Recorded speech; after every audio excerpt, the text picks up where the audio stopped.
Chapter 1807. Soon, the midwife understood that she was just a decoration. A man who should never have appeared in the delivery room. Get them to cover their eyes. Don't look at things they shouldn't see. Jiang Pingji's tone was very calm. One could not tell that she was a pregnant woman who was about to give birth. Wei Si said, "Leave it to me, my lord." The delivery room was cleaned up. Irrelevant people were herded to the cubicle to wait, including the midwife and the doctor. Only the maidservants who were in charge of boiling water could wait outside. They were all watched by special people. Some had ulterior motives and were extremely afraid. Some were baffled but did not dare to object. This doesn't look like the grandeur that Lord Jiang should have when giving birth. Jiang Pingji was still in the mood to joke at this moment. Wei Si said, "Giving birth doesn't require so many people to move around. Not only is it easy to cause trouble, but it will also give people with ulterior motives an opportunity to take advantage of." Even with experience, Wei Si was so nervous that his hands were trembling. Many imperial concubines, princes, and princesses were killed in this way in the unofficial history of the palace without anyone knowing. Jiang Pingji was really in pain at this moment. She lay on the delivery bed and looked at her slightly shameful posture of waiting to give birth. She smiled and said to Wei Si, "I heard that there used to be a man who accidentally saw his wife giving birth. Since then, he has been dispirited and has no interest in treating his wife." Wei Si said, "I've seen it twice. Have you seen me in such a situation before?" Jiang Pingji was shocked by the bold and unrestrained Wei Si that day. If it were you on a normal day, you would most likely be so embarrassed that you wouldn't be able to speak. Wei Si sighed and said, "My lord is about to give birth. I have to accept whatever you say and make you happy. This is my duty." A woman's positive emotions were conducive to giving birth. If she was seriously frightened, it might even cause the position of the fetus to be reversed, from a natural birth position to a difficult birth position. Wei Si could not afford to take the risk. If this could make the lord feel more relaxed, why not let her tease him a little? "Why are you touching my stomach?" After her pregnant belly appeared, she was particularly ticklish. Wei Si's warm fingers touched her stomach, making her want to laugh. Touch the position of the fetus. If it's not in the right position, turn it over before the fetus enters the basin. "There's such a method?" Wei Si said, "I specially found someone to learn it. I disguised myself and followed them to a few places and learned a thing or two."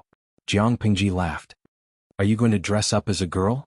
Wei Si answered patiently, "If I was dressed as a man, they wouldn't have let me in.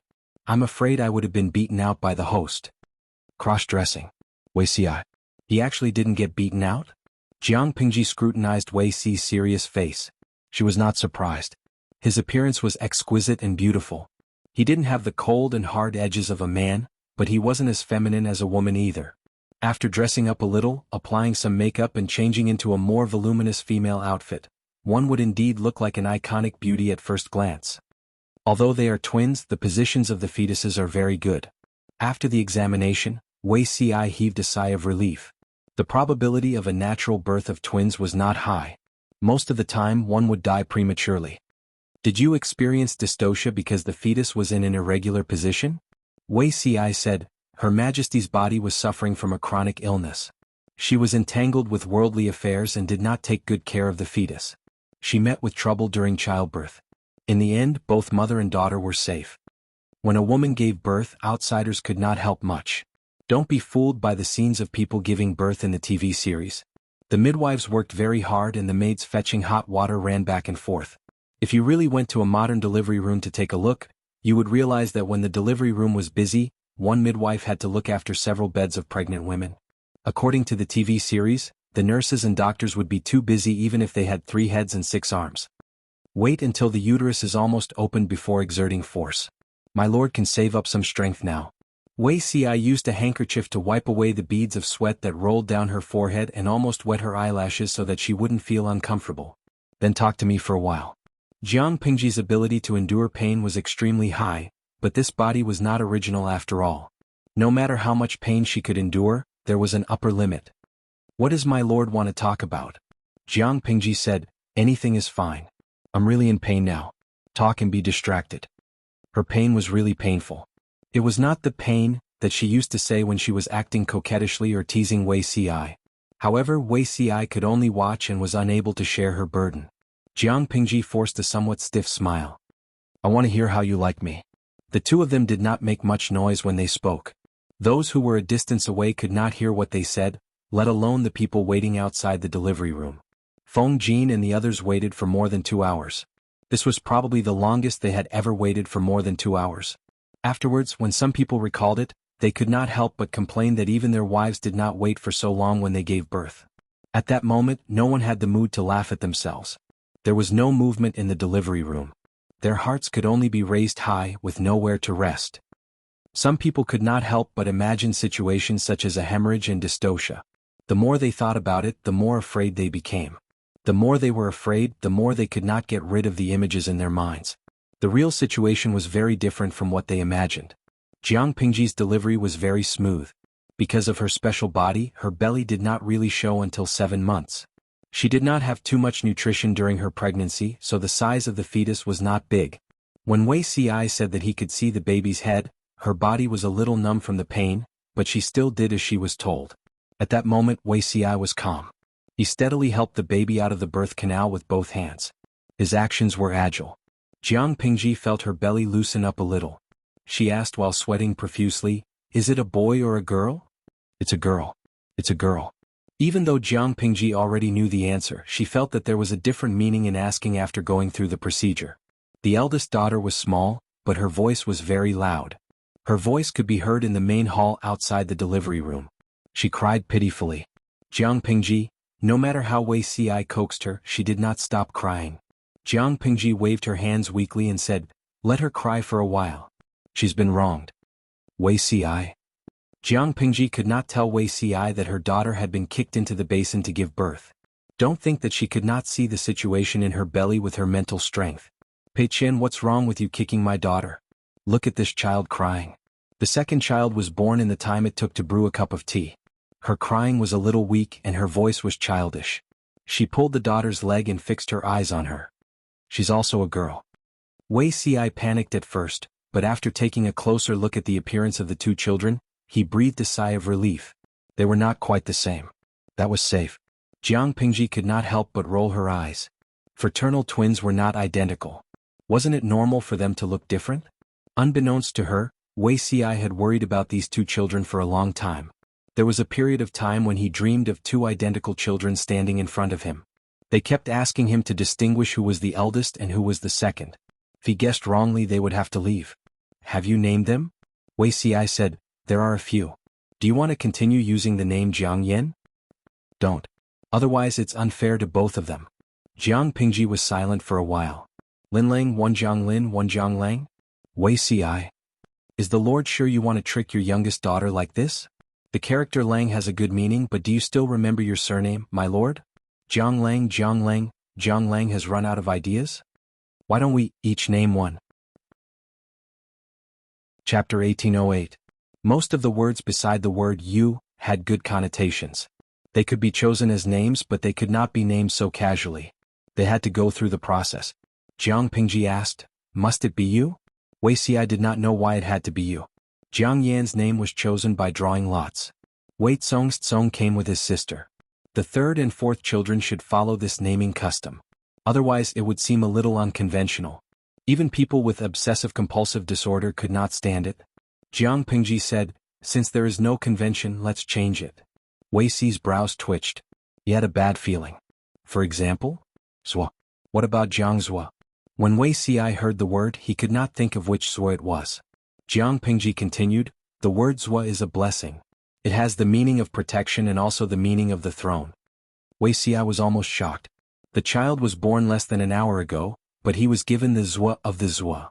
He was worried that if the blessing was too great, it would harm the child. Jiang Pingji did not care about Wei Ci's worries.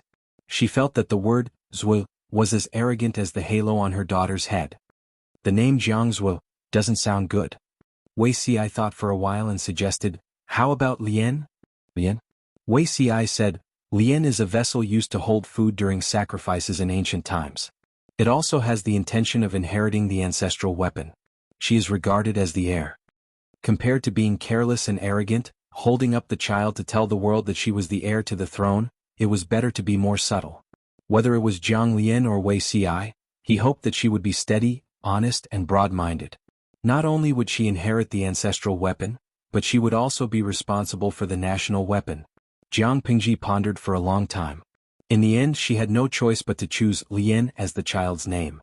Although she also had the intention of treating her as the heir, she expressed it in a more tactful way. It was somewhat vague. The third child's name was decided. As for the fourth child's name, to be honest, Jiang Pingji did not want to waste her brain cells. In the end she simply used a shortcut. Call her Jiang Yan. When Wei Ci heard the name he was stunned. Didn't the Lord say that you don't need yen? The beauty on the jade wall is called yen. What I'm talking about is the stone is like jade. When Wei Ci heard this he frowned. He did not know if it was an illusion, but he felt that his lord did not like younger daughters.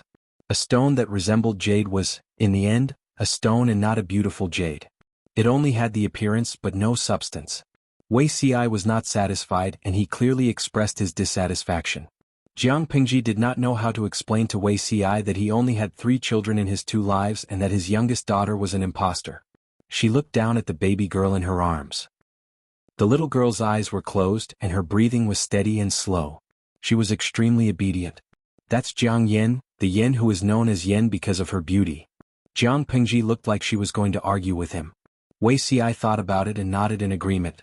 To him, his eldest daughter was also Jiang Yan, and his youngest daughter was also Jiang Yan. Having the same name did not mean that they were the same person. Wei Ci would not mix them up. But he couldn't let his youngest daughter carry the name Bai, especially with his eldest daughter Lian as a foil.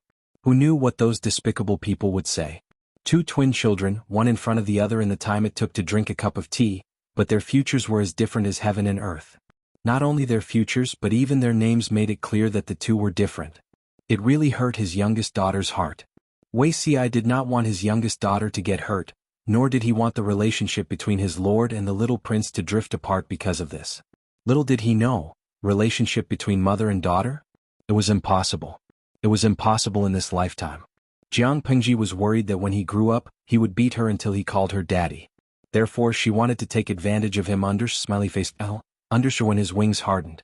Jiang Pingji's health was very good.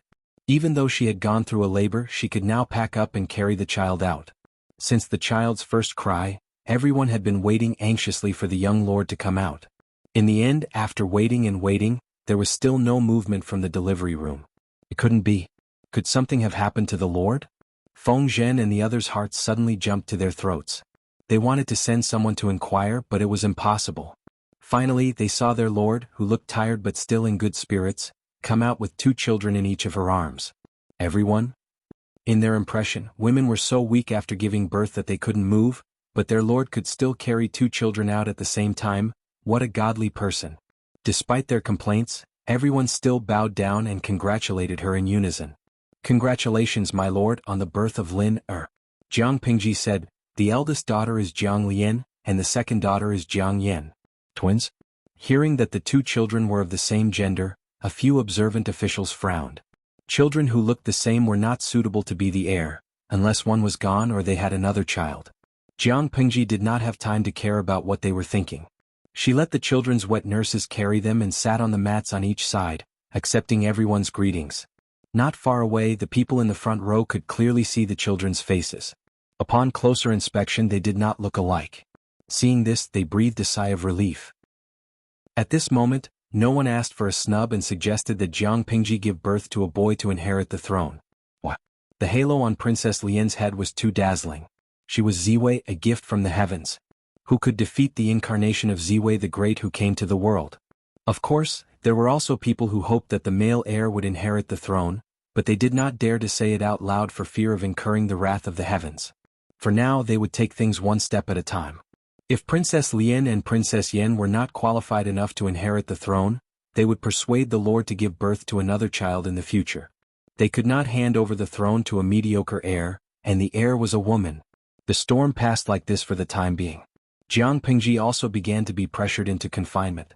Confinement isn't scientific at all. My body is very healthy.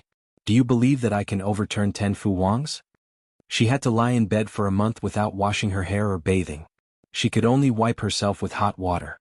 It was unbearable. Wei Ci advised her to bear with it so that she would not suffer from confinement sickness. She was really bored, she could play with the children. The twins were much smaller than the single babies. They lay in the swaddling clothes like a small ball. Their skin was bright red and their facial features were wrinkled. They looked like little monkeys that had been shaved. However, Jiang Pingji did not say this metaphor out loud. Otherwise, Wuxia would nag at her about how inauspicious it was. They're so ugly. What's so fun about them? How are they going to meet people in the future? Jiang Pingji did not hide her disdain. Oh, it was only limited to the younger daughter. The older daughter was definitely cute. The servant with a clean identity said, "Don't worry, Lord Jiang. The two princes are very handsome. You can see it when they're 1 month old." Children changed every day. After a while they would be cute and beautiful. It doesn't matter if they're ugly. They can't get married anyway. Just kidnap whoever you like. The clothes that the two children wore, the diapers that they used, the milk bottles and milk powder that they drank from, were all prepared by the old chief. She was probably the only person in the world who would buy such things for herself. How does it feel to be a baby? She used her fingertips to scratch the sole of the younger daughter's foot. The other party lazily opened her eyes and moved them away slowly. "I heard that babies can only see a few dozen centimeters.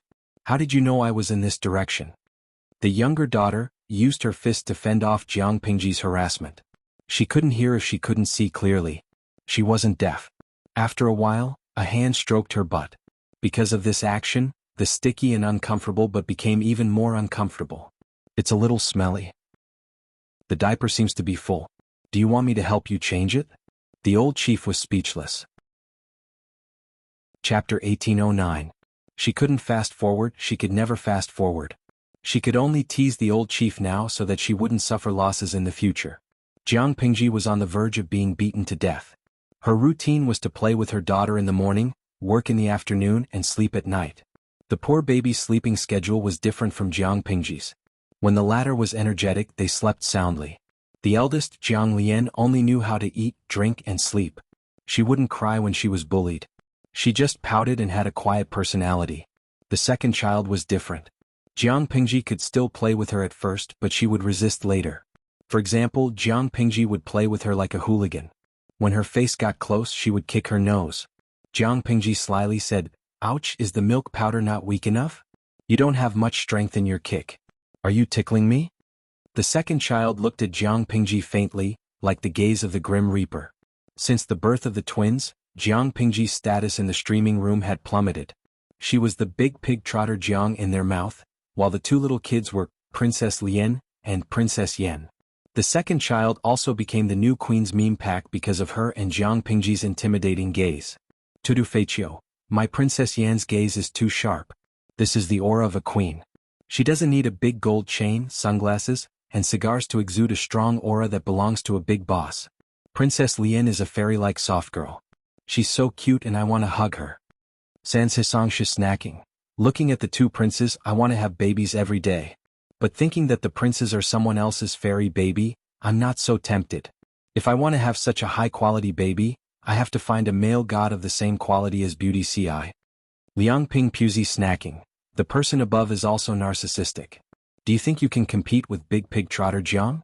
To have a cute and smart baby like the princes, you must first be comparable to Big Pig Trotter Jiang.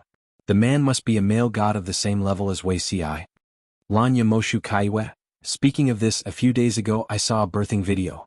It shamelessly violated the prince's portrait rights and used them as the video material. I was so angry that I made a report and continued to make a report. Wan Shenji, I'm already imagining the gentle and soft Princess Lian and the big boss Princess Yan in a decade or so. How powerful. Looking at the bullet screen, Jiang Pingji could not help but be speechless and choke as the salted fish unanimously categorized their boss, Jiang Lian, as a soft girl. Did they misunderstand the education of old Jiang's family? Soft girl? Impossible. No matter how soft she looked on the outside, she was still black and white on the inside. How could she be a soft girl? Moreover, with the old chief as a younger sister, Jiang Pingji was worried that her eldest daughter would be too domineering in the future. As it turned out, Jiang Pingji's worries were not unfounded. The two children were twins. In the eyes of outsiders, their bodies were not as strong as single babies. Therefore, the third bath was not a big event. It was just a small gesture. After a month of growth, the two children had become as cute and delightful as white jade. Of course, the full moon banquet had to be grand. At the same time, this was also the first time the two children officially met the world. Feng Zhen and the others looked at the different but equally cute and healthy princes. Their hearts melted. Someone said that when Princess Lian was born, her cries were as loud as thunder. He knew she was extraordinary when he heard it. Now that he saw her, she was indeed full of nobility. Jiang Lian was the eldest daughter. She also had a meaningful name like Lian. Everyone knew Jiang Pingji's attitude. In comparison, the second daughter, Jiang Yin, received much less attention. She did not like to hear such things. One after another, they flattered her incessantly. It was only because the eldest was not sensible. If she knew, she would be half dead from all the flattery. Unruly people, who touched my milk bottle? The old chief's eyes suddenly became sharp.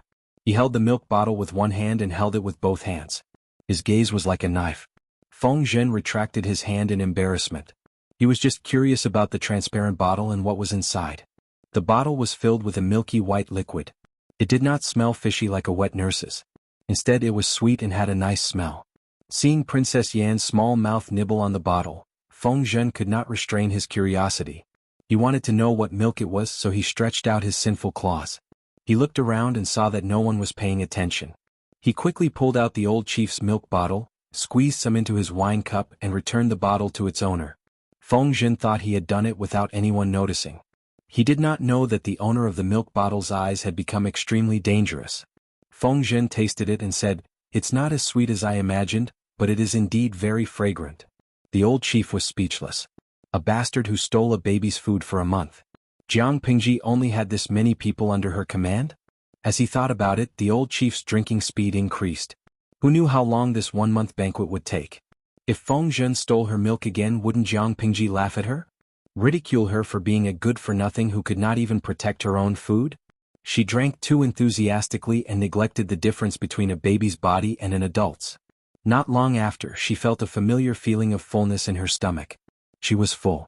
She threw the milk bottle aside and reached out to Feng Zhen for a hug. Unruly people, help me burp. Feng Zhen was also a man who had 2 sons. He knew that babies needed to burp when they were full, so he did not refuse. Thank you for your love, Your Highness. When the old chief patted his face, Feng Zhen thought that the child was trying to get close to him. The old chief was speechless. No, I just want to hit you, you shameless old man who stole my food. The old chief was deeply aware of how inconvenient a baby's body was. It didn't take long for him to feel sleepy. Perhaps it was because they were twins, the 2 children did everything in sync. One was sleepy and the other was almost as sleepy. However, the old chief still did not fall asleep, because she was awakened by a commotion.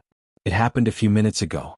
Although the main characters of the 1-month banquet were the 2 young princes, the people eating, drinking, and laughing were the adults. The young prince was sleepy and wanted to go to sleep. As adults, they continued to drink and have fun, pushing the atmosphere of the banquet to the highest point. At that moment, a sudden rush of footsteps came from outside. A messenger with a black panda flag on his back ran out of the hall unimpeded. In the process, he even stumbled and fell. In order to ensure the speed of communication, the messenger who delivered important information would have a conspicuous flag on his back. The color of the flag was the same as the grade of the military report. The black color was an important urgent letter. Anyone who saw the symbol and tried to stop him would be killed without mercy. That was why the messenger was able to arrive outside the palace unimpeded. He did not wait for his breath to catch his breath. He took out an urgent letter with a black panda seal on it. Report, there is an urgent report from the front line. Please read it, my lord. Information.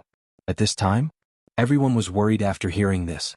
An urgent report with a black seal was either good news or bad news.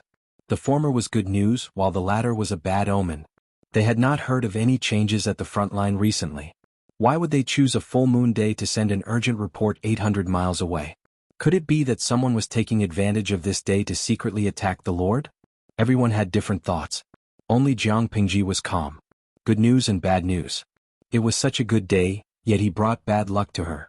She wanted to flip over the 18 generations of her ancestors' graves. Chapter 18:10. Bring it here. If it was a blessing, it wasn't a curse. If it was a curse, it couldn't be avoided. Even if it was bad news, Jiang Pingji did not intend to hide it.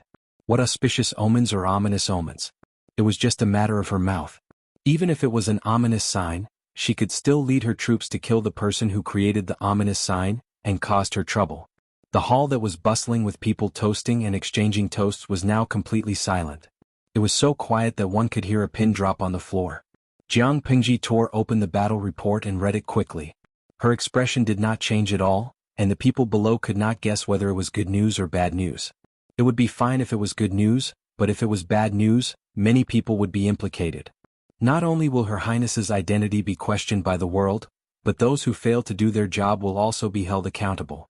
If it's a light punishment, one person will lose his life, and if it's a heavy punishment, his entire family will have to pay. At that moment, the important ministers who were still outside were almost all veterans who had accompanied Jiang Pingji all the way. It was inappropriate to attack any of them. However, it was even more inappropriate to not make a move, as it would not be able to appease the people outside. If the crisis of public opinion was not handled well, the prestige that Jiang Pingji had painstakingly built up over the years would collapse. I don't know what happened. They thought of all the possible scenarios. For example, the Nanxing aristocrats rebelling. For example, the citizens of the northern borderline were unwilling to be integrated. For example, Qiguan Rang, who had previously been in the limelight, had failed to lead his troops. Half of Zhongzhao's territory, which he had spent a great deal of manpower to conquer, was gone. A few people in the banquet revealed faint sneers. Qiguan Rang's identity was the most controversial among Jiang Pingji's subordinates. Yang Si, the son of a prostitute, had a pure bloodline, but Qiguan Rang was a bastard with mixed blood. How many people were gnashing their teeth in jealousy for a bastard of humble birth to climb so high? Just the thought of serving in the same court as this kind of eccentric and sinister person made them somewhat unhappy. He had thought that Qiguan Rang would fall from grace, but he had almost become a god in one fell swoop. He had conquered half of the country in just over 20 days. Even if it was not all his credit, he had participated in it and was one of the main planners who had planned everything. The light that fell on him was not weak. Of course, there were people who were jealous, and there were also people who were worried that Qiguan Rang would promote a large number of people from the northern borderline in the future to compete with them. In just a few breaths of time, countless thoughts flashed through their minds. They thought of all kinds of possibilities, but they couldn't guess the truth. Jiang Pingji took a deep breath and slowly put down the urgent report in her hand. She glanced at the people in the hall. Those who were swept by her gaze subconsciously sat up straight. They were afraid that they would become Jiang Pingji's punching bag if they behaved inappropriately. After a long while, a silence that was as long as death by 1,000 cuts, Jiang Pingji slowly opened her mouth. "Everyone, I have something to tell you." When everyone heard this, they knew that the real show was about to begin. Continue to recuperate next year. Everyone? They were all prepared to welcome the storm. Did the Lord build up the atmosphere for so long just to say this? Continue to recuperate next year? Zhongzhao was not fighting anymore? Wenjing offers the other half of Zhongzhao to congratulate the young lord on his birthday. Those who have surrendered and those who refuse to surrender will be escorted by heavy troops. They will arrive in Wanzhou in at most 7 days. Jiang Pingji held up the battle report from the front line. Zhongzhao is already in our hands. Unfortunately, this place has suffered years of war and the people's lives are in dire straits. It's really not suitable for us to fight again. Therefore, Wenjing's letter suggests that we continue to recruit troops, train our elites, and soothe the people's pain of separation. The year after, we will conquer Beiyuan and Xichang in one fell swoop. Does anyone have any objections to this arrangement? Qiguan Rang had originally wanted to take Zhongzhao as a birthday gift. Unfortunately, things had gone awry. He, who had always had a smooth sailing life, was plotted against and was almost killed by the troops. Old Ginger was spicier. After Qiguan Rang escaped, he counterattacked. Both the enemy and himself were completely enraged. It was either you or I who died. In the end, Qiguan Rang's luck prevailed. Old Man Sun's reinforcements arrived in time to outflank the enemy. Along the way, some feudal vassals surrendered tactfully, while others would rather die than surrender. In the end, they were all tied up and sent to Wanzhou. Only one feudal vassal was different. They wanted to surrender, but Old Man Sun wouldn't let them. Someone advised the old man not to kill those who surrendered. The old man, who had always been easy to talk to, swore. No one could stop him. It turned out that this family's surname was Nie. It was the Nie family of Zhongzhao that was struggling at death's door and had played their cards badly. Old Man Sun still knew how to look at the big picture. He didn't exterminate the Nie family. He only wanted the Nie family to hand over the culprit who had killed his son, as well as the culprit's father, mother, and children. I lost my beloved wife and son, and my grandson lost his parents because of this person. The parents of such a disregard for the lives of innocent people should be killed. Kill his parents, kill his children. Let him have a taste of helplessness, pain, and being unable to resist. Sun Wen could still escape Dongqing with his grandson, Sun Lan, and come back many years later for revenge. The idiot in front of him only knew how to kneel and beg for mercy. He was worse than a stray dog. When old man Sun personally killed his father, mother, and 5 legitimate children in front of that person, the scene was silent. No one dared to stop him. The only person who could stop him was Qiguan Rang. Not only did he not stop him, but he also wanted to personally hand old man Sun his sword. Someone said that the old man was too cruel and cold-blooded. He didn't even spare a child. Qiguan Rang couldn't help but sneer. When these people sympathized with the weak, did they ever think that old man Sun was the real victim and the weak? He only wanted to become stronger and seek revenge on the people who had harmed him. Revenge for revenge, revenge for revenge. The dust had settled in Zhongzhou, but Qiguan Rang couldn't be happy. He wanted to send a big gift on the young lord's birthday, but the time was wrong. Old man Sun said, even if there's no birthday gift, there's a 1-month gift. At the very least, there's a 1-year-old gift. Thus, this letter was delivered to him. The messenger ran all the way and a few horses died. Like a relay, it was finally delivered when the banquet was about to end. Qiguan Rang's generous gift undoubtedly made the halo on Jiang Lian's head shine even brighter. Yes, it was so bright that it could blind people's eyes. The old chief silently held the bottle and sucked on it. His fair face had the vicissitudes of an adult. Serves you right for kicking my daughter. Otherwise, this extravagance would have been yours. Even the male lead of the main heroine didn't have Wen Zheng. He tried his best to conquer a country just to celebrate her birth. The old chief rolled his eyes at Jiang Pingji and didn't reply. Of course, she couldn't speak even if she wanted to. The baby's body didn't support this function. Babies grew very fast. They looked different every day. Babies who weren't even 1 year old were at their most adorable. Twins were even more rare. Everyone thought that Princess Lian was quiet and steady, while Princess Yen was lively and active. In the end, Princess Lian used her strength to prove that she was like her mother, while Princess Yen used her, as steady as Mount Tai, lazily to show what it meant to be motionless. Chapter 1811. As the saying goes, tumble, sit, roll, crawl, and walk. It referred to the important stages that children under 1 year old went through. Of course, it was noted that these were normal children. Some children would develop earlier or later, but it didn't matter. Jiang Pingji never thought that early development and late development would appear in the twins at the same time. Princess Lian had only cried once since birth. Even when her diapers were full of urine or feces, she would only frown and look at the people who appeared in her line of sight with teary eyes. She was quiet and didn't cry or make a fuss. She was so cute that she could melt people into a puddle of water. On the contrary, the younger twin sister, Princess Yen, was much more domineering. She had the aura of a baby boss written all over her body. As the two brats grew older, their personalities seemed to have changed. The originally quiet and soft sister became a little tyrant who would feel uncomfortable if she didn't move for a while the baby boss remained as lazy as a mountain. Therefore, Princess Lian, who had just turned 9 months old, could often be seen swaying from one end of the corridor to the other. The servant woman who was serving her wanted to help her, but her adorable smiling face drooped down and was replaced with a fierce expression. She mumbled something and refused vaguely. The servant woman didn't dare to refuse. She could only bite the bullet and follow behind her.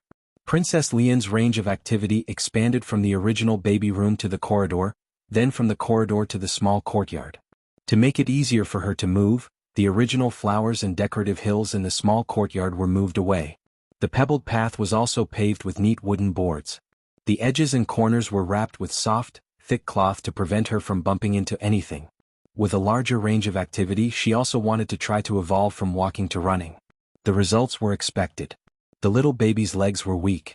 It was already difficult for her to stand firmly and walk, let alone run. After running 2 steps, her knees gave way and she rolled forward. When she fell for the first time, she felt very wronged. Her little face, which always wore a smile, was stifled and tears welled up in her eyes. Just as she was about to cry, her younger sister took a pacifier out of nowhere and put it in her mouth. The pacifier was stained with the eldest brother's favorite milk, which had a slight sweetness to it. Once the pacifier was in her mouth, she subconsciously cheered and forgot to cry. Seeing that the eldest brother was quiet, the second brother accurately pulled the pacifier out of her mouth and put it in his own mouth. Her teeth weren't even fully grown yet, and she would always drool when she slept. It would be better to put a pacifier on her. How could the old commander accept being surrounded by so many people while drooling in his sleep? Such a dark history did not exist. Boss, who was in the middle of kicking. Fortunately, she also had her own pacifier. When the serving maid saw the situation, she brought her pacifier over. Only then did the first prince regain his composure.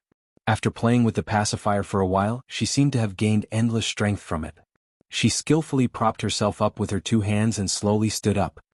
He watched as the whole afternoon went by in an endless loop of walk quickly, jog, fall down, wanna cry, put a pacifier to comfort her, recover her energy and continue to walk, jog again, fall down again, until he ran out of energy and hugged the old general to sleep. The old general didn't move much for the entire afternoon. Other than putting pacifiers into Boss's mouth, he spent the rest of his time lying in various positions and looking at Boss. When the boss insisted on hugging her to sleep, the old general would suck on his pacifier without moving an inch. The only time he was willing to take the initiative to get up was, she tilted her glasses and gave the servant woman who was taking care of her a bayou look. The servant woman had been taking care of her for a few months. She had long understood the meaning behind the little prince's various looks, raised eyebrows and various small expressions. She carefully picked up the dirty first prince from the side of the little prince. The little prince stood up steadily and didn't need anyone's help to walk to the toilet cubicle. The toilet was also a small size. After using it, there would be someone to clean and spray deodorant, so there was no need to worry that the smell would stink her. Although she couldn't walk steadily, the old general's pride supported her to complete the arduous task of going to the toilet alone. She didn't want to be carried to the toilet like Boss. As a self-respecting baby, she refused to have anything that violated her privacy, such as the evil open-crotch pants. Of course, she still needed someone else to help her with things like bathing. After solving her physical needs, the old general went back to his sleeping place and lay down to think about life. The twins beside him seemed to have sensed it. They closed their eyes and rolled on the ground. After a while, they hugged the old general with both hands and feet. Tisk, little brats from the Jiang family. The old general accepted the baby's closeness. It was rare that he didn't push her away. She was similar to Jiang Pingji in terms of liking babies. The more they couldn't get something, the more they wanted it. Jiang Pingji had never caught a fish in her life. The old general was no different. He had killed so much that his murderous aura seeped into his soul. He didn't like small animals that were sensitive to smell the most. Her Highness Lian liked her and was close to her, so the old general was happy to treat her like a daughter. Of course, it would be great if the baby didn't bite her face or press half of her body on top of her in her dreams. The baby wasn't heavy, but the old general, who was also a baby, felt a little uncomfortable under the weight. Underscore smiley face, angle. Underscore about 10 months later, Boss, who could run 2 steps steadily without falling, discovered a new hobby. She wanted to walk and run hand in hand with her sister. The old commander sternly rejected the proposal. However, an adult couldn't understand a baby's stubbornness. She wouldn't give up until she found a new hobby. Na. The old general turned over lazily and didn't look at the baby's pitiful and expectant face. Seeing this, Boss got up and walked to the other side to sit down. He raised his hand and patted the old general's shoulder. The old general rolled his eyes and continued to turn over. Just like that, they tossed and turned for 2 hours until the boss was sleepy and yawning. Her stamina was exhausted. Smiley-faced, and she couldn't fight anymore. The old general only needed to turn over while lying down, but she had to repeat the action of getting up, walking, sitting and getting up again. Naturally, she was more exhausted. Seeing that his persistent sister had finally given up, the old general secretly heaved a sigh of relief. She really didn't want to turn over and over like a pancake. Smiley-faced, angle. Boss covered her small mouth and yawned twice. Suddenly, her small ears trembled and she became energetic as if she had been injected with chicken blood. Scare. The boss pointed at the door and shouted. After a while, footsteps approached. Wei Si, who was dressed in a lake blue scholar's robe, appeared against the sunlight. Boss got up and ran to Wei Si. She was a few steps away when her knees gave way and she almost fell. Wei Si reached out and caught her steadily, then bowed respectfully. Your subject, Wei Si, greets your highness. Boss said. Scare. The female servant stepped forward and bowed to Wei Si with a respectful expression. She carried the 2 princes to change into a set of clean clothes. Sir, why are you here so early today? While they were waiting, the female official serving the 2 princes greeted Wei Si. There weren't many trivial matters. I came after I was done. My lord has entrusted the important task of teaching your highness to me. I dare not disappoint her. I can only do my best to repay her, Wuxia said with a smile. How are the two of you doing today? Chapter 18:12. The maid briefly described the interaction between the eldest and the second. Wuxia smiled as he listened. He was a little glad that this was a twin. The children grew up together and accompanied each other. Even if their parents were busy and neglected them, they would not be too lonely or sad. From the time the children were 4 months old, there was a maid who read books beside them and showed them the commonly used words. When they were 10 months old, Wuxia would come over to teach for 2 hours every afternoon as a teacher. Others thought that the children were too young to understand anything, but Wuxia knew that they had a very good memory. Even if they did not understand, they could leave some impression in their minds. It would be much easier for them to learn in the future. Wuxia sat on the seat in the west wing. The 2 cushions below were side by side for the 2 princes. The servant women carried the children over and placed them on the cushions. The old chief nodded. The eldest pointed at Wuxia and smiled. Hey hey. Others did not know what hey hey meant. They thought that it was a nickname given to Wuxia by the eldest. Only the old chief knew. Jiang Pingji once called Wuxia Zixiao. The eldest, who had just woken up, heard it. But she could not pronounce the word Zixiao. She settled for hey hey. Wuxia formally bowed to the 2 of them and began the day's lecture. In an ordinary family, it would be good if the 2 10-month-old children could sit still without crying or making a fuss. The 2 princes' reactions were very magical. They sat quietly without crying or making a fuss. Their serious expressions made it seem as if they could really understand. Underscore smiley face, angle, underscore. Except for the old chief, the other real baby could not possibly understand. She only inherited her mother's love for beauty and had a natural liking for Wuxia. The beautiful person sat not far away and spoke softly. Even if she could not understand a word, she could be quiet for the whole afternoon. Soon 2 hours passed. The old chief could still listen with his head nodding. The other one had already fallen into a sweet dream and was sleeping soundly. Wuxia put down the beginner's book in his hand. He got up and carried the eldest in his arms. His posture was very standard. He did not disturb the eldest. Your Highness Yen, let me carry you back to your room to rest. Wuxia smiled and asked for the child's opinion. The old chief was a movie king with max acting skills. Of course, he could not show that he understood. He just nodded his head sleepily. Wuxia took it that she had agreed and carefully picked up the 2 babies. Although he was the child's teacher, he was still an outsider. Whatever he did, he had to be under the watchful eyes of the female officials and servants. He put down the child and got up to leave. Before he left, he told the maid what Her Highness needed to review. The female official noted them down one by one before Wuxia left. After Wuxia left, the young female official sighed with emotion. Sir Wei treats the 2 young princes very well. He was usually very busy with work, but he could still take 2 hours out of his busy schedule to teach his child, rain or shine. Even a biological father couldn't do this. The maidservant said, there are many people who treat Her Highness well. As a subject under the Lord, isn't this what he should do?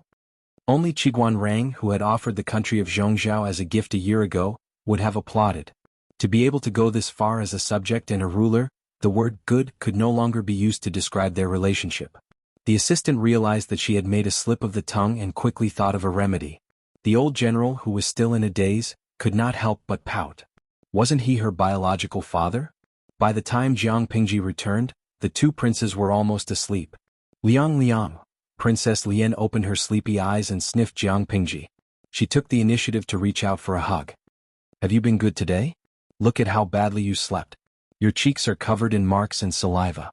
Jiang Pingji hugged her eldest daughter and coaxed her. At that moment, the old general got up and rubbed his eyes.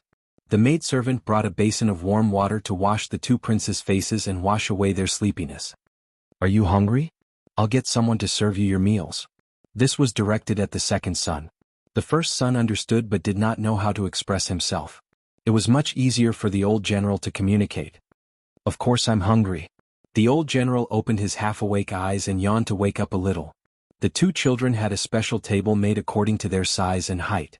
Because they did not know how to use chopsticks, they used a special wooden spoon. It was light and easy to hold.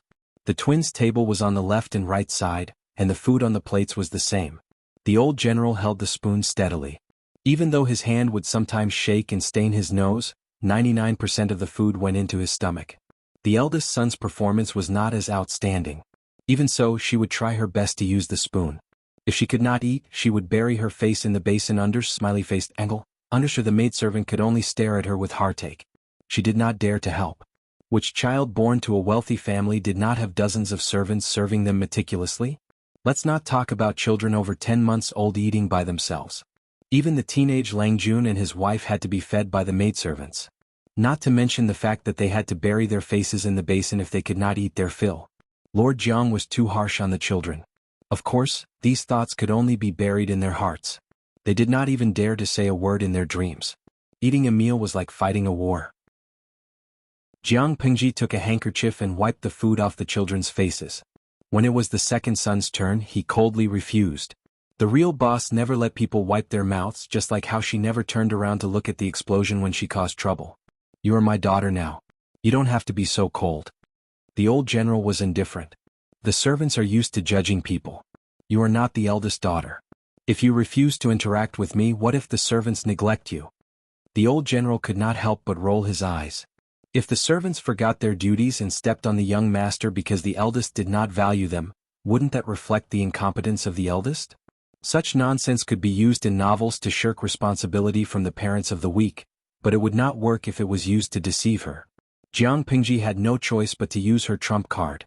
I want to know, where did the spiritual body in the god-slaying saber go? The old general who was wiping his face elegantly paused. His chubby baby face stiffened. Jiang Pingji smiled and rubbed the old general's ears.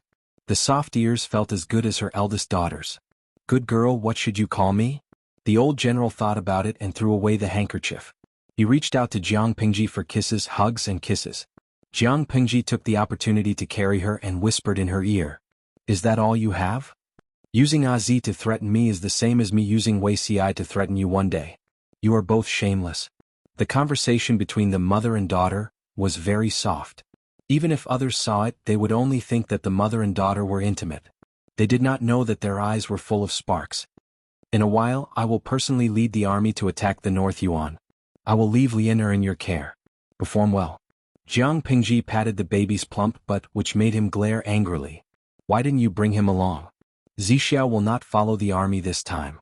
He wants to stay and take care of you. Jiang Pingji smiled.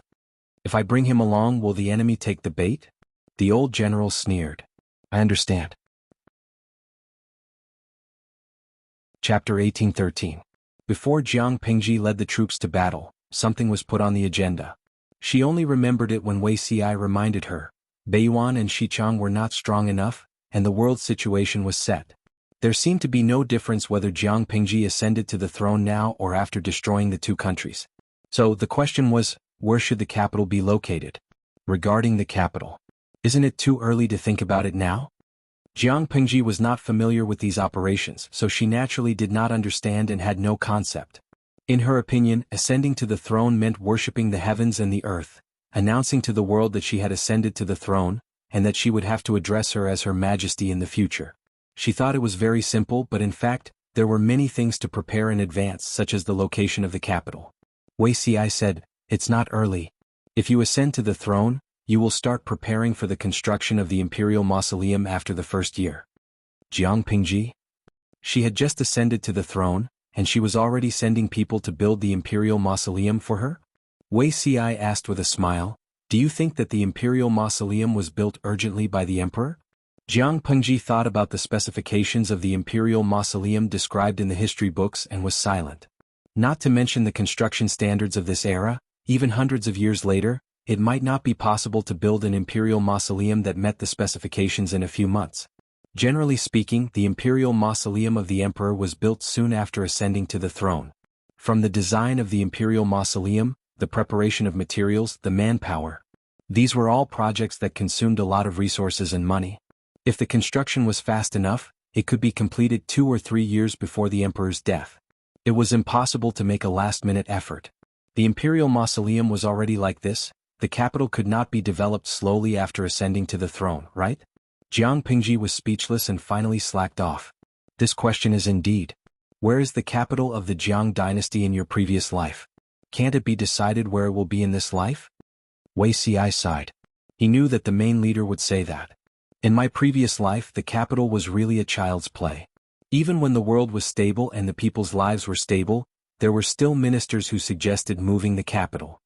It could not be helped, the emperor was too capricious, and the location of the capital was chosen with his eyes closed.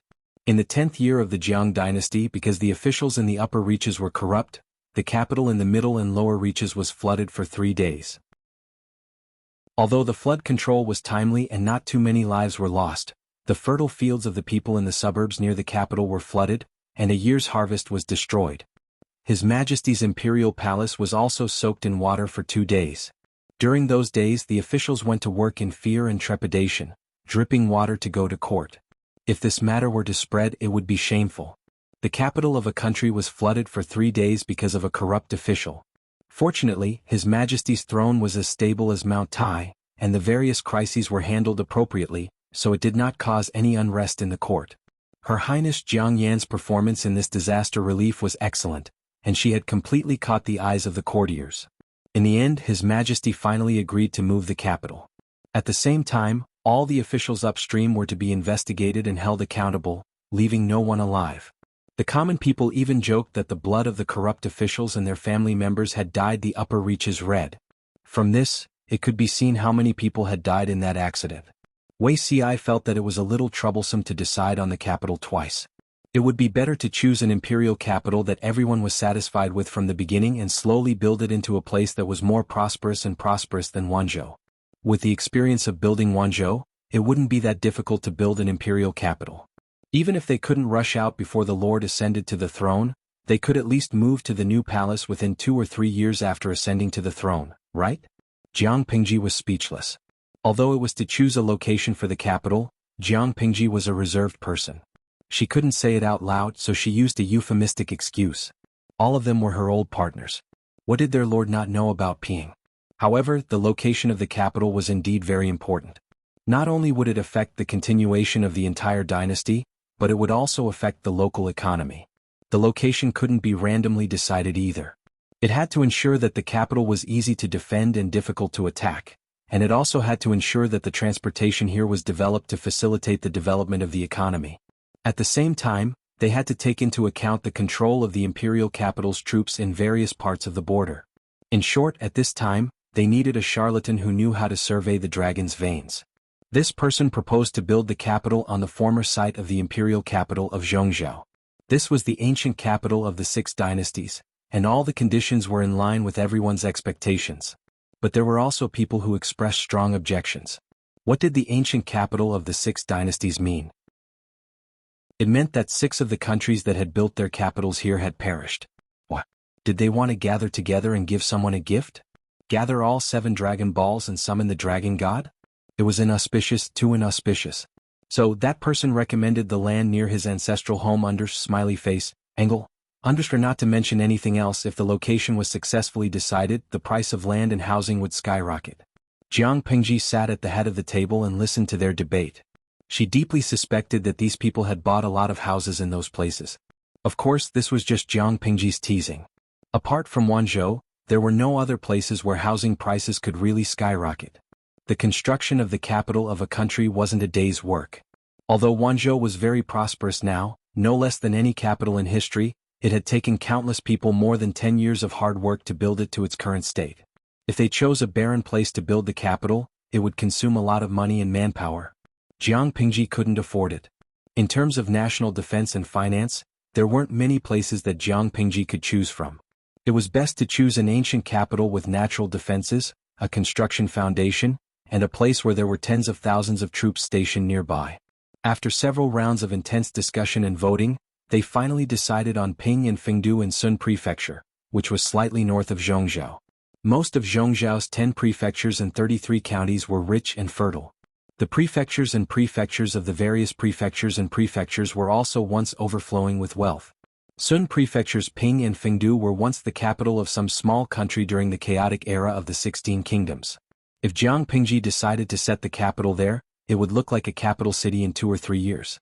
To truly develop their economy, they would have to take their time after moving in. Sooner or later they would surpass Wanzhou. If it wasn't for the fact that Wanzhou wasn't suitable to be the imperial capital, Jiang Pingji really didn't want to move. After deciding on Ping and Fengdu, everyone said that the name had to be changed. Jiang Pingji was speechless. Aren't you asking for too much? It sounds good to me.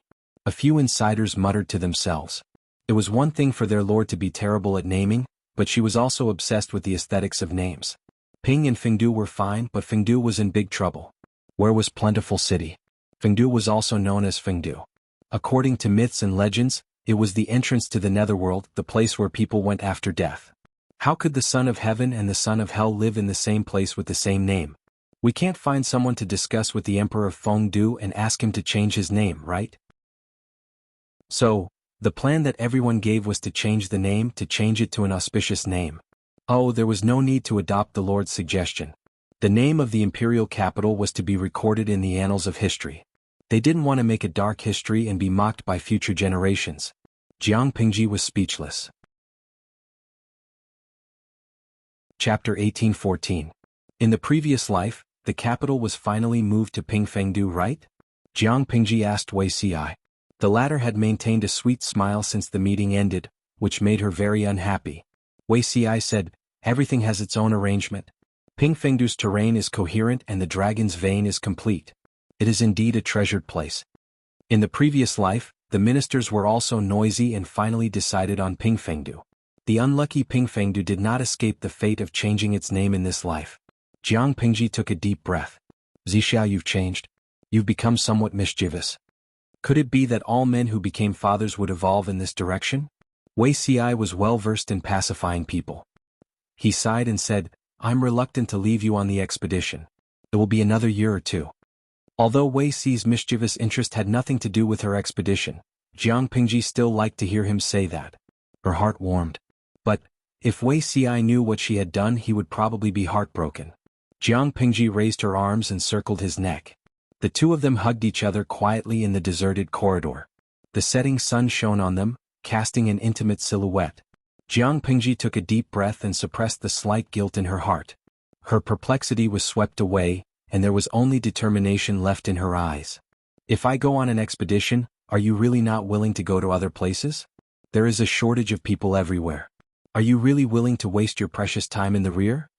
Jiang Pingji did not request Wei Ci not to follow the army this time. It was his own request because his child was in the rear and he had to take care of it. This reminded her of what the salted fishes once said. She earned money outside to support her family while Wei Ci took care of everything in the rear like a good wife and mother. Smiley face, angle. In reality the chief butler was actually Su Ke. However, Wei Ci's sacrifice was no less than Su Ke's. There were only a few years left in the war. It was equivalent to him giving up on the literary examination at the last moment. When Zheng and Old Man Sun relied on their previous military achievements and their valiant achievements in Zhongzhou, their points were firmly in the top 3. If there were no accidents, their ranking was stable. After that, the competition was fierce. Wei Ci once told her that he would recall the literary examination after his rebirth, but now he chose to give up? Jiang Pingji was touched, but she did not want Wei Ci to make sacrifices and give in to his career for her and their child. After all, she wasn't a man in the salted fish plain who needed his wife to sacrifice her job to take care of the family. Wei Ci said, this is not a waste. The most important thing is to take good care of the two princes. Jiang Pingji looked straight into Wei Ci's eyes. Under the glow of the setting sun, she felt that the man in front of her seemed to have sensed what she wanted to do, which was why he insisted on staying. But, how was this possible? Jiang Pingji could not help but laugh. She buried these thoughts deep in her heart. When she was analyzing sincerity with Wei Ci in the past, she did reveal the existence of the main body of the system, but she only mentioned it briefly. According to Wei Ci's understanding, the system itself was a powerful existence, but it had yet to surpass the limits of humans. If Wei Ci knew that this thing was close to the gods, that he knew, he would be very worried. How would he be as ignorant as he was now? Did Wei Ci really not feel anything? He was naturally aware of it. After all, he was the person who had slept with him for 2 lifetimes. How could he not be aware of it? However, he didn't know what she wanted to do, so he could only try his best to help her achieve what she wanted. In this aspect, he and Qiguanrang were the same. It was just that the latter was high profile while he was low-key and introverted. Wei Ci was used to the other party's arrangement of grass snakes, gray lines and thousands of miles of veins. He reviewed his experience after his rebirth several times and more or less discovered that something was wrong. Wanzhou was probably a dangerous place second only to the front lines. His two daughters were still here. How could he leave? Qiguanrang had helped her recover Zhongzhou. He also hoped to assist her in eradicating the great threat in her heart. But he only hoped that it was not that person. Otherwise the Lord would probably feel terrible. The family ate together. Jiang Pingji dismissed the servants. Only then did Wei Xi dare to approach his daughter. Although it was said to be intimate, in fact he still maintained a certain distance between the ruler and the minister. He did not dare to forget his identity for even a moment. The Lord doesn't let the maids serve you meals. After all, Her Highness Lian is young. Her Highness Yan eats steadily, but she also needs to be taken care of. Jiang Pingji said, "You haven't even fed me one mouthful at a time. What right do you have to let these two little ones take the lead?" The old chief's hand that was holding the wooden spoon paused. He faintly rolled his eyes at Jiang Pingji. The boss didn't understand their flirtatious words, but she did. Couldn't they consider her feelings before flirting and driving? Not only was it not enough to eat, but she was also being fed dog food? Wei Xi smiled helplessly. He carried Her Highness Lian in his arms and sat on his knees. Wow, the boss liked Wei Xi the most. If the other maids wanted to touch her, they had to get permission. Wei Xi was an exception. Jiang Pingji realized that her daughter was really obsessed with appearances. When Wei Xi was feeding her, she ate 5 times more than usual. The boss pointed at the porridge and said, "I want this time." Wei Xi used a small fan to fan the porridge in the wooden spoon until it was warm enough for her to eat. After the meal, the boss ate until her belly was round. On the contrary, Wei Xi left without taking 2 bites. The old chief looked at the blushing boss and said coldly, "Do you want to change the plan?" "What?" The old chief said, "Wei Xi most likely knows that I'm not his daughter." At first, Wei Xi quite liked to hug the old chief, but he didn't know when he started to keep a fixed distance. The distance wasn't the distance between a ruler and an official, but between a man and a woman. Jiang Pingji said, "Explain it after it's over. If you tell him now, you'll be harming him." The old chief glanced at her. "You'll have to be single sooner or later." How could this kind of trash be single? Did Yu Lao forget to wear his reading glasses when he tied the rope? I have nothing to fear from being favored. Zixiao understands my difficulties, and I'm grateful for his understanding and understanding. How can you understand this kind of tacit understanding that doesn't require verbal communication? Jiang Pingji's words were quite provocative. She changed the topic and said in a tone as if she was saying her last words, "Chief, I'll leave Zixiao to you." Jiang Pingji's tone suddenly became serious. The old chief couldn't refute her solemn expression. "Your daughter wants me to protect, and so does your husband. What about you?" Jiang Pingji said with a face full of vicissitudes, "Only one of us can live. Zixiao and the child can only be safe if the system loses.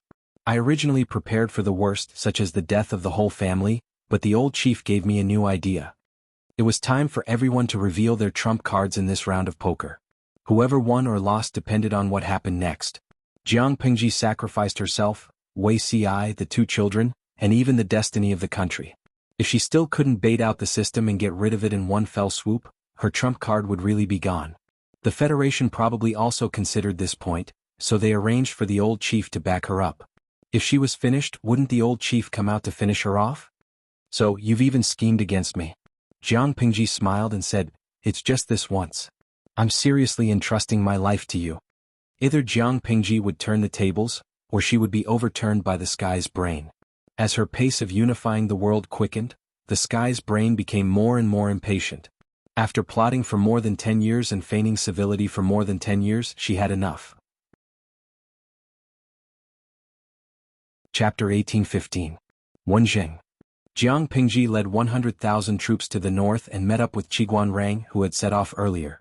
When the ruler and his minister, who had not seen each other for nearly 3 years, saw each other, the salted fish in the streaming room silently spammed the cold couple. Even though Jiang Pingji and Qiguanrang were destined to be together, the fans of the couple still insisted on picking up sweets from them. They were so stubborn that it made people feel sad. Jiang Pingji was not in the mood to see the salted fish holding up the evil cult flag. She hurriedly dismounted from her horse and helped Qiguanrang, who had been waiting for her outside Shui City early in the morning. She glanced at Qiguanrang's exposed hands, which were red from the cold, and could not help but blame him for not taking care of himself. Qiguanrang smiled and said, "When I heard that my lord had arrived with troops today, I was overjoyed. How could I care about these things?" Feng Zhen and Li Yun also rushed over on horseback. They felt that their lord was getting more capricious as she got older. Jiang Pingji said, I originally wanted you to lead the troops to Xichang. The weather there is better. I heard that people only wear autumn clothes in this season, but you had to invite troops to attack Beiyuan. Are you not satisfied with attacking Zhongzhou yet? Must you come to Beiyuan to cause trouble and cripple your body? Her words were not very polite, but those who knew her could tell that she said this because she was concerned about Qiguanrang. The geography and climate of Beiyuan were completely different from Zhongzhou.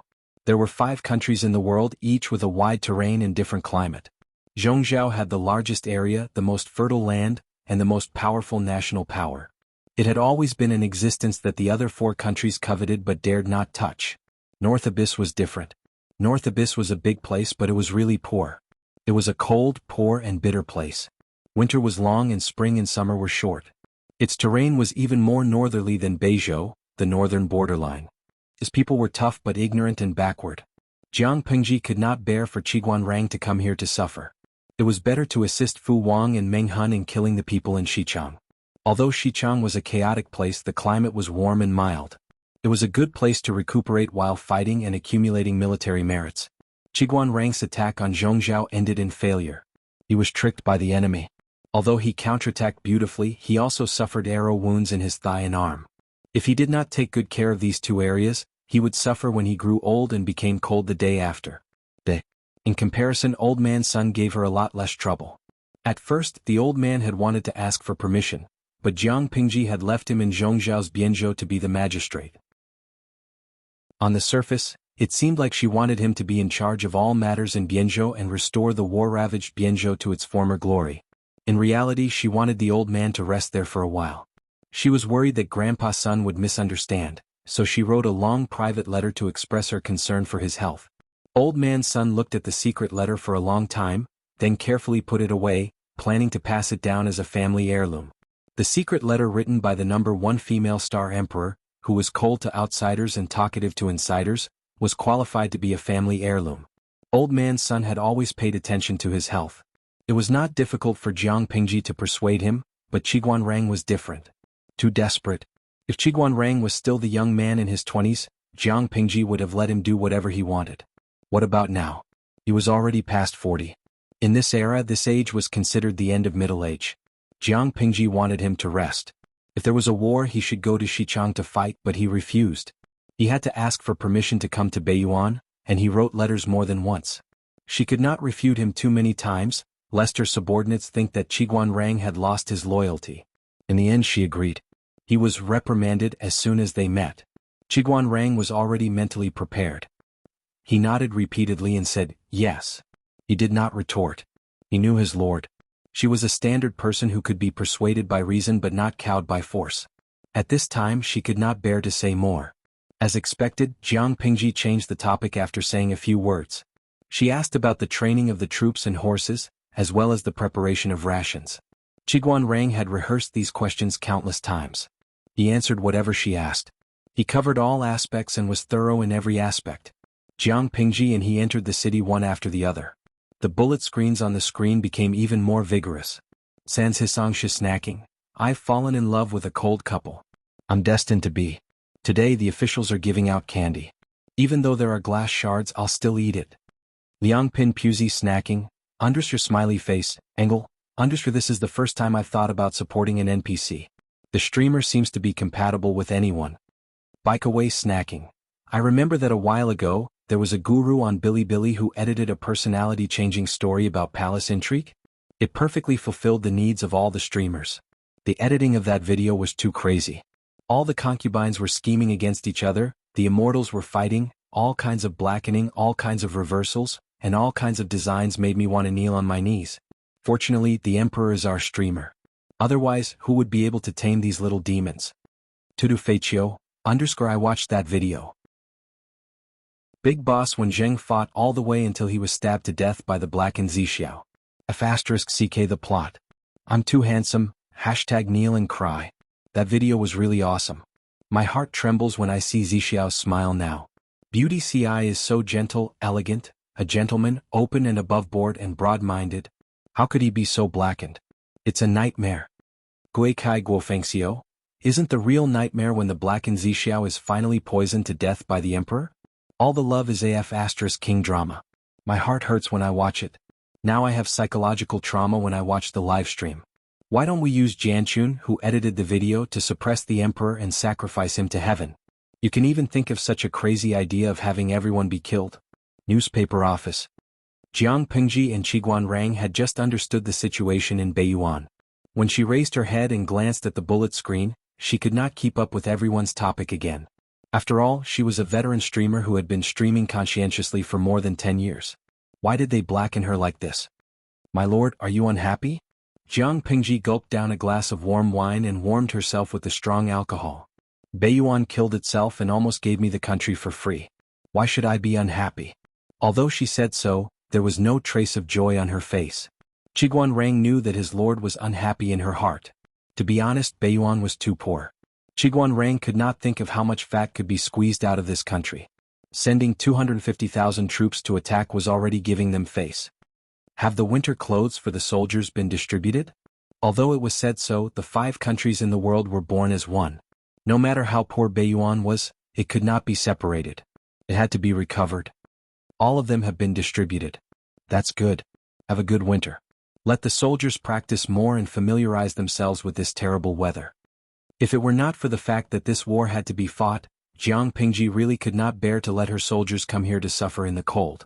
After Jiang Pingji arrived, she was busy for 2 days. On the 3rd day, everything was on track. At this time, the scouts found hundreds of suspicious people. They arrested all of them and waited for Jiang Pingji to deal with them. After investigating, Feng Jin reported, the people who fled from Beiyuan said that they could not survive. They hope that my lord can take them in. Jiang Pingji smiled and said, fled? There are people seeking refuge with me when the war is about to start. Is the royal family of Beiyuan so unpopular? Feng Jin evaluated indifferently, the royal family of Beiyuan is just a group of puppets who are manipulated and have no control over themselves. How can they unite the people? Chapter 1816. Beiyuan was a strange country. Beiyuan was able to establish a country because of a very dramatic reason. Different from Dongqing, Zhongzhou, Nanxing and Xichang countries, although the aristocrats were powerful, the royal family always restrained their growth and tried various ways to weaken them. Beiyuan was different. Not only did they allow the aristocrats to grow, but they also foolishly passed a system that was extremely beneficial to the aristocrats. The aristocrats' official position was passed down from generation to generation. To ensure the interests of the aristocrats, they also stipulated that the aristocrats could not be killed unless they committed treason or regicide. With such a guarantee, the development of the aristocrats in Beiyuan could be described as a blowout. As long as a man was born in an aristocratic family, he would be able to enter the officialdom and obtain an official position after he reached adulthood. As a result, all the positions with real power and benefits were occupied by the aristocratic families. The royal family became a human-shaped stamp machine, and their right to speak in politics was frighteningly weak. Some aristocrats tried their best to have children in order to expand their family's influence. As long as the family could afford it, they would be willing to die. Anyway, when the children grew up, they would definitely become officials. Even if it was a small official, there would be a qualitative change when there were a lot of them. With this idea, after decades of development in Beiyuan, the group of aristocrats had expanded to a terrible number. This also affected the inheritance rights and interests of the lineal descendants, so there was a clear distinction between legitimate children and illegitimate children. Legitimate children were certainly noble, while illegitimate children were a little higher than commoners, but they were servants and slaves in front of legitimate children. Beiyuan was like a dynasty that was adjusted at an accelerated speed. After only a few decades of establishment, serious land annexation problems were exposed. The interest groups led by the aristocrats were insatiable. They ate too much and the country could not collect taxes, causing the national treasury to be empty and the country to be poor. There was a widely spread saying in Beiyuan, the emperor was just a broken doll that the aristocrats could play with at will. Indeed, the aristocrats led by the Yi family in Beiyuan took turns to govern and stage coups. Beiyuan had never been peaceful. It was said that there were as many as 20 coups in a year, and the shortest regime lasted only half a day. It was equivalent to XX force just getting rid of the enemy force, and before they could be proud of it for a few hours, the latecomers secretly stole their heads. The people of Beiyuan were also miserable. In 5 years, the currency was changed 6 times and the measurement units were changed 4 times. The worst part was that the XX faction had just issued some sort of order, and the people below were busy implementing it. After 4 or 5 months, there was still no effect, and the XX faction had taken over again. The AA faction overturned all of their predecessors' arrangements and brought out their own original works. The people of the North Abyss, in his heart, he wanted to curse at these idiots 10,000 times. With great difficulty, the largest aristocratic family of Baiyuan, the E family, stood out from the various factional struggles and pushed the royal family to wear their own dragon robes. The people finally heaved a sigh of relief. Just when they hoped that the new emperor would be smarter and not cause trouble again, these people broke the bottom line again. The first thing House E did after ascending to the throne was to confer the title of king to every direct descendant of the E family. This was a hereditary title, and their salaries were of the highest class. For a moment he was proud of himself. Underscore smiley face, angle. Underscore the higher-ups had also said that in order to fight for more authority in the court, the landowning households had fought hard to survive. Even though they had beaten the bastard children into low-class people, the number of direct descendants was still very large. According to a later world record, the patriarch of XX aristocratic family in the North Abyss had a total of 369 wives in his lifetime. All year round he slept with 1 wife a day and the other 4 had to wait. The number of children was even more horrifying. 412 sons and 398 daughters. Underscore smiley face, angle. Underscore in order to increase the number of so-called legitimate children, they could have 9 wives at the same time and unlimited concubines. Although the E family was not so horrifying, there were still more than 100 direct descendants of the E family. In other words, in a place with a small population like the North Abyss, there were more than 100 hereditary titles of king all at once. How could the national treasury afford the highest salary for every king? After receiving half a year's salary, they were so poor that they only had their underwear. In order to appease them, the new royal family of the North Abyss could only think of ways to squeeze more money from the people. What? Reduce the king's salary and remove their titles? No way, they were all from the E family and held great power. If they were angered, they would lose their heads in the middle of the night. Underscore smiley face, angle. Underscore anyway, the people were just ants. Why would ants need people to have such a big appetite? Cut. The money in the people's pockets was like a sponge that could still be squeezed. The North Abyss was located in the north. It was only warm for a few months a year and the rest of the year was very cold. The environment was harsh and it was not easy for crops to survive. The land produced little food. In order to stabilize the national situation, the agricultural tax could not be high.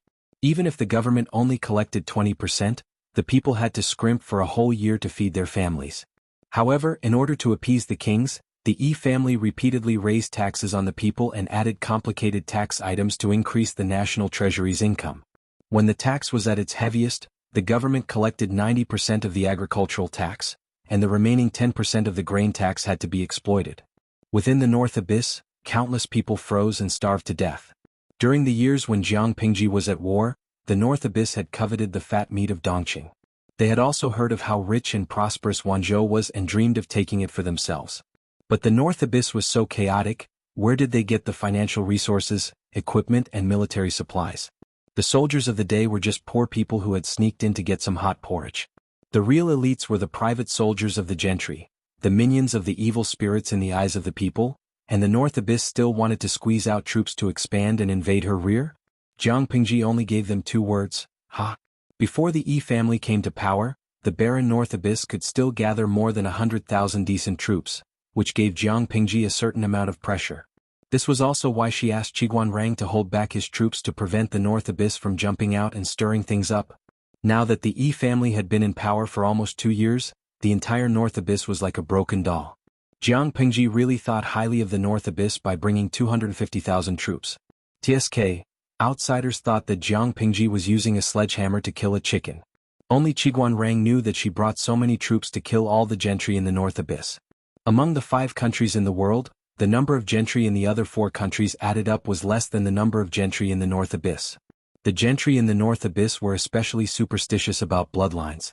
The deformed, N kinds of privilege theory of the gentry was deeply rooted in their bones. A group of malignant tumors. If she really absorbed it, she was afraid that she would get cancer. When Feng Zhen told her that they had captured more than 100 refugees from the North Abyss, she was deep in thought. Qiguanrang said, "Actually, there were refugees who flocked to Shui City before, but I made the decision to expel them." Jiang Pingji smiled and said, "What if they couldn't?" Qiguanrang said, "Give them dry rations and send soldiers to send them away. If they are still stubborn, kill them as an example to others. If not, kill them all." Although the refugees from the North Abyss were pitiful, they couldn't allow them to enter their territory and threaten the lives of the people there. When Qiguanrang arrived at the border, he heard that many refugees from the North Abyss had robbed the local people of their money and rations, killed people and raped them. These people couldn't be allowed to live. As for those who hadn't escaped in time, he was much gentler. He mainly drove them away and killed them when they couldn't escape. If it were anyone else, they would probably be scolded to death, but Qiguanrang never cared about such things for the sake of the overall situation. He wouldn't be soft-hearted to the people of the enemy country and put his own people in danger. Similarly, he didn't have to be soft-hearted to this group of people who had crossed the border. However, Feng Zhen said, "It's just, my lord, one of them claims to be your old friend." Jiang Pingji asked, "What's his name?" Feng Zhen answered, "Ma Xiao." An image of a somewhat quiet but clear-eyed youth immediately appeared in Jiang Pingji's mind. The acquaintance from the Lanyi Academy was indeed an old friend. I remember Xiaoyin saying that the fertile fields of Ma Xiao's family were occupied and plundered by bandits. In order to avoid disaster, he had no choice but to move his family north. There had been no news of him for many years. It never occurred to her that he had gone to the North Abyss to avoid disaster. Chapter 1817. Avoid disaster? Go north with his family? Going to Beiyuan to avoid disaster, that's also. Why didn't he look for you back then? No matter what, he could at least protect you. When Feng Zhen said this, it was obvious that a well-fed man did not know the hunger of a starving man. Jiang Pingji said helplessly, "Nanxing was in chaos. After the Nanman disaster, the flames of war spread throughout Nanxing. Jiqing obviously couldn't go to Nanxing. To go to Zhongzhou, he would have to pass through the territories of several feudal lords and there would be countless bandits along the way. Whether he could reach Zhongzhou alive is still a problem. After thinking about it, Beiyuan is the only way out. Even if life is hard, he won't die under the knives and swords of the bandits." Ma Xiao's family was well off. They had a lot of fertile land and could be considered a wealthy landlord. Even if he didn't have any prospects for the rest of his life, he could still live comfortably. He belonged to a poor family and was considered well off. However, what was the use of having fertile land? When the world was in chaos, how many people would fish in troubled waters to burn, kill, and loot? Small wealthy families like Ma Xiao, who had some property but could not protect themselves, were the favorite fat sheep of the bandits. The profits were high and the risks were low. They could live comfortably for a while with just one job. Ma Xiao had no choice but to pack his luggage and flee north. It was expected. Feng Zhen heard the displeasure in Jiang Pingji's voice and chose to shut up with a strong desire to live. Qiguanrang discreetly glanced at Feng Zhen. How old was this wastrel already? Even now he still had a big mouth.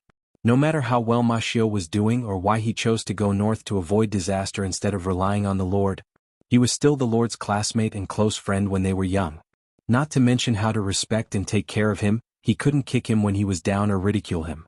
Of course, Qiguanrang also believed that his lord wouldn't care about Feng Zhen's slip of the tongue because of Ma Xiao. However, it was better to avoid such incidents. The harmony between the ruler and the minister was the result of both parties working together. Feng Longzi should learn from this. Jiang Pingji said, "Why didn't he look for me? Maybe he didn't want trouble. His personality has always been like this." Ma Xiao courtesy named Jiqing. He studied at Lanyi Academy when he was young. He was one of Jiang Pingji's best classmates. Compared to the others, Ma Xiao did not have a high presence among the five of them. Most of the time he was just passively joining in on the fun. His personality was rather taciturn. As long as he felt that he could solve the problem by himself, he would definitely not trouble people he was familiar with. Calculating the time, when Ma Xiao went north to seek refuge, Jiang Pingji had just taken over Xiangyang district. It was the most difficult period in the beginning. Internally they were poor. Their simple and crude team was like a grassroots team. Externally they had countless battles to fight, fighting this and that. In the early years, if she wasn't the one fighting others, others would take the initiative to pick a fight with her. She was still the one being looked down upon.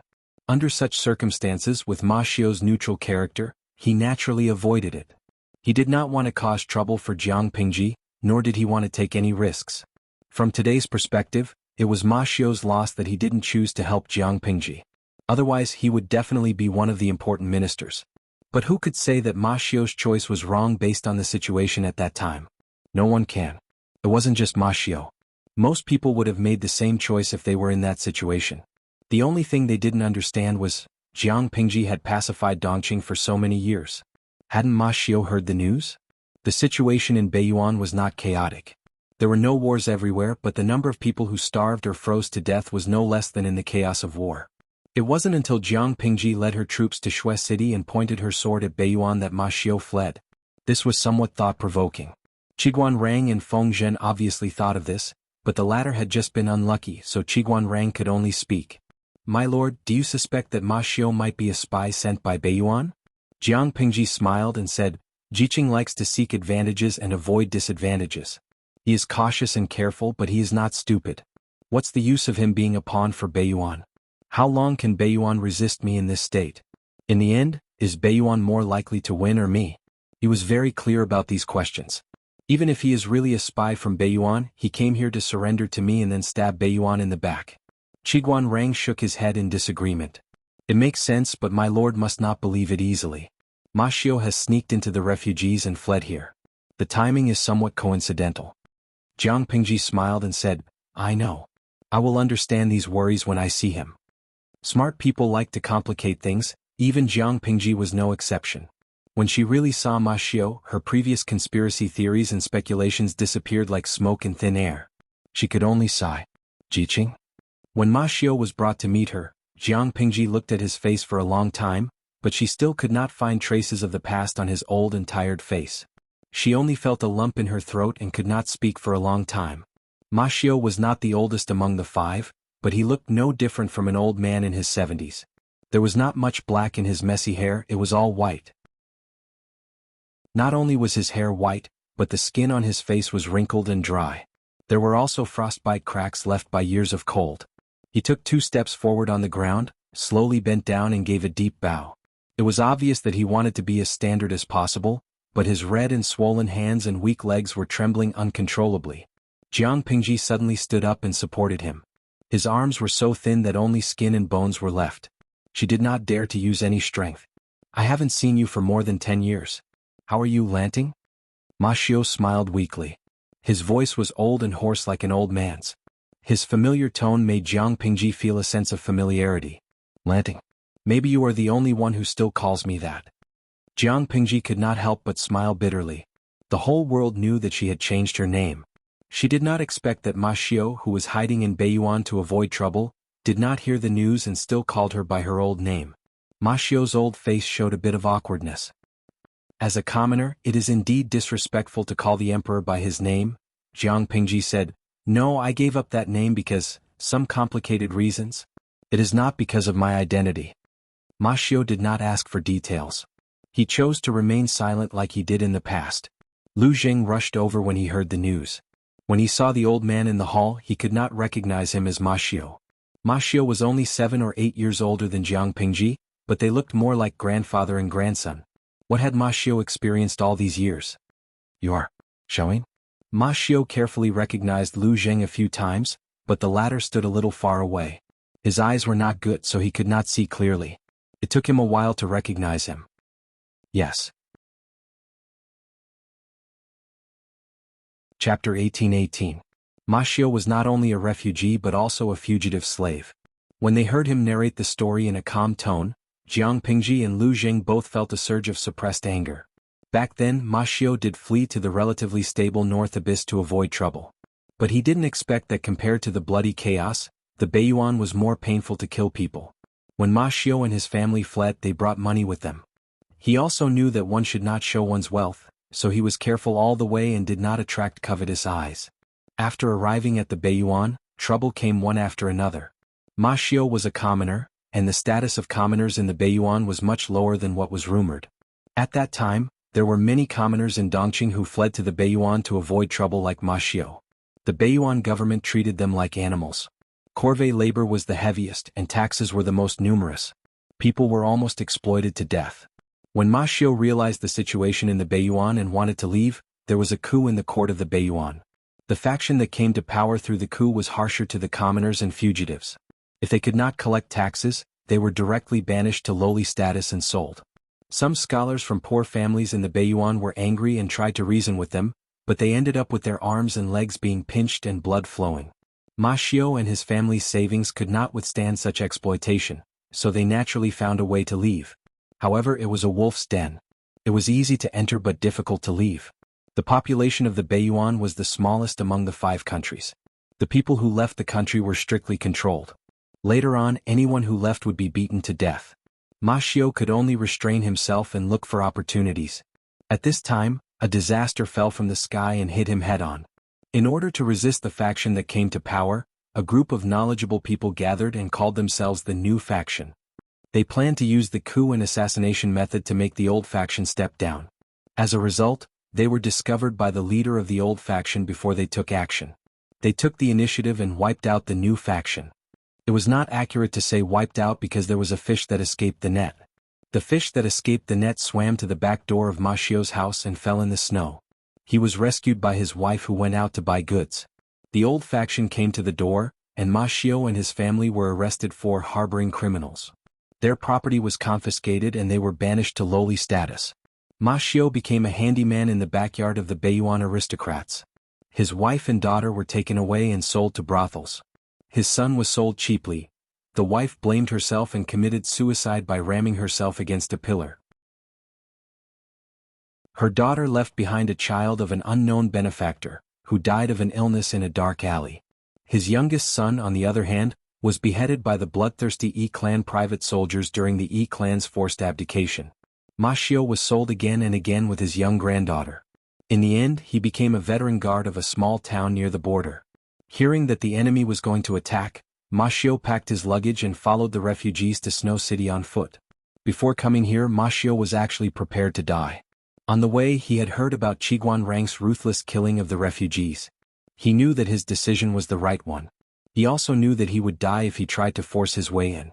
But, considering that he was once a citizen of Dongqing, he did not wish for his remains to be returned to his homeland. He only hoped that his granddaughter could be pitted. She could be adopted by someone or bought. If that was not possible, she could accompany him to be buried under the walls of Snow City, which was the closest city to Dongqing. Refugees like them had to walk on their feet. Ma Xiu was still all right. At the very least, he had a pair of old shoes that he had taken off someone's body.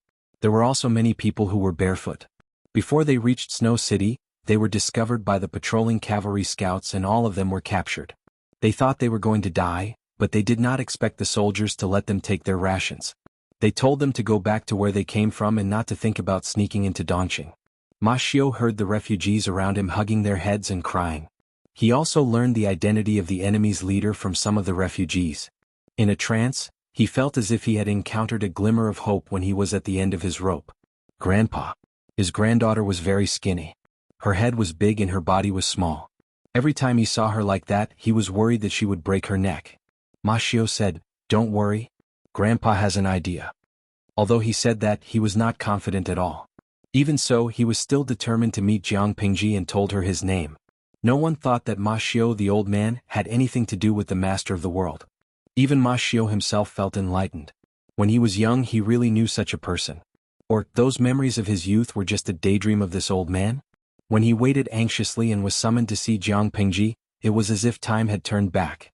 He not only saw the dignified female vassal in front of him, but also the young man in red who was laughing and cursing in Lengyue County.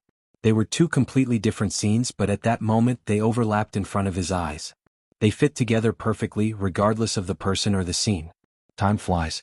Time treats me like snow and knives, but you are still a young man in fresh clothes. When he told these things, Ma Xiu's turbid eyes did not have a trace of emotion. It was not the calmness after experiencing snow and wind, but a lifeless silence.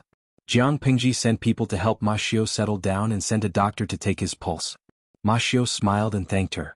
The doctor took his pulse, prescribed medicine and replied to Jiang Pingji. "He is like a lamp that has run out of oil. If we use precious medicine to keep him alive, he will only have a few months left. Doctors could cure stubborn diseases, but they could not save a person who was at the end of his life. The only thing Jiang Pingji could do was to let Ma Xiu live a better life in his last days and live a little longer." Her hand that was correcting official documents paused. The ink dripped and black dots appeared. How much longer can he live? The doctor said, late spring and early summer next year. Jiang Pingji waved her hand. You may leave. I understand. Today's streaming room was very quiet. The naughty salted fish did not say anything flirtatious. Qiguan Rang asked her, what is my lord thinking about? She slowly whispered, late spring and early summer next year, will the world be united? In another place, Ma Xiao and Lu Zheng were looking at each other silently. Ma Xiao's granddaughter was holding a fragrant and soft meat patty and chewing it slowly. Everyone has their own fate. Just fate. Why does Xiaoyin look so sad? Lu Zheng laughed at himself. I'm usually cold and hard, but I seem to be especially sad today. Ma Xiao smiled. Today is a rare day of celebration for me in the past 10 years. It was naturally a joyous occasion to find someone to entrust his orphan to before he died. Lu Zheng wanted to say something to comfort him, but he could not say anything when it came to his mouth. Reminiscing about the past was even more nonsensical. For Ma Xiao, who had suffered in the first half of his life, the more beautiful his youth was, the more miserable and painful the second half of his life was. If the two of them really wanted to reminisce about the past, they would only be rubbing salt on Ma Xiao's wounds. If anything happens to you, I will definitely treat this child as my own. Ma Xiao was not pretentious. He waved at the child. The child hesitantly put down the meat patty and sat down beside Ma Xiao's bed. Ma Xiao made a rare joke. In the future he will be your fake father. Lu Zheng's face darkened. He corrected, it's grandfather. He adopted Ma Xiao's granddaughter as his adopted daughter. He was one generation lower than Ma Xiao for no reason. Chapter 18-19. Ma Xiao couldn't help but say as he looked at his timid granddaughter who was taken away by the servants to rest. She's a poor child. Lu Zheng said, bitterness comes after sweetness. Ma Xiao froze for a moment and laughed. You're thinking the same thing as me. Do you know what nickname I gave her? Lu Zheng didn't know. Ma Xiao replied, Oil Orange. Oil Orange? Ma Xiao nodded. Yes, Oil Orange. Eating it for a long time will make the body light and prolong life. It's bitter before sweet. It suits her. Oil Orange blossoms in spring and produces fruit in summer. Every mid-autumn, late summer and early autumn Oil Orange fruits fill the branches and leaves. It's also resistant to drought and barrenness. It's very adaptable and can be found in some mountains in the south. The fruit tastes slightly bitter before sweet. Lu Zheng understood Ma Xiao's meaning. After a few moments of silence he asked, what's her name? I haven't given it yet. In a place like Beiyuan, a child like her doesn't need a name. It's good enough to have a humble name. Ma Xiao was still smiling, but his smile did not reach his eyes. His eyes were cloudy and lifeless. Smiling was just a habit that he had formed for the sake of living. Seeing Lu Zheng's heavy heart, Ma Xiao thought for a while and said, I'll think of another one later. Oil Orange was just a nickname he had given her, but she couldn't bear such a nickname in the future. Lu Zheng said, yes, I'll give you one. If you don't, I'll decide when I adopt her in the future. Ma Xiao smiled faintly and said nothing. Lu Zheng was also a top student in Langyi Academy. It was the child's fortune to have a name with his talent. The two of them were silent for a long time.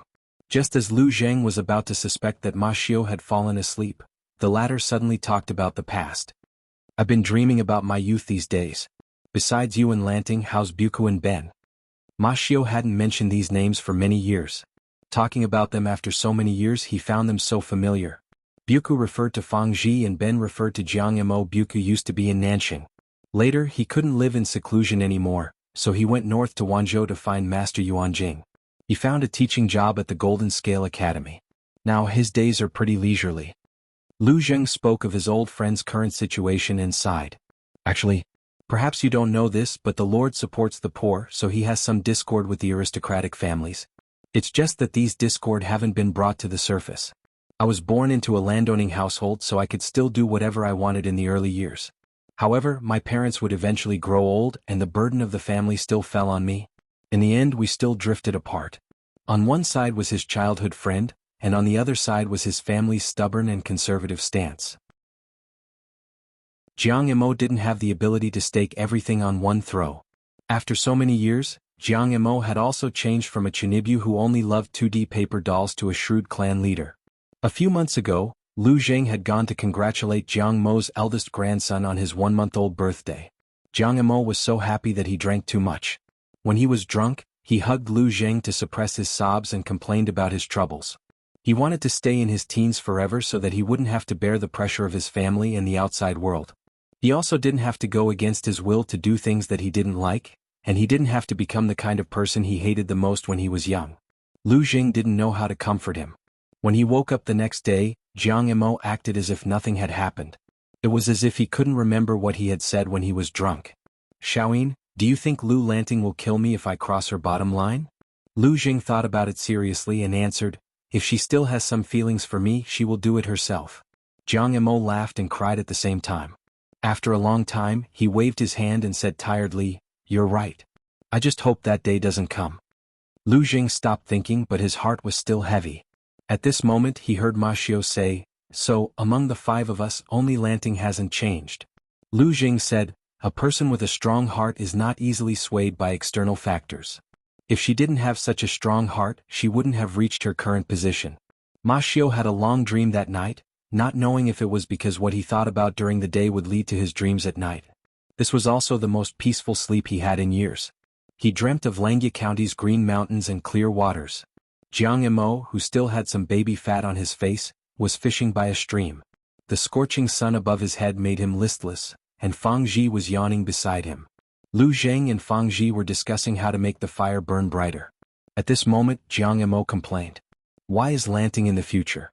The fish that we caught are starving. Ma Xiao laughed. He's still young and likes to sleep in. Didn't you slack off when you were his age? Jiang Mo's face turned red with anger. How can I slack off until late in the morning? As they spoke, they heard the sound of hooves approaching from the other side of the river. A figure in red and white rushed out of the dense forest on the other side of the river. Lu Shi was dressed in a red robe, riding on the back of a tall white horse. He urged the white horse to leap across the narrow stream and landed not far from them. Jiang Emo was startled by the movement.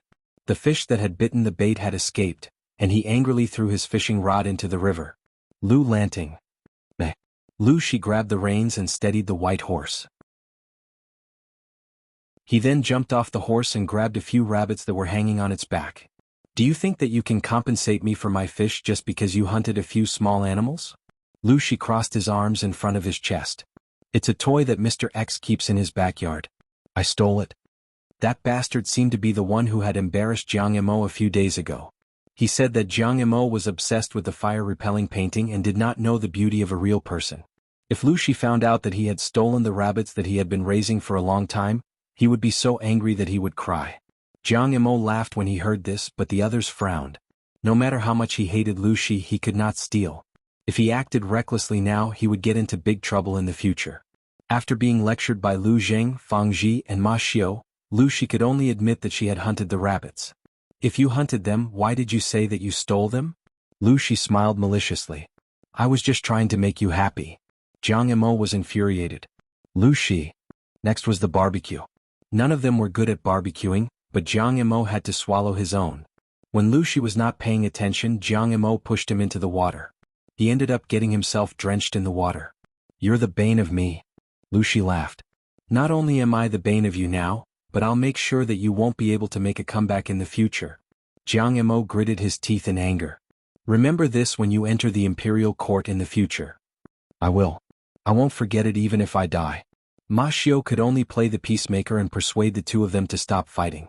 Grandpa. Grandpa. Ma Xiao slowly opened his eyes when he heard his granddaughter's voice. He was stunned when he saw the beams on the roof. What time is it now? Ma Xiao had not slept so soundly in a long time. When he woke up, he did not know what time it was. His granddaughter said, It's time for lunch. It's already late in the morning.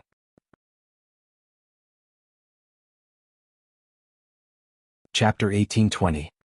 The weather in Beiyuan is too cold. It's only the end of autumn and the beginning of winter.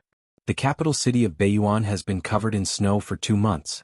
The snow in Shui City has reached its ankles. Although our soldiers are not afraid of the cold and heat, the weather is bad and it's not suitable to fight. I think, since the aristocrats of Beiyuan have created such good psychological conditions for us, why not use this as a breakthrough?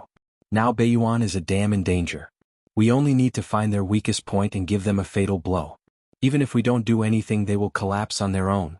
The first step was to attack conspiracies, then to attack friends, then to attack soldiers and finally to attack the city.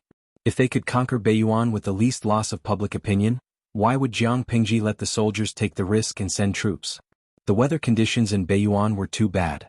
Even if the soldiers of Beiyuan were vulnerable, they had lived here all year round and were far more adaptable to the climate than them.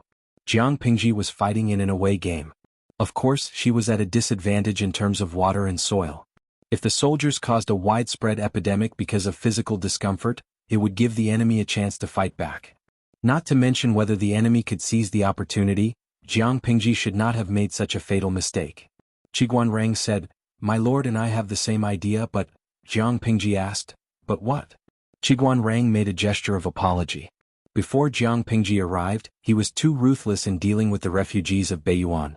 If Beiyuan used this to bewitch the people and make them want to fight to the death. Even if the possibility was small, it was Qiguanrang who gave the enemy something to use against him. Jiang Pingji exempted him from apologizing.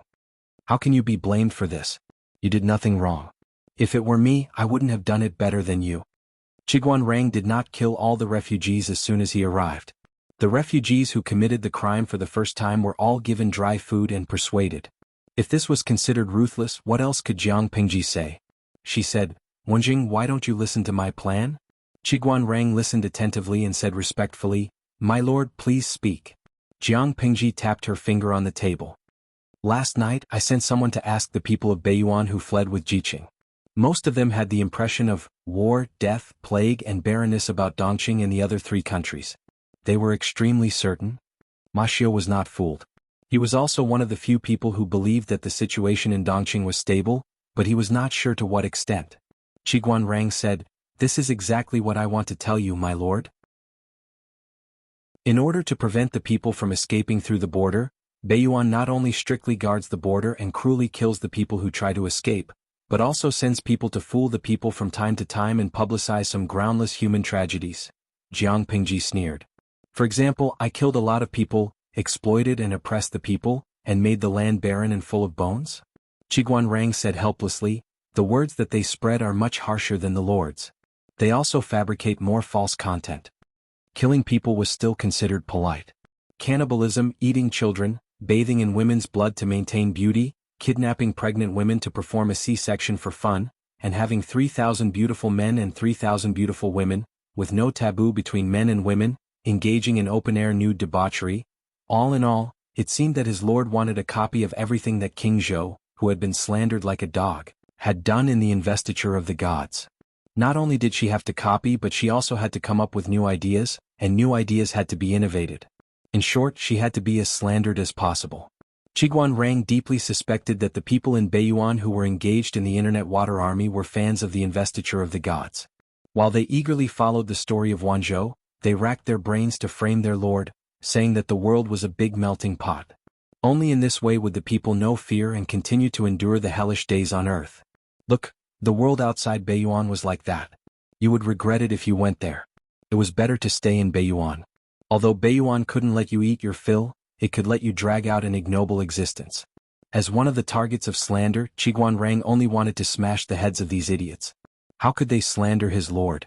When Qiguanrang first saw this information, he had secretly thought about capturing them in the future and cutting off their dog paws with a knife. That's all they can do. Otherwise they wouldn't have tormented Beiyuan like this. Jiang Pingji sneered. "They say that I'm muddle-headed, tyrannical and repulsive, but there are still people who can't bear it and take the risk to flee. It shows how much they've gone overboard." Qiguanrang gently waved his feather fan and smiled. His thoughts were the same as his lord's. Another official asked, "My lord, do you want the people of Beiyuan to know the real Dongqing?" Jiang Pingji said, "If we don't let them know how good the people of Dongqing are living, how will they know that they've been fooled? The more the aristocrats of Beiyuan squeeze the people, the stronger the backlash. But, if the people flee here one after another, should we accept them or not? Whether they accept them or not, it didn't seem right." Jiang Pingji said matter-of-factly, "No. Why should we accept them? Is it fun to move these days? Or is it not troublesome to move across borders? We're not going to guide the people of Beiyuan to seek refuge in Dongqing, nor are we going to drag their families away from their homeland. We want to let them know that even if Beiyuan changes its master, they can still live as well as the people of Dongqing. We also want them to know that their lives are even worse than the people who wander from place to place in troubled times. By the way, we should send someone to bribe the general who guards the border. It should work. The general who guards the border? Bribe that person? That general has a very good reputation among the martial artists. I'm afraid it won't be easy to persuade him. Although bribing the enemy general was normal, it also depended on the situation. If they met a loyal general, bribing him would only bring disgrace upon themselves. If they were unlucky, they might even fall into the enemy's trap. Jiang Pingji sneered. If he's really capable, how can he not even keep an eye on a group of refugees? I originally thought that person was greedy and lazy. He didn't care about these refugees and was too lazy to carry out the order issued by the royal family of Baiyuan to kill the people who fled. Now that I look at it, it's not entirely true. Perhaps this general still has some conscience, so he turned a blind eye to it and gave the refugees a way out. If it was greed and dereliction of duty, it could be bribed with money. By then, if the public opinion fermented well, Jiang Pingji could collude with the general to open the door and create the halo of a king's teacher. If it was someone with a conscience that had not been extinguished, then it would be even better. He would be moved by emotion and reason, and he would be moved by the righteousness of the world. Then he would be tempted by benefits, and he would not have any worries after he sought refuge with them. This would also achieve the best effect. Of course, if the general was unmoved by force or persuasion, Jiang Pingji could only use force to attack. Who gave the old, weak and disabled soldiers of Baiyuan the courage to think that they could guard this stupid pass? I don't deny that there is eternal loyalty in this world, but it's just the tip of a phoenix's feather. Chapter 1821. When the officials retreated, they went about their own business. Qiguan Rang waved his feather fan and complained to Jiang Pingji. My lord, you shouldn't have said such things to them. It will make you seem suspicious and heartless. It will be written about in the history books in the future. For the officials, if the ruler did not trust them from the bottom of his heart, would there be any sense of security? Jiang Pingji smiled and said, Wenjing, do you think I said something wrong?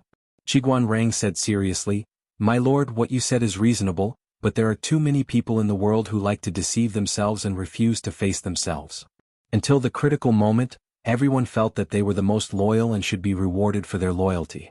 When Qiguan Rang was studying in the early years, he discovered that many so-called famous officials did not have much ability, for example the court officials of Dongqing in the past, but they used their loyalty to the ruler in exchange for positions that were unworthy of their abilities.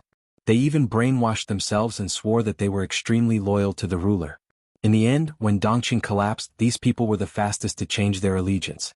The flags that were raised back then were slapped in the face at that moment, but these people did not feel any pain. That was amazing. What was even more amazing was that his lord snorted at their words and actions. She only stopped short of pointing at their noses and telling them not to do this.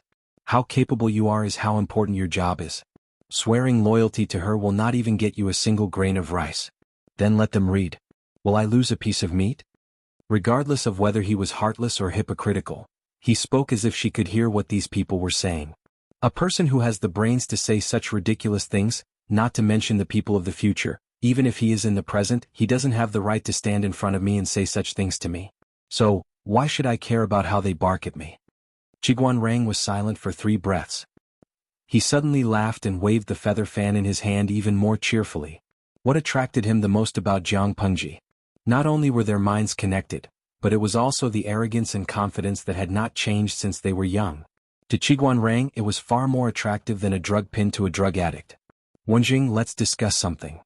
Jiang Pingji faintly looked at the fan in his hand and extended 4 fingers, indicating that Qiguan Rang should recognize that he was a man in his 40s. His body was not as strong as when he was young. Could he not hold his precious fan on a snowy day? It was fine to hold the fan, but could he not fan here and there? After so many years, did Qiguan Rang not realize that no one liked to play with him in winter? Qiguan Rang's smile slowly disappeared. In the streaming room, Qiguan Rang Jiang Pingji. His head could be broken and he would bleed. Jiang Pingji was not. Well, as he said Jiang Pingji he would be. Jiang Zhou Jiang with the guard. With he. And Jiang was. Jiang Rang, Jiang. Jiang er shui. And Jiang, said of. And said. Jiang of the Jiang, even a Jiang even. Could. Even though. When the garrison general asked, the messenger sent by Jiang Pingji hurriedly explained that it was because the refugees from Beiyuan had caused the people at the border of Dongqing to suffer unspeakably. That was why the current situation was created. He did not have the slightest intention of destroying the friendship between the two countries. He just wanted to seek justice for the victims. Underscore this level of lying was probably equivalent to pointing out that laundry detergent was a chemical weapon. If they really wanted to seek justice, why would they need to deploy 250,000 soldiers to poke at their doorstep? Of course, the defending general did not dare to answer the messenger's question directly. He did not even acknowledge that the refugees were the people of the North Abyss. The citizens of our Beiyuan kingdom are generous and righteous. How could we commit such evil acts as burning, killing, looting, and raping the citizens of our neighboring country? Even if he really smuggled in illegally, he would still be an honest person who knew his place. The messenger used this as a breakthrough point and started chatting. For example, I heard that the taxes in Beiyuan are very heavy. How much taxes do the people pay every year? Are they still living well after paying so much taxes? Do they have enough to eat and wear? Is the place they live in leaky? I heard from the refugees that the situation in Beiyuan is not very good. Do they need help from the neighboring country? Everyone is doing this for the sake of the people. Don't stand on ceremony. The garrison general's forehead was dripping with cold sweat. At first he could still handle it. Later he felt that the messenger knew too much. However, he was the messenger sent by Jiang Pingji. No matter how bad his mouth was, he could not simply kill him. After chatting about this, the messenger began to care about the garrison general's family situation. Questions such as, which family does old Tai come from? Oh, so he was born from a commoner's grassroots background. Old Tai is awesome. It's not easy to start from scratch these days. How many people are there in his family? Where are his uncle, aunt, sister-in-law, nephew, and niece now? Old Tai is fighting a war alone. Does he miss them? How's the salary? Is it enough for the family's expenses? If it's not enough, why not consider jumping ship and finding a better job? The garrison general's face turned green as he listened. It just so happened that the messenger was testing him while stepping on his bottom line.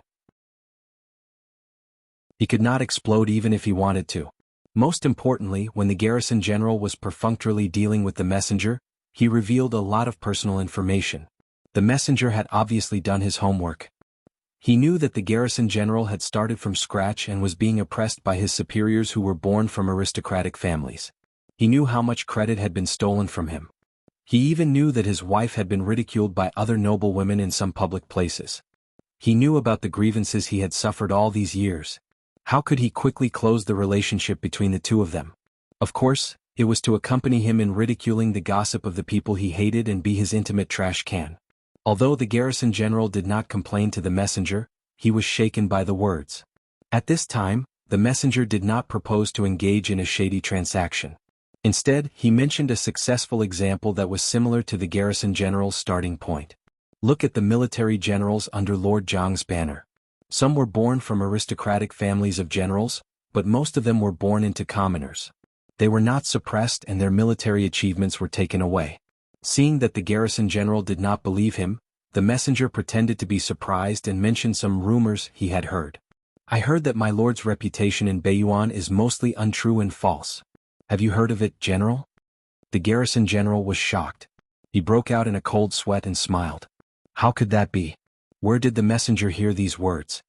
If he directly confirmed the truth of Beiyuan discrediting Jiang Pingji and admitted that they were the ones who stirred up those messy rumors, Jiang Pingji would directly carry the flag and attack them. What, attacking without a good reason? Fighting to defend one's dignity? That was sufficient reason enough. Looking at the history of the predecessors, there was no lack of humiliating the monarch of a country, which then led to the destruction of the country. Even if the two countries were bound to fight, the garrison general could not let the information be used against them. The garrison general flatly rejected the idea. The messenger sneered again and again.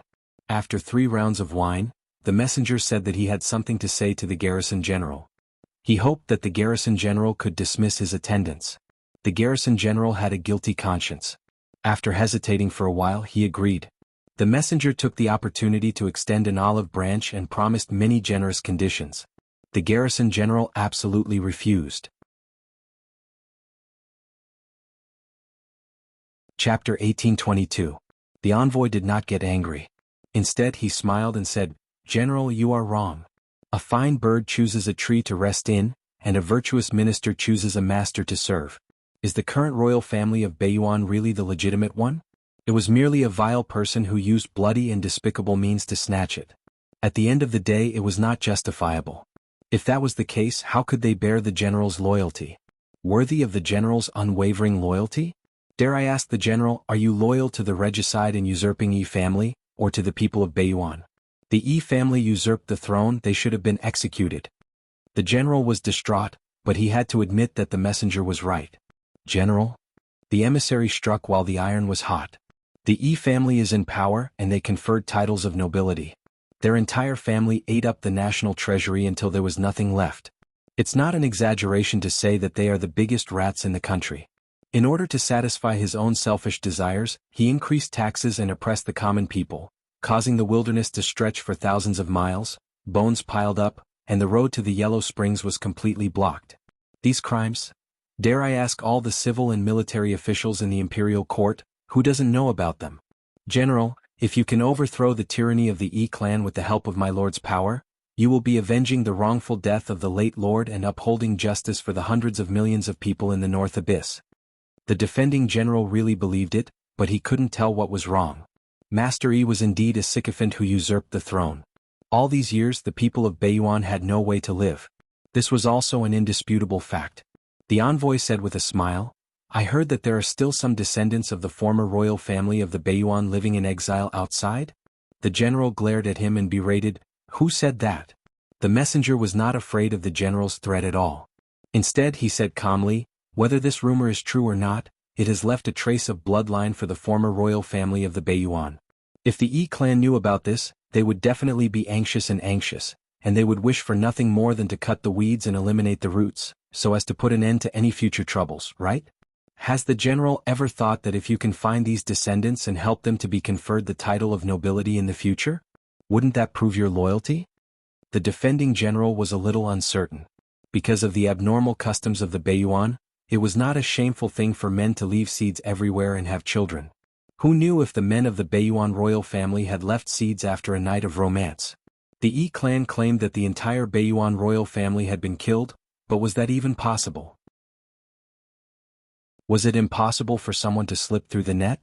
Putting everything else aside, the landowning gentry who had created the world record and had hundreds of daughters and sons was still the subject of much discussion. For the sake of power, the landowning gentry desperately gave birth to children. When their children grew up, they would enter the imperial court and fight for the right to speak. Was the imperial family going to keep themselves clean? Most importantly, the emissary said this in front of him, so it was most likely that the descendant of the royal family was in their hands. The envoy did not look at the military general's changing expression and calmly persuaded, all the civil and military officials in the Baiyuan imperial court know that Master Yi is a villain who usurped the throne and a sinner who subverted the universe. But why doesn't anyone say anything? Why does everyone pretend to be deaf and mute? Wasn't it because they were afraid of death? Wasn't it because they were vile people who fawned on the rich and powerful? Wasn't it all because they were afraid of getting into trouble and being accused of treason by the Yi clan? However, the general was different. The general was a truly loyal and valiant general. Why would he be afraid of such things? If you take the right path, when the political situation in Baiyuan is clear and the people live and work in peace, it will be clear who the people should praise and who they should criticize. The general seemed to have been injected with chicken blood by the envoy's words. The latter said, who is truly loyal to the emperor and thinks for the sake of the country and the common people? Does the general know? It's you, the general. Listening to the messenger spout nonsense with a straight face, the balance in the commander's heart tilted towards Jiang Pingji with a thud. After a long time, the general bowed to the envoy and said with a firm gaze, please teach me how to eradicate the villains of the Yi clan. The envoy laughed heartily and helped the general, whose eyes were glistening with tears. With such a loyal person like the general in Baiyuan, why worry about the torch not being passed on? Next, it was time for the envoy to sell his lord and Dongqing in Wanzhou to the general. Listening to the envoy's description of the prosperous times, the general looked as if he had been deceived. He cursed the Yi clan for being treacherous and scoundrels.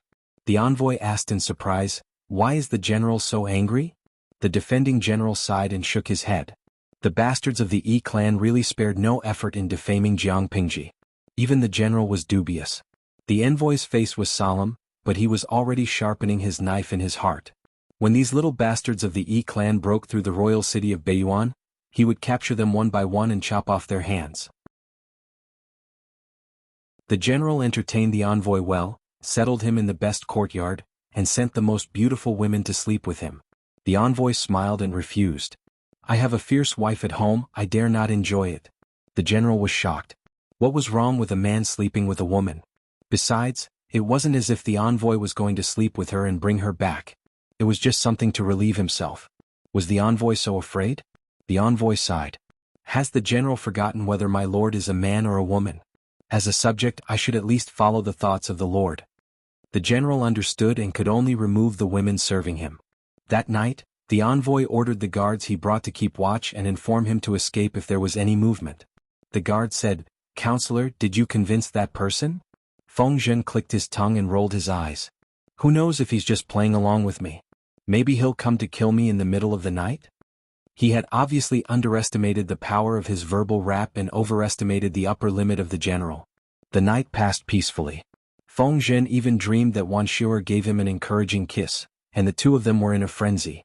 He didn't have an affair outside and he still knew how to keep his chastity. Not bad, not bad. After waking up, Feng Zhen muttered as he put on his clothes.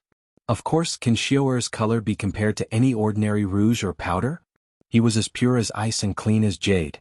Could any woman touch him? What a joke. After dealing with the general and confirming that they could flirt, Feng Zhen's mission was considered complete. He left contentedly. When Jiang Pingji saw Feng Longzi, who was flushed with success, she looked him up and down with a faint smile. Feng Zhen couldn't help but shiver. His hairs were standing on end from his lord's stare. "Does my lord feel that something is wrong?" Jiang Pingji smiled. "No, everything is right." Feng Zhen couldn't help but mutter to himself. If there was nothing wrong, why was she staring at him like that? Qiguan Rang asked, "Is that general reliable?" Feng Zhen said, "Whether he's reliable or not, it's fine as long as he's useful. If he only relies on his brain, he won't have much success in the future." Boorish people deserve to be tricked into his trap. Feng Zhen was probably a scumbag. Yesterday he was still sweet-talking the general. His mouth seemed to be smeared with honey. He had just settled the general and now he was pulling up his pants and ignoring him. Would the general be heartbroken if he knew? Sob, sob, sob? Confucius once said, "I'd rather believe in ghosts in the world than believe in a strategist's lousy mouth." The reason the general was tricked was probably because he was too uneducated. Underscore smiley face, angle. Underscore after a few days Feng Zhen and the general secretly communicated and put the prepared public opinion proposal on the market. With the general's help to add fuel to the fire, the effect was really great. Chapter 1823. Anani porridge. Compared to the turbulence at the front line, the days at the rear defense line were much more leisurely. The two princes were also thriving like bamboo shoots after the rain. For example, the eldest prince was more proficient in speaking and had a tendency to be a chatterbox, while the second prince was still a man of few words and was as steady as Mount Tai. Scare him early. The eldest prince had ideas since he was young, especially after realizing that his status was extraordinary. He did things more and more like a model. The second prince lazily raised his eyelids and turned around to face the eldest prince. She didn't want to mess around with the Jiang family's little brat. This brat was obsessed with appearances, but she wasn't, and she had no interest in Wei Ci. Anani, the eldest prince pushed his sister's shoulder and shouted coquettishly, "Anani, go scare him early." The second prince was speechless. Speaking of which, why did a 1-year-old child know how to act cute? Didn't she know that it was against the rules? The female official on the side smiled and echoed, "The eldest prince likes Mr. Wei very much." The eldest prince grinned, revealing a few small white teeth and said, "Scare him very well." As someone obsessed with appearances, the eldest prince had never hidden this from a young age. Her closest maids and servants were all good-looking. The female official said, "Mr. Wei will come to teach in an hour. Your Highness, you will see him in a little while." The eldest prince didn't quite understand the meaning of the whole sentence, but she could understand the second half, so she obediently sat and waited. The female official saw that the two princes were so cooperative that she wanted to get married and have children. Smiley face, angle. The colleague heard her thoughts and couldn't help but roll his eyes to discourage her. How can an ordinary child compare to the two princes? What is their background and what is our prince's background? How can it be the same? The colleague said, What is an ordinary 1-year-old child like? It's already good enough that they can call out their parents. How can they express themselves like a 2-year-old child like the eldest prince? Most of them are still drinking milk at 5 or 6 years old, but the 2 princes are extraordinary since they were in their mother's womb. Think about it, has anyone ever worried about His Highness since he was born? As expected of the reincarnation of Ziwei Star, he was born extraordinary. Her Highness Lian had been intelligent for a long time, while Her Highness Yen had been too lazy to discern her aptitude, but it wasn't too bad. Giving birth to a child was not easy, but to give birth to a child with the same aptitude as the 2 princes was as difficult as ascending to the heavens. Her colleague's words successfully dispelled the female official's thoughts. When Wei Ci came to teach on time, the eldest prince ran towards him like a cannonball and hugged his thigh tightly. "Wow, I want a hug." Wei Ci hurriedly bent down to steady her so that she wouldn't fall. Then he bowed respectfully. "Your subject Wei Ci greets your First Highness." While Wei Ci was bowing, the first prince grinned and leaned forward to plant a wet kiss on his cheek. "If you want to scare me, give me a hug." His Royal Highness couldn't help curling his lips when he saw this. Her outgoing personality really took after her mother. At such a young age, she had already learned to flirt without a teacher. What would happen when she grew up? If Jiang was fighting at the front line? Ji wondered if she would sneeze if she knew that her daughter had made a move on her husband. "Princess Lian, you mustn't do this in the future." Wei Ci was momentarily stunned. He patiently advised Her Highness to pay attention to her image. It was time to change her bad habit of being obsessed with looks. "Do you want to scare me?" She had been bored the whole day. The courtyard was only so big. She got bored after walking a few rounds. Her younger sister didn't play with her, so the thing she looked forward to the most every day was seeing Wei Ci. It wasn't just because Wei Ci was good-looking, but also because they were naturally close by blood. Wei Ci rarely overstepped his authority. He raised his hand to stroke the eldest prince's soft hair and chuckled. "I miss your highness very much too." Not far away there were female officials and servants standing guard. Wei Ci couldn't be too intimate with her. He pacified the little one and began to prepare for the lesson. Her Highness Lian's talent was similar to Her Highness Jiang Yan's in his previous life. Not only did she speak early and learn early, but she also had a strong memory. Wei Ci had experienced it once, so when he taught the twins, his teaching speed wasn't slow. They didn't need to understand the meaning of these books now. They only needed to memorize them.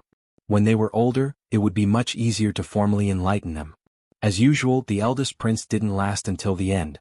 When Wei Ci finished, she was so sleepy that she curled up into a ball. Her saliva wet the mat.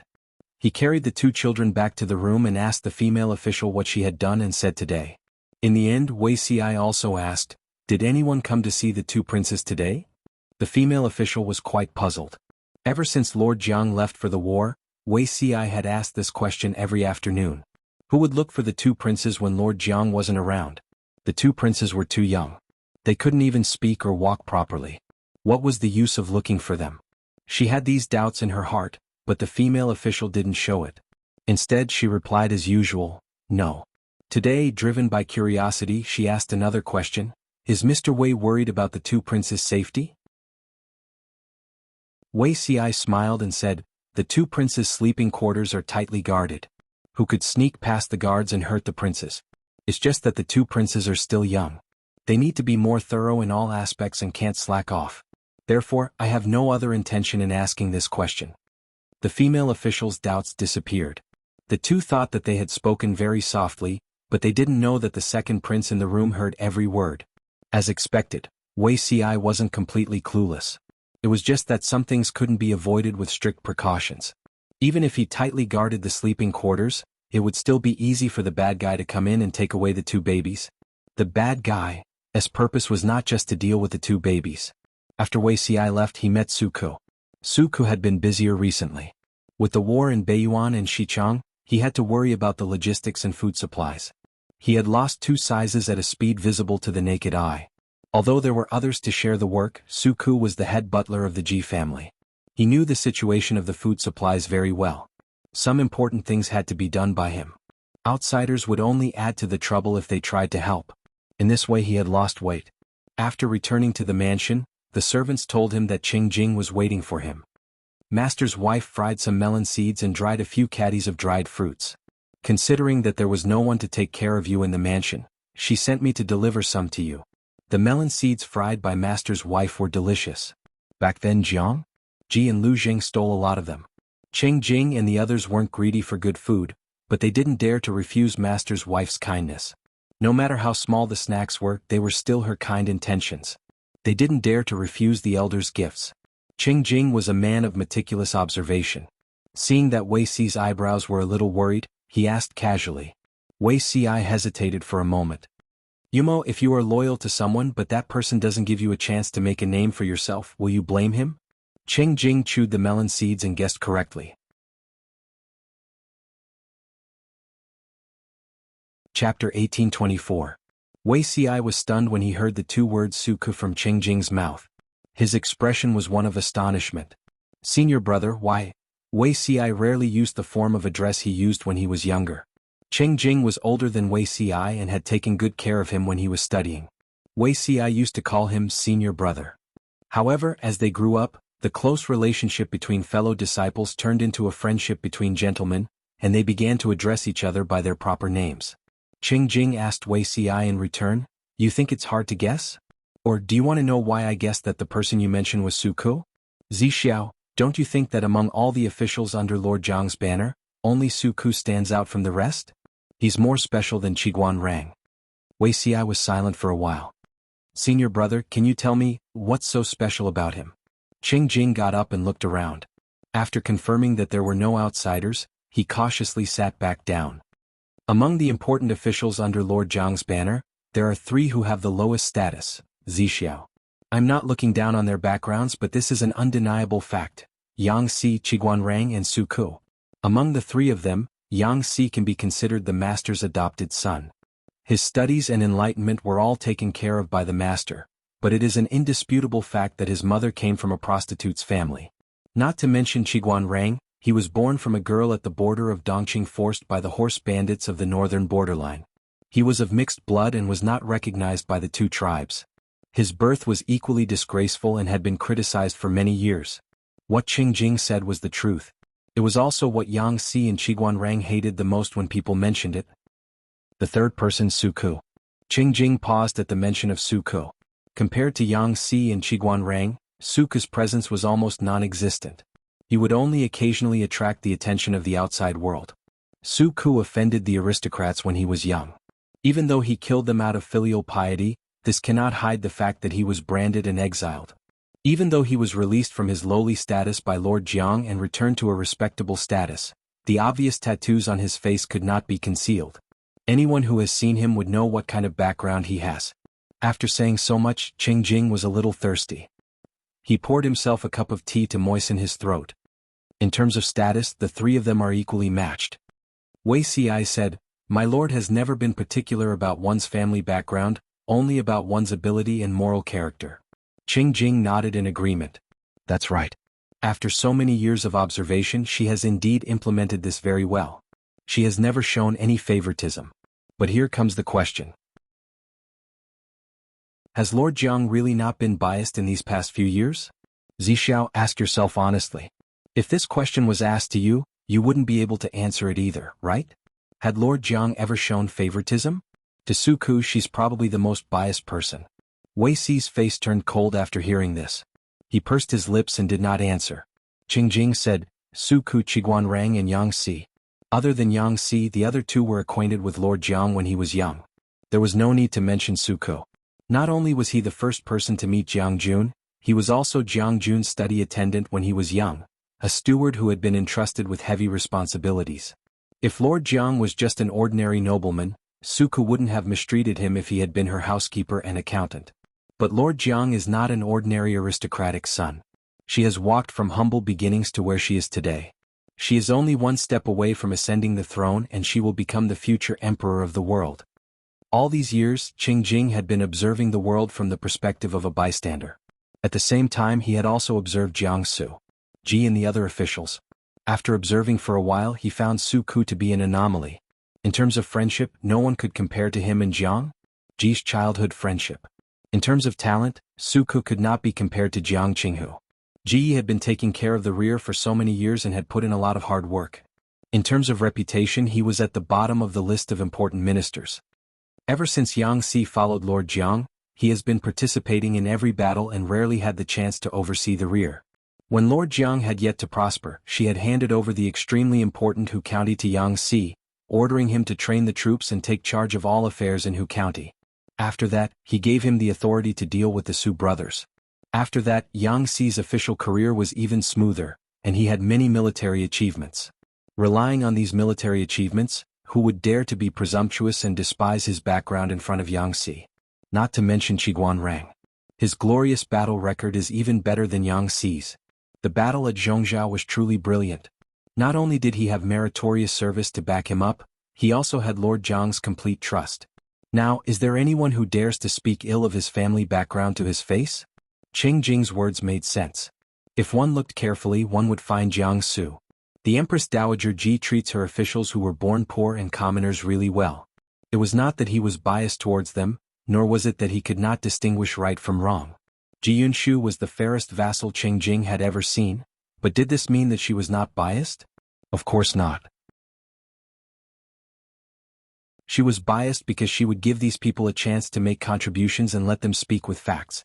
As long as they performed meritorious deeds, any reward would not be excessive. With meritorious service and rewards, their status and weight would rise accordingly. In comparison, the officials of landowning households were slightly weaker. Of course, if one didn't look closely, one wouldn't be able to notice it. Even if they found out, Yang Si and the others also spoke with their strength, and did not rely on nepotism to get to the top, so there was nothing to criticize. Whether it was the civil officials or the military generals, almost all of them were like that. Among the generals, Li, Fu Wang, Dian Yin, Jiang Nongqin, Meng Hun. These people did not come from noble families, but they had many opportunities to lead troops and lead battles. They were strong themselves, so it was not difficult for them to accumulate military merits. Of course, this also had to do with Jiang Su. It was because there were too few generals in Ji Ye's tent. Even if he absorbed Yang Tao's former subordinates in the later stages of the game, there weren't many battles left. He still couldn't surpass these few in terms of reputation. Everyone was like that except for Su Ku. It would be hard for Cheng Jing not to notice him since he was so conspicuous. Su Ku and Mr. Jiang have known each other since they were young. Not only do they have a master-servant relationship, but they also share a youthful friendship. Logically speaking, Su Ku should have won the emperor's favor the most. Cheng Jing deliberately used the word, emperor's favor. It was a fact that Ji Yi would ascend to the top in the future. Yet, the status he possessed did not match his reputation. It could be said that he had lost the emperor's favor and trust, but Mr. Jiang had handed over all the matters of the rear to him, almost betting his life on it. Who would dare to say that this was not trust? But to say that she trusted Su Ku, that was not entirely true. No matter how good Su Ku was at internal affairs, he was not only good at managing internal affairs, but he knew nothing about military affairs. He seemed to have never touched military power even once. If one were to say that he was good at it, Wuxia was also good at internal affairs, but he followed the army year after year, running to this battlefield or that battlefield. While he controlled military power, it did not hinder him from managing government affairs.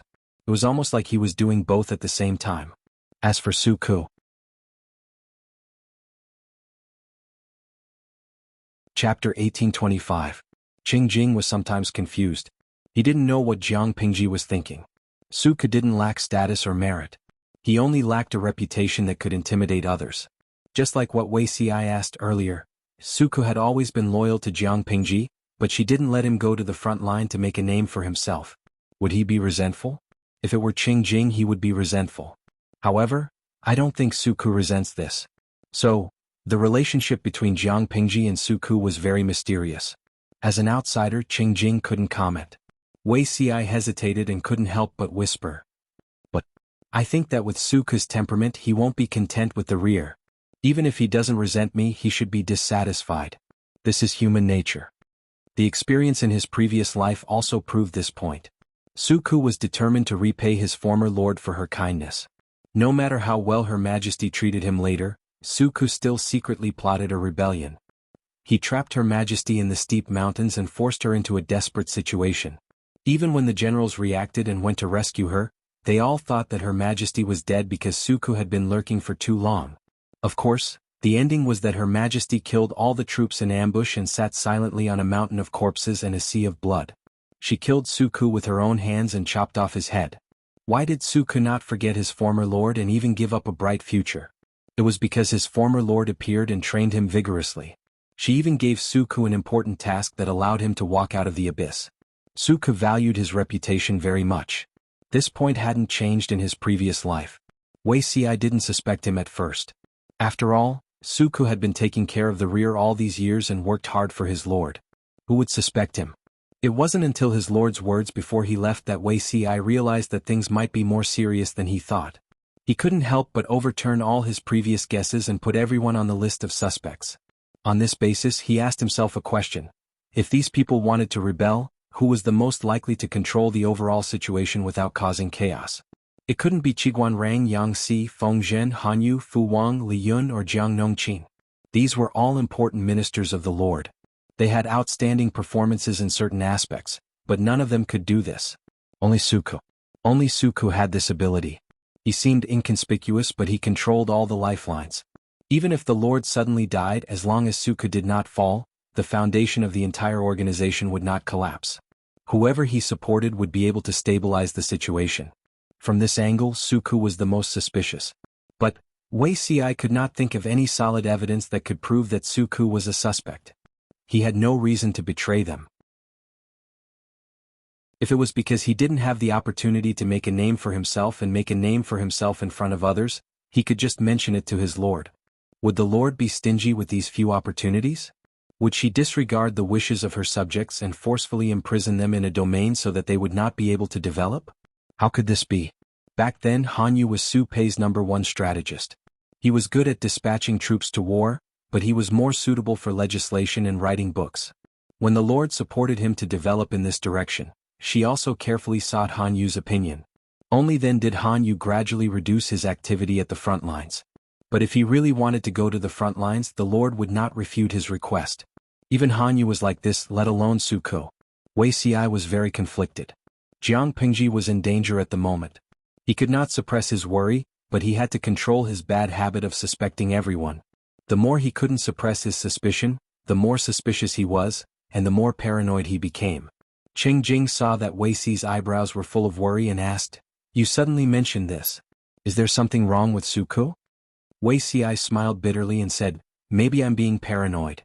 There were contradictions and things wrong with Suku, but it was not enough to prove that he had betrayed them. If Suku found out that she made wild guesses without any evidence, the relationship between them would completely collapse, and they would never see each other again. Qing Jing said, "It's not necessarily being paranoid." Wuxia, he said meaningfully, "Lord Jiang seems to be on guard against Suku." Wuxi's face turned pale. Qing Jing said, "I've said before that Lord Jiang is the most perceptive. How could she not find out what Suku is missing? Based on her temperament, how could she tolerate her subordinates suffering such grievances? She has considered everyone, so there's no reason for her to skip Suku, who she should not have neglected." Wuxi's heart skipped a beat, and his hands on his knees trembled slightly. Qing Jing shook his head and said, "But as you said, there's no evidence. No matter how we speculate, it seems like we're being paranoid." The real solution to his doubts would have to wait until the moment when the mystery was revealed. "Zixiao, is something big going to happen recently?" Wuxia raised his head and met his senior's eyes. For a moment, he felt like he was seen through, and all the secrets in his heart were exposed in front of him. He looked away unnaturally. "No. If it's really nothing based on your temperament, how could you let your imagination run wild and even suspect an important official like Suku? Not everyone was as broad-minded as the sea. Some bottom lines should not be crossed. Once they were crossed, they would offend the other person to the utmost." Wuxia could not understand this. The only possibility was that he had discovered something, and that was why he was distressed. Wuxia still shook his head and refused to say another word. He had almost forgotten his senior's ability to see through people's minds and get information out of them. Choosing to talk to him today was a mistake. Qing Jing said, "If you really have doubts, then don't let your guard down." Before leaving, Qing Jing raised his hand and patted Wuxi's shoulder, encouraging him in a low voice. Compared to Suku, he trusted his junior brother more. Wuxia suspected that there was something wrong with Suku, so there must be some unspeakable reason.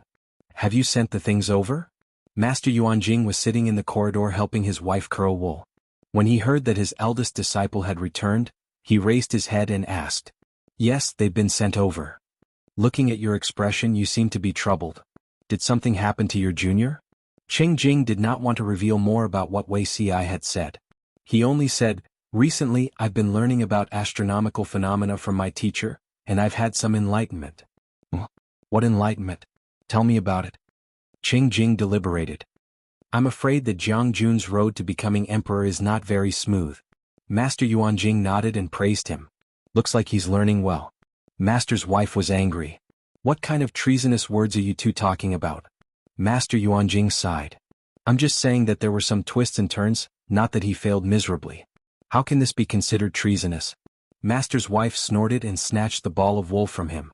She got up and went to the kitchen to see how the meal was being prepared, leaving them some space. Teacher, you mean? Master Yuanjing said, the Emperor's star is indeed facing a murderous situation, but we should still believe in him. He's the child of destiny after all.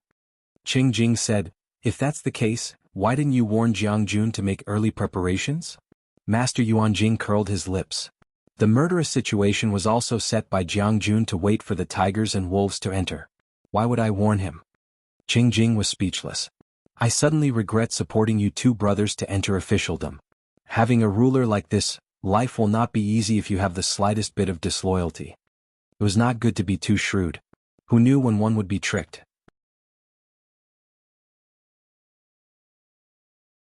Chapter 1826. Cheng Jing smiled and said, our juniors are all proud and arrogant. How can they be willing to serve a mediocre and incompetent leader? Whether it was Wei Ci, Yang Si, Han Yu, Lu Zheng, or the other juniors who became officials one after another but were not well known, who didn't have the ambition to help the right path and make a name for themselves. Their reasons for becoming an official were different.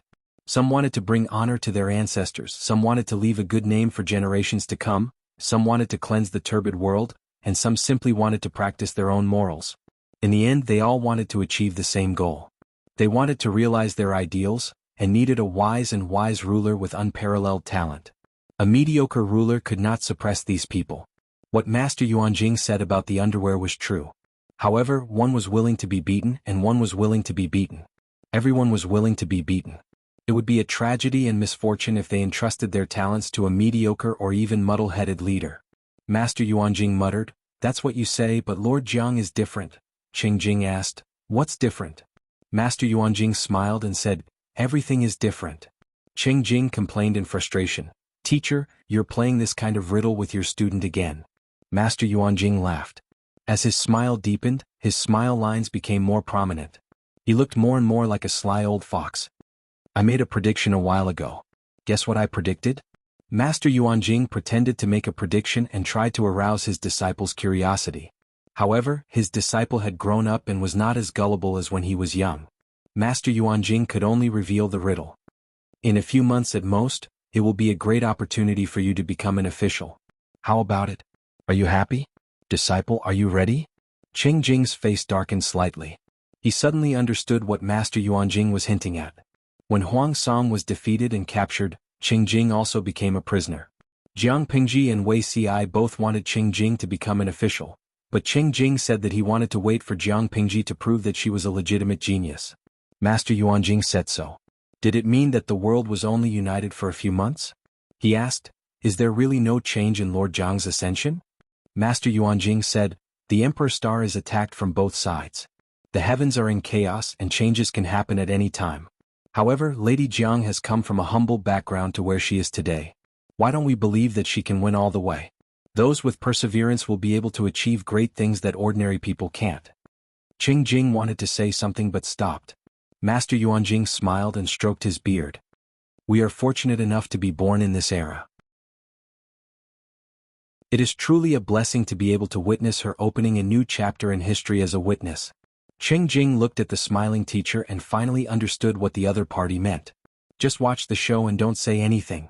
For some reason, Cheng Jing felt deep sympathy and worry for Jiang Pingji. Teacher, aren't you worried that if she loses, the world will really change? Master Yuanjing looked at the night sky and sneered. Life is short. I'm an old man now. How many years do I have left to live? Even if the heavens really change, so what? When this master takes his last breath and is buried in the yellow earth, how can the dead care about the living? Cheng Jing, under your smiley-faced angle, Understood what he said sounded quite reasonable, but his disciples still had many years to live. They couldn't be at ease. He shouldn't have come to look for his master that day. If he hadn't looked for his master, he wouldn't have been ordered by his master's wife to deliver dried melon seeds to Wei Si. If he hadn't delivered dried melon seeds, he wouldn't have been caught by Wei Si to complain and hear such shocking news. If he hadn't heard such shocking news, he wouldn't have come back to chat with his master. If he hadn't chatted with his master, he wouldn't have felt uneasy. Epsilon equals omega asterisk psi. Master Yuanjing also sighed like his students and said with emotion, "Let's just watch the deities fight." Maybe one day when they woke up, the deities would have finished fighting. Master Yuanjing knew some inside information, but it was limited to some. Other than being a spectator, he could do nothing else. In this regard, his attitude was the same as Lu Shi's. Even the words they spoke were the same. Qing Jing, the ignorant and the knowledgeable were the happiest.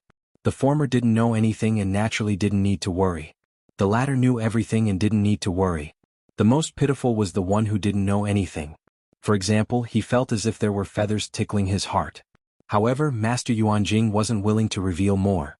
Qing Jing could only sigh and be a spectator. As the saying goes, when deities fight, no one knows when it will start and when it will end. Smiley face, angle, Then the question was, what was the point of letting him spy on the inside information? Other than pointless worry, was there any other practical use?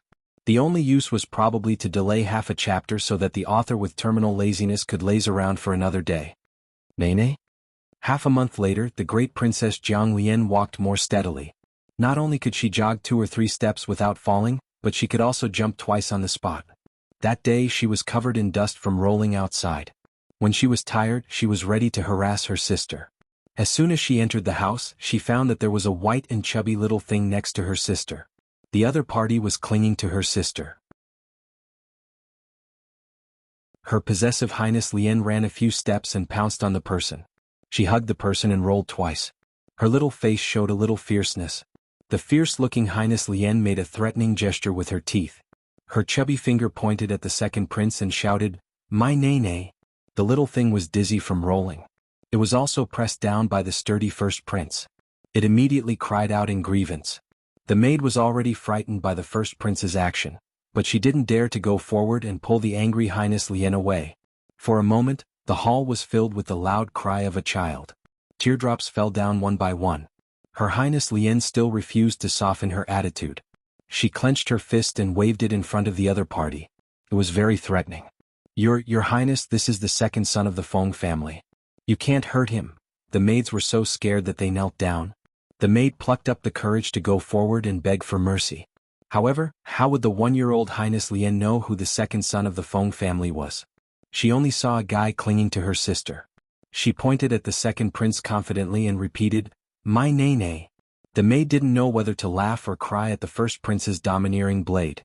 The second prince was naturally the first prince's sister. This was something that even a blind person knew. "This Feng Erlang is the second prince's friend," the maid repeated, hoping that the first prince would restrain himself. The first prince didn't understand what a friend was, but he felt that it wasn't a good word. Wasn't the sister hers? How did it become someone else's? The usually cheerful first prince pursed his lips in grievance when he heard this. Tears welled up in his eyes and rolled down. When the maid saw this, her head became bigger. She could only subconsciously send a signal for help to the second prince.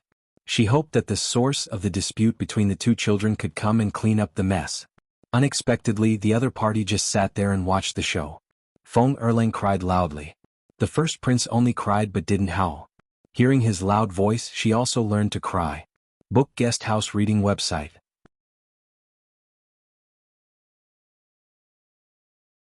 Chapter 1827. For a moment, the two children's high and low cries came out of the hall, alarming Wei Si who came to teach. What happened? As soon as Wei Si came over, the first prince, who was howling loudly to suppress Feng Erlang, immediately stopped, got up and ran to Wei Si.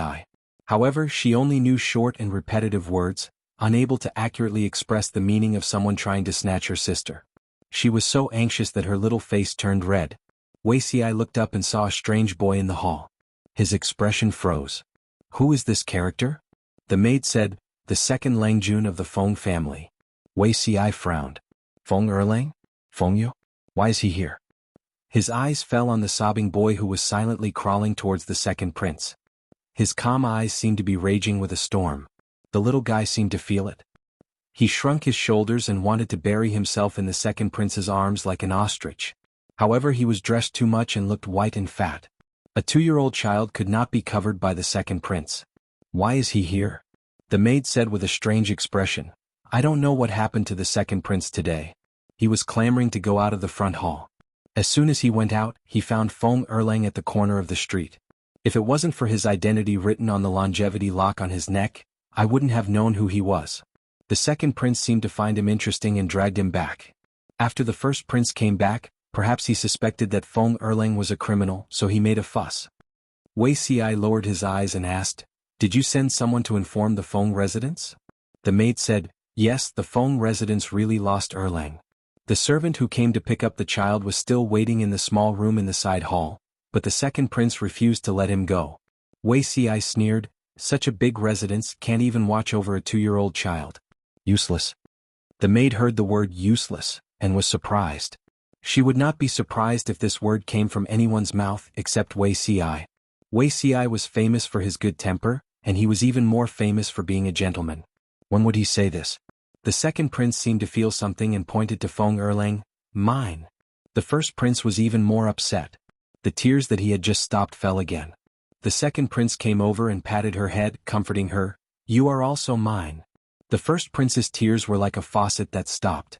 She hugged the second prince and bared her teeth at Feng Erlang, who was curled up in a ball. She raised her chin slightly as if showing off. Look, this is her younger sister. Wuxi's head hurt when he saw this, and the veins on his forehead bulged. His second daughter had a problem, and Feng Zhen's second son wasn't easy to deal with. Feng Zhen's mansion was 4 streets away from here. How did a 2-year-old child manage to get there? By rolling? Erlang Day, today class. Feng Erlang was especially attached to the second prince and vowed to share the same bed with her. The prince also saw the second, and wanted to occupy the seat. She was naturally domineering and directly hugged the second prince. If Fengerlang dared to approach, she would bare her teeth and threaten him with her fists. Feng the Ci and the Ci. Prince, as the femme fatale, that the 2 naughty children were fighting over, the second prince showed an expression of despair. To be honest, the 2 babies were indeed very cute, but if they made too much of a fuss, they would become little devils. It was more comfortable to look at them when they were well behaved. So, she patted Fingerlang's head, and the child who had tried to resist just now, immediately became obedient. Stop fooling around. Let's go to class. The first prince glared at Feng Erlang, who was pretending to be obedient, and followed his sister to listen to the lesson. It was rare that the eldest prince did not fall asleep even after Wuxi's lecture ended. Instead, he used his childish and fierce gaze to guard against Feng Erlang. From the beginning to the end, Fengerlang maintained an obedient, innocent and pure expression. Wuxi dismissed his servants and maids. The female official also sat outside the hall and waited. Wuxi said coldly, Does Feng Zhen know? Feng Erlang blinked his eyes. The second prince sat upright, and the first prince was on his guard as usual. Wuxi. Not a single response. Did they think he was performing a one-man show? After a long while, the second prince finally moved his butt and changed into a more comfortable sitting position. He is the second prince looked straight into Wuxi's eyes. Although he did not speak fluently, his pronunciation was very clear. Wuxi clenched the book in his hand. The second prince swallowed his saliva. He would salivate if he said a long sentence, so he had to stop and suck in his saliva halfway through to avoid embarrassment. Child. Did you hear that? The little brother under her protection. Feng Erlang, who was pretending to be innocent and well-behaved, straightened his chest. But because he leaned forward, the Empress Dowager's center of gravity shifted, and he accidentally fell backward and rolled twice. After a long while, Wuxi sighed and asked, Is there any danger? The second prince said, My man, there is no danger. Wuxi asked her again, Does the Lord know? The second prince nodded. Wuxi said, Fine, let him come over every day to accompany your highness to relieve your boredom. Speaking of which, his life had been magnificent. He had been reborn.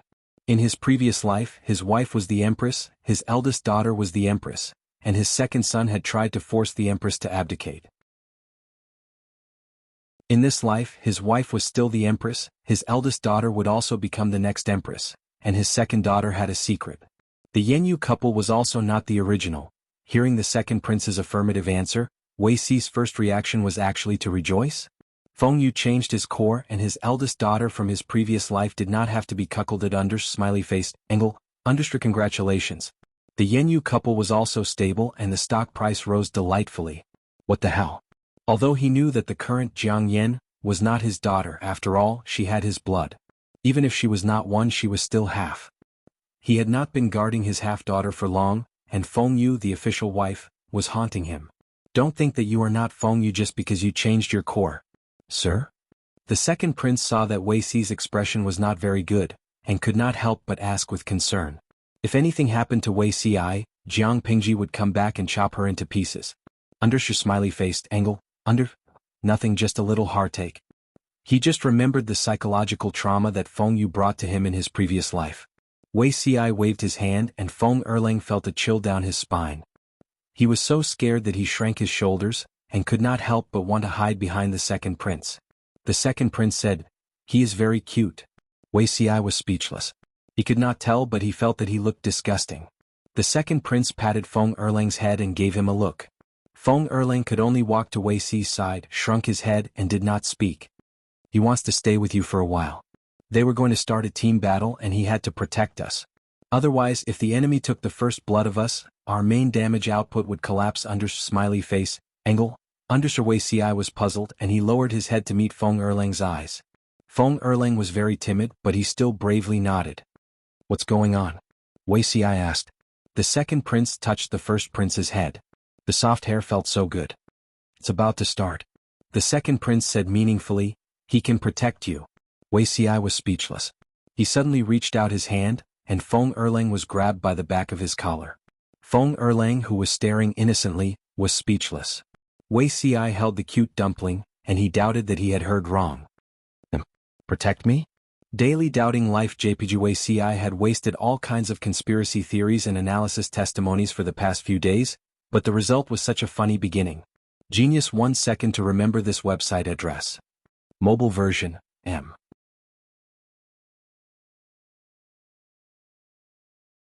Chapter 1828. Wei Xi prided himself on being a man. How could he let a 2-year-old baby protect him? Ridiculous. What can you protect me with? Wei Xi carried the cowardly and adorable Erlang from the Feng family. Hearing his gentle tone, it actually made the latter's hair stand on end. His pair of big eyes were instantly filled with hazy water vapor. His small mouth pouted and rolling tears fell down his face. Wei Xi was speechless. He hadn't done anything yet. Why was this kid crying first? Wei Xi couldn't help but put down Erlang of the Feng family. The kid cried and crawled quickly towards the second prince, hugging him and crying silently. The second prince raised his hand and patted his back, coaxing him in a low voice. Wei Xi felt his teeth ache. He was indeed a hateful kid. In the previous life, Feng Yu had many tricks up his sleeve, but at least he was thick-skinned and knew his limits when it came to playing tricks. Now this fake was completely shameless. Even if he was wearing the skin of a 2-year-old, who knew how old an old ghost was inside? Did an old ghost have the nerve to cry while asking for comfort from a 1-year-old baby? The answer was yes. Erlang of the Feng family seemed to be addicted to playing the role of a child, asking for comfort, hugs and kisses at every turn. This is a black-hearted one. Wei Xi concluded after watching for a while. Acting cute maliciously was too much. However, the second prince was a cute complex. He couldn't control himself when it came to cute things. He could even change his lazy work and rest habits in order to come into contact with cute things. Wei Xi looked at the shameless Erlang of the Feng family. An idea flashed in his mind and he couldn't help but sneer. Acting cute, right? No matter how cute he acted, he was still an old cucumber dipped in green paint. The surface was tender, but the inside was dry and devoid of water. How could he be more attractive than being naturally cute? On the second day of class, Wei Xi had something in his sleeve that immediately attracted the second prince's attention. Erlang of the Feng family was tragically abandoned. Bye-bye. The first prince also pointed at the black and white ball in surprise. This is black. Wei Xi's eldest daughter, Nan, appeared. Not only could she cry, but she could also look at people with her dark, pure and innocent eyes, melting people. The first prince showed an unprecedented curiosity towards new things. The eyes of the usually lazy second prince also lit up. He took the initiative to get up from the mat and moved to the front of Wuxia step by step. His eyes stared unblinkingly at the little darling in his arms. "Sir," the second prince blinked his bright eyes and said happily, "I want to play with it." The female official looked worriedly at the black and white ball in Wuxia's hand. Even if it was just a cub, it was still an iron-eating beast that had followed Qiyu through many battles. They were worried that it would hurt his highness. Wuxia generously placed Darling in her arms. Before coming over, this black and white ball had already been carefully washed. At this moment, its hair was shining. "Sir, I'm afraid His Highness won't be able to hold him," the maid watched nervously. Before she could finish her words, she saw the second prince holding the iron-eating beast cub, which was not much shorter than her. The iron-eating beast cub did not let Wuxia down. It shyly covered its eyes with its paws and opened its mouth slightly, revealing its pink tongue. The eldest prince also came forward and carefully stroked the black and white ball's fur. The black and white ball had maintained its cub form for so many years. Its fur was not as rough as that of an adult, but very soft instead. "Yuan looks good." The iron-eating beast cub was indeed round, so the eldest prince called it Yuan. The cub was also very happy and responded with a whimper. Wuxia smiled and stroked the two princes' hair bun. He gently advised, "It's time for class. After class the two princes can play with it." The eldest prince thought it was good, but the second prince insisted on holding the cub to class. Darling was good-natured and let her pinch and rub it. Erlang of the Feng family, who had fallen out of favor, was speechless. Wuxia smiled but did not say anything. Could Erlang of the Feng family be as cute as his daughter? No. In his lord's words, his daughter's cub was super invincible and cute. A human cub still wanted to compete with the national treasure in terms of cuteness. She really had no idea. Erlang of the Feng family would cry and whimper, but could his whimpers be as cute as Darling's daughter? Today's class was exceptionally comfortable. The two princes still had a longing expression on their faces after class. "Sir," the second prince hugged Darling tightly and gave Wuxia a cute look with her eyes, trying to soften Wuxia's heart and let Darling stay with her. However, Wuxia was still rational and rejected her proposal. It was true that Darling was very obedient and did not hurt people, but she was indeed not suitable to be with the two princes for a long time, especially when Wuxia was not around. She could not play alone. He was not afraid of anything else. He was only afraid that the two princes and Darling would be used and cause irreparable regret. Therefore, the stone-hearted Wuxia hardened his heart and put Darling into his arms. Then he took Erlang of the Feng family away by the collar. On the way, Erlang of the Feng family's expression was solemn, while Wuxi's expression was joyful. "You are so childish." Sitting in the carriage, the 2-year-old Erlang of the Feng family criticized Wuxia with a straight face. He looked fiercely at the panda in Wuxi's arms. This human's operation was also very coquettish. He actually wanted to use the panda cub to divide his affection. How childish. Wuxia was resting with his eyes closed. When he heard Erlang of the Feng family's childish criticism, he sneered. "The old man inside has the cheek to criticize me for being childish?" Erlang of the Feng family was not childish when he put on a child's skin and acted cute and spoiled to his second prince? But you are even more childish. Erlang of the Feng family and Wuxia were considered familiar, but it was one-sided. When he was still living in Jiang Pingji's god-slaying sword, he was forced to watch Wuxia and Jiang Pingji being intimate every day. The two also did things that were not suitable for children in front of him. Although he did not see it, he heard it. Whether Wuxia was childish or not, he knew. Wuxia sneered. "If you tell me the details, I won't be childish with you. Otherwise, the panda Darling would occupy the second prince's embrace for a long time and would not have the status of his old love, Erlang of the Feng family." Erlang of the Feng family could not help but roll his eyes. He had seen people who liked to court death, but he had never seen someone who was in a hurry to court death. "What's the hurry?" Erlang of the Feng family revealed a meaningful smile. "When it happens, won't you know?" When they were about to reach the mansion, Wuxia asked him, "Your Majesty, can you really handle it?" Erlang of the Feng family said, "As long as you don't die, she won't lose. You are very important to her." Wuxia revealed a puzzled expression. Erlang of the Feng family said, "That's why I have to protect you. Now, this identity is just right to deceive people and not arouse suspicion." Wuxia was speechless. "Not necessarily." When they got off the car, Wuxia also grabbed Erlang's collar. As Wuxia entered the mansion, he could faintly hear him say, "Protect?" With a body that can be lifted up with one hand? Erlang of the Feng family was speechless. Are you looking down on our milk baby's core? I'll show you my true identity and scare you to death. Erlang of the Feng family spat out a mouthful of milk paste angrily. Genius 1 second remember website. Mobile version.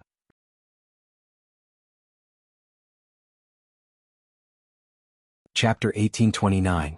Just as Erlang of the Feng family was trying his best to compete with Panda Darling for favor, the situation in Beiyuan became clearer. Feng Zhen persuaded the general of Beiyuan with his verbal rap. The two forces were at loggerheads on the surface, but in fact they were in cahoots. After a period of brewing, the public opinion that had been put into place had indeed reached the maximum limit of eruption. Under Feng Zhen's instructions, the general of Beiyuan sent his confidants to pretend to be ordinary people to spread the news and further promote public opinion. Public opinion spread from the military to the people, and from the people to the military, causing chaos in both circles. The general of Beiyuan watched everything uneasily, but at the same time he felt a hidden ambition. Everything went exactly as Messenger Feng Zhen had said, without a single mistake. But he was still worried that a long delay would bring trouble. From time to time he would ask Feng Zhen when to take action. Feng Zhen's patient guidance finally put the general's heart at ease. One day the general who usually didn't get along with him suddenly came to drink with him. His words sounded like he was testing him. The general suddenly remembered Messenger Feng Zhen's guidance, and his dizzy mind cleared up a little. He followed Feng Zhen's instructions step by step to get information from the general. Sure enough, he got the truth out of him. The general said, "I'm not satisfied with your words, but I know what you've done these days. You've also seen the situation today. The Yi family is cruel and tyrannical. It doesn't matter what we do, but we can't watch the people become like this." The general sneered in his heart. The general's political stance was not on the same page as his. He usually liked to play up to the rich and bully the people. Such a terrible person actually dared to use the banner of, "for the good of the people." He was really shameless. "Oh, what will you do?" The general said in a low voice. "General, have you contacted the other side?" The general knew which side the other side was. The general would find clues, and the general had deliberately leaked the news. However, the general still had to pretend to be deaf and dumb to test if the general was serious about rebelling. The general laughed. "General, don't be afraid. I feel the same as you. I can't stand the Yi family's cruelty and want to plead for the people of Beiyuan to welcome the true emperor. However, General, you're still too careful. You can't control the entire border by yourself." The defending general sneered. "What do you intend to do?" The deputy general said, "This general is willing to be the general's vanguard and fulfill your long-cherished wish." Discerning people all knew that Beiyuan couldn't hold on any longer. Who knew the situation of military provisions and supplies better than the soldiers? Beiyuan could not resist the enemy's 250,000 iron hooves. Many speculators had already started looking for their next target, and Jiang Pingji was undoubtedly their only target. Unfortunately, they wanted to seek refuge but had no way to do so. They scratched their ears and cheeks, and the deputy general was one of them. Just as he was worrying about this, he realized that his superior, the garrison general, had some unusual movements. It seemed to have something to do with Jiang Pingji. That was why he took the initiative to look for him, hoping to get in touch with him and get some credit for helping him become a dragon. Beiyuan would be lost sooner or later. Those who pledged their allegiance to Jiang Pingji first would naturally be more important. When Jiang Pingji used force to break through the gates of the Beiyuan kingdom, the captives would be prisoners. It was better to plan a way out for himself so that he could be a high-ranking official when he was with Jiang Pingji. At the very least, they would be able to maintain their current status. The garrison general then asked him, "What proof do you have?" The deputy general leaned close to the garrison general's ear and whispered a few words. After the two looked at each other, they revealed a tacit smile. The deputy general's pledge of allegiance was a signal. More and more people took the opportunity to change sides.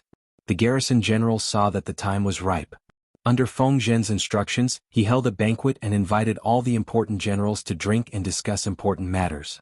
After 3 rounds of drinking, the garrison general scolded the Yi family for being cruel and tyrannical. The generals kept quiet out of fear. "Everyone, why don't you follow me and rebel against the Yi family?" He pulled out his sword and looked at the crowd with bloodshot eyes. Those who had colluded with him all agreed. A few generals from the Yi family's faction were enraged.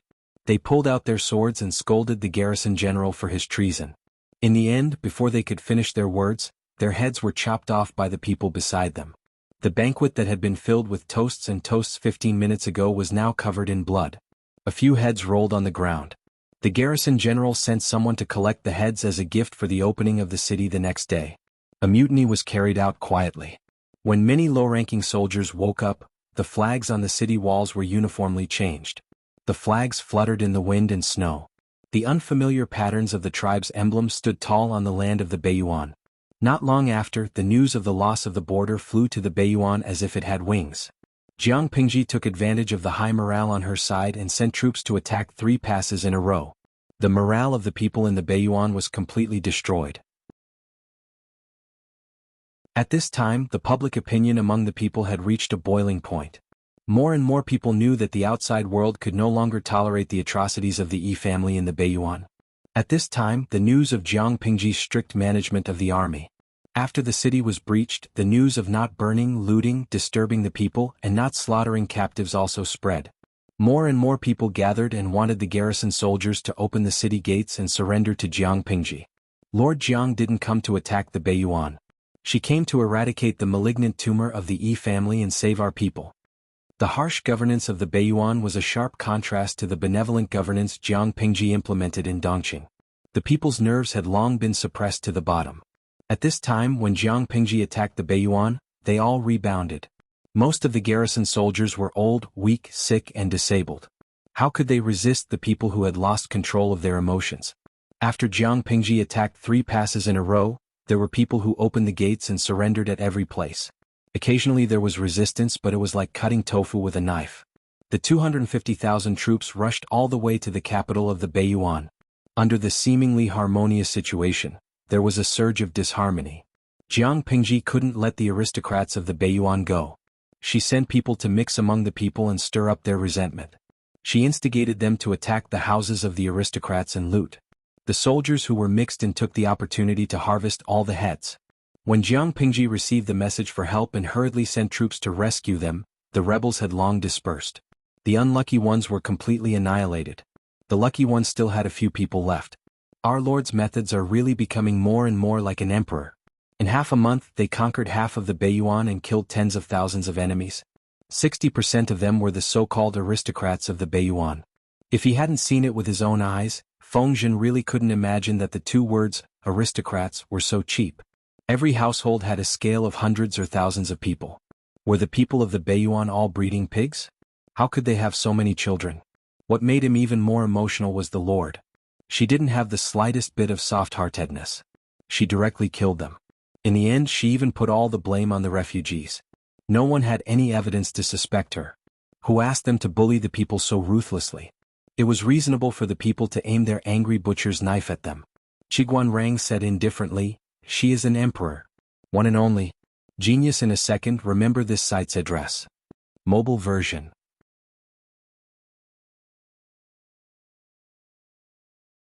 Chapter 1830. Even when the city was under siege, there were still people wandering in a drunken stupor. Urgent reports of defeat were sent to the capital city and into the ears of those in power. Some people were worried about their future, while others were enjoying the time they had left and squandered their remaining time. The Emperor of Beiyuan was undoubtedly the former. He was worried about the future of Beiyuan, but he was more worried about the fate of the Yi family. In order to save the situation, he had tried his best, but in the end he was like a mantis trying to stop a chariot. "Get out, all of you!" The huge pressure made him lose control of his emotions. The palace maids and imperial concubines screamed in fear, which made him even more annoyed. He pulled out his sword and stabbed it into the chest of his beloved concubine, who was closest to him. He watched her slowly fall to the ground with her hand over her heart, and the mat under her was covered with blood. Only then did he regain some calmness. This was not the first time such a situation had happened. As the war became more serious, the enemy marched straight in and conquered one city after another of the North Abyss. This ambitious Emperor Yi went crazy, and his temperament became even more ruthless and cruel than before. The imperial concubines did not dare to come close to him at this time. Who knew when he would go crazy and stab himself to death?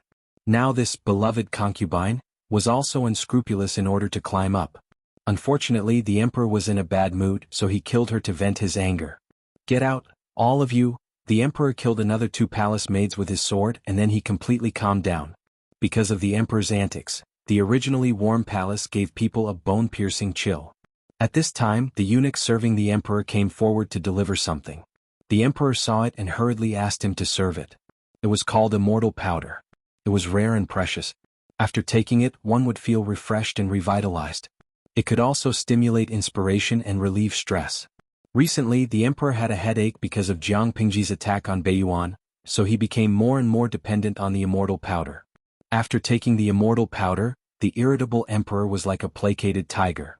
He lazily lay on the dragon throne, looking dreamy and comfortable. The palace maids and eunuchs were secretly relieved to see that. The emperor could calm down for a few hours after taking the immortal powder. During these hours, there was no need to worry that he would go crazy and kill people. Of course, that was not enough. After a quarter of an hour, the emperor's face was flushed, and his breath was hot. He uncomfortably pulled his collar, and the thing 3 inches below his navel stood up energetically. "Come." The eunuch, who was in charge of the attendants, looked around and fixed his eyes on a beautiful palace maid. He casually pointed and signaled for her to come forward and serve. The immortal powder had been popular in Beiyuan for a long time, and it was a must-have for many men. As mentioned before, Beiyuan aristocratic families were crazy about reproduction. Not to mention pampering their wives and concubines every day, they wished they could pamper 7 or 8 wives and concubines in one night and impregnate them. However, if they did too many of these things, they would not be able to do it. Faced with the predicament of kidney deficiency, they began to take the immortal powder in order to regain their masculinity.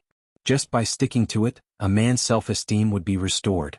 Not only would he feel refreshed and quick-witted, but he would also be able to stand firm in bed. Emperor Yi had been using the immortal powder for a few years now and was increasingly reliant on it. After taking the immortal immed of and of emperor, or of people, of and of the emperor of Cheng of palace. Sometimes he would hold a banquet to reward his officials, and he would allow them to enjoy his unconceived concubines. Of course, the Yi family had done a lot of ridiculous things during his reign. The palace maid named by the eunuch was only 13 or 14 years old, but she did not dare to resist. She could only step forward timidly. After a while, screams of pain spread throughout the palace. The eunuch who made the arrangements was still indifferent, but he murmured, "Poor thing. What a sin." It was not only the Yi family's sin but also their minions. In such a chaotic environment, those who still had conscience could only choose to go along with the evil to protect themselves. Those who refused to obey had died a long time ago. An hour later, the dying palace maid was put in a sack and carried out of the palace. The eunuch who served the emperor entered. "What time is it now?" The emperor looked lazy, and there was an inexplicable decadence between his eyebrows. The eunuch answered obediently. The emperor snorted and put on his clothes with the help of the eunuch. "Go, summon the ministers and discuss how to fight against the enemy." The emperor yawned. The growing drowsiness made him very uncomfortable, but he still had to pull himself together to deal with political affairs. In fact, there was no good solution even after the discussion. The treasury of Beiyuan was empty, and the armaments were shabby. There was no decent army to stop the enemy's advance. The emperor said discontentedly, "So what if the treasury is empty when the country's survival is at stake?" The ministers couldn't help but grumble. Even a fool wouldn't ask this question. If the treasury was empty and there was no money to equip the army, who would go to war and die? There were too many ministers in the Beiyuan imperial court.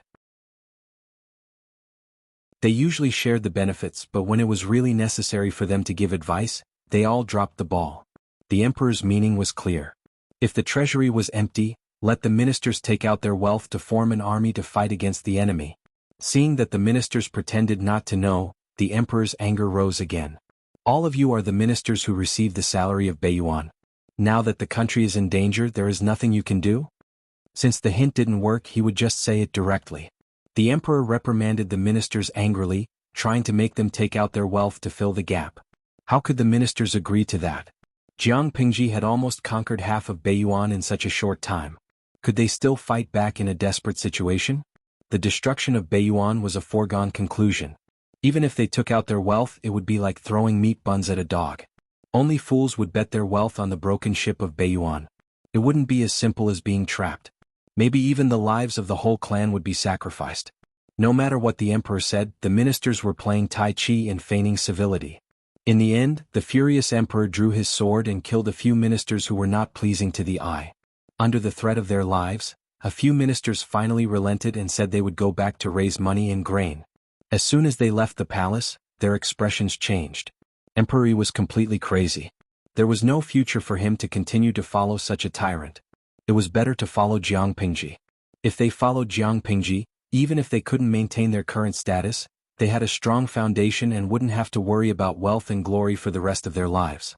These aristocratic families were blood-sucking worms that sucked the blood of Baiyuan dry. How could they not have a strong foundation? It was too rich. When Jiang Pingji heard that the emperor had secretly sent people to confiscate the property they had collected, even she, who was experienced and knowledgeable, was a little surprised. A small aristocratic family actually had all kinds of items that only the emperor could use. There was even more gold and silver. I thought Zhongzhao was the rich ones. I didn't expect the real rich ones to be these rubbish chickens. Jiang Pingji sneered and threw the account book aside. The idea of killing the rich ones to enrich the private treasury became stronger. The account book made her even more determined to wipe out the aristocratic families of Baiyuan. However, the aristocratic families of Baiyuan always had a lower limit. Jiang Pingji could broaden her horizons every time. Genius remembered the address of this website in a second. Mobile version.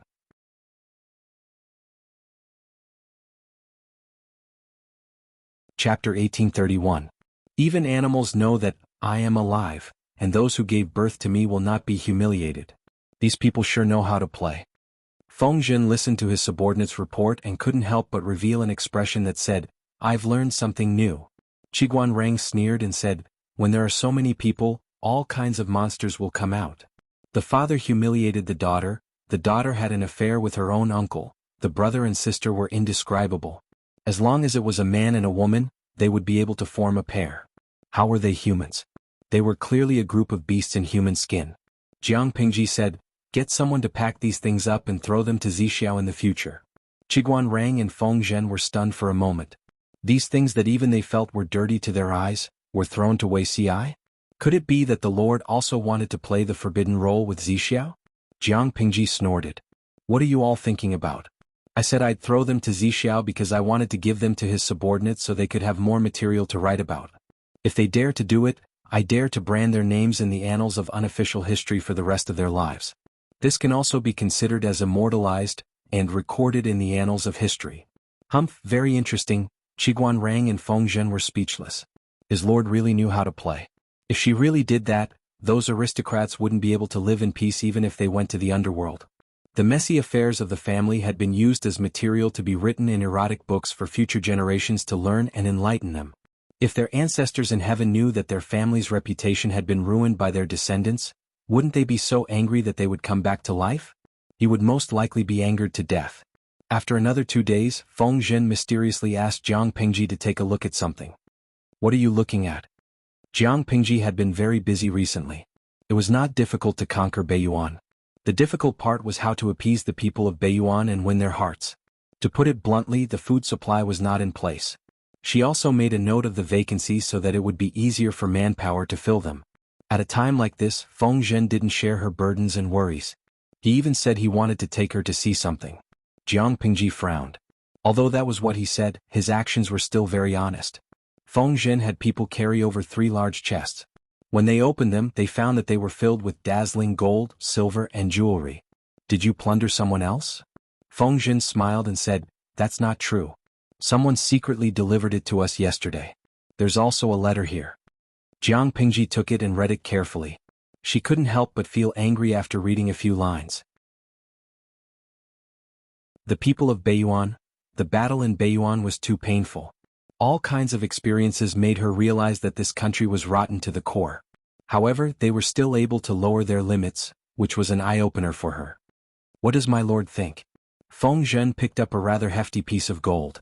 A gold biscuit was worth 7 or 8 taels. Even though the purity of the gold refined in this era was not high, it was still enough to make one's jaw drop. Who knew how many gold coins there were in these 3 chests? The gold biscuits were the cheapest and there were 6 or 7 luminous pearls. Feng Zhen was tempted by the paintings and books of famous artists from different dynasties. However, he couldn't keep these things to himself. He didn't want his lord to settle scores with him in the future. Jiang Pingji sneered, what else can I do? Our army is strong and powerful. Even if we don't cooperate with them, we can still conquer the entire Beiyuan. They thought too highly of themselves. In fact, what the hell was all this? Did they really think that the Emperor of Beiyuan and I were the same kind of people and could be played like puppets? Didn't they think about their own situation? Did they think they had the right to bargain with me? Feng Jin felt that what his lord said made sense. When he received the bribes and secret letters, he also thought that those people were crazy. They couldn't see themselves clearly at all. They actually talked terms with Jiang Pingji and hinted that she would give them high positions and generous salaries. It was already kind enough to give them a mat to bury their bodies after they died. Apart from you, who else received bribes? Feng Jin laughed. I'm not sure about that. Jiang Pingji rubbed her brows and waved her hand. Keep these paintings and antiques if you like them. Don't touch the rest. Feng Jin's eyes brightened. He bowed in thanks. What was the value of gold and silver? These paintings and antiques were priceless. Feng Jin even saw the paintings of a senior idol in them. Not long after, Qiguan Rang also sent a few chests to Jiang Pingji. Jiang Pingji also asked Qiguan Rang to keep the paintings and antiques. The gold, silver, and jewelry inside were confiscated. Apart from them, a few others also received bribes of varying amounts. A few of them reported it to Jiang Pingji honestly, a few of them kept it a secret, and some of them did not even report it to the higher-ups. They all thought that Jiang Pingji didn't know. Little did they know that Jiang Pingji only looked at their behavior coldly. Only Qiguan Rang and a few others knew that the few who secretly bribed would stop there for the rest of their lives. They had to be careful not to make mistakes for the rest of their lives. Otherwise, what awaited them was their lord's revenge. When it came to holding grudges, Qiguan Rang, Yang Si, and Feng Jin combined couldn't compare to Jiang Pingji. They never expected that Jiang Pingji would also receive bribes. Jiang Pingji looked at the emissary coldly. What do you mean? She racked her brains to think that Beiyuan would use such a trick. Were they preparing to kill her with such a trick? She had actually offered 32 handsome men in an orderly manner. The older ones were already in their 20s. The younger ones were only 12 or 13. The only thing they had in common was that they were good-looking. Very good-looking. Jiang Pingji didn't need to look at them carefully to know that they were good-looking. Didn't they see that the bullet screen in the livestream room was boiling? These salted fishes were experienced and knowledgeable. To be able to make them boil, one could see how good-looking these men were. Tiske, Jiang Pingji sneered coldly in her heart. Looking at Duo Zixiao's peerless beauty, these salted fishes could actually accept these pretentious, vulgar men. Their aesthetic standards needed to be improved. Faced with Jiang Pingji's mockery, one of the salted fishes spoke the truth. Potato chips. No matter how good Zixiao is, he's already taken. Moreover, these men are young and handsome. Jiang Pingji, very good, she would never eat potato chips again in her life. You don't have to explain. Jiang Pingji rubbed her brows and said, bring all of them back. If you insist on staying, that's fine.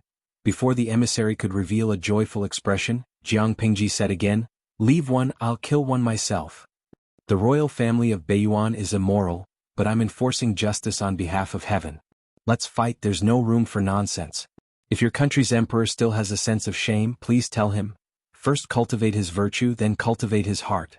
You've lost the hearts of the people, yet you don't repent and reflect on yourself. Instead, you use such a disgusting method to disgust people. It's really an eye-opener for me. The Xichang emperor only sent a pair of children, but the royal family of Beiyuan was arrogant. They sent 32 men in one go. 32 good men who don't want to join the army and serve the country, but come to me to flatter and wag their tails. Humph. Jiang Pingji's words were not polite at all. Feng Zhen and the others who were listening couldn't help but laugh. If they were the emissary and were humiliated like this, they would have pulled out their swords and committed suicide long ago.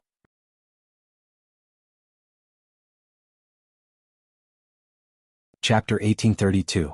Being weak and barren is the original sin. Qiguan Rang watched coldly as the messenger was reprimanded by his lord and ridiculed by his colleagues. This messenger was obviously extremely sad and ashamed, but he could only show a flattering smile. The messenger was not a fool.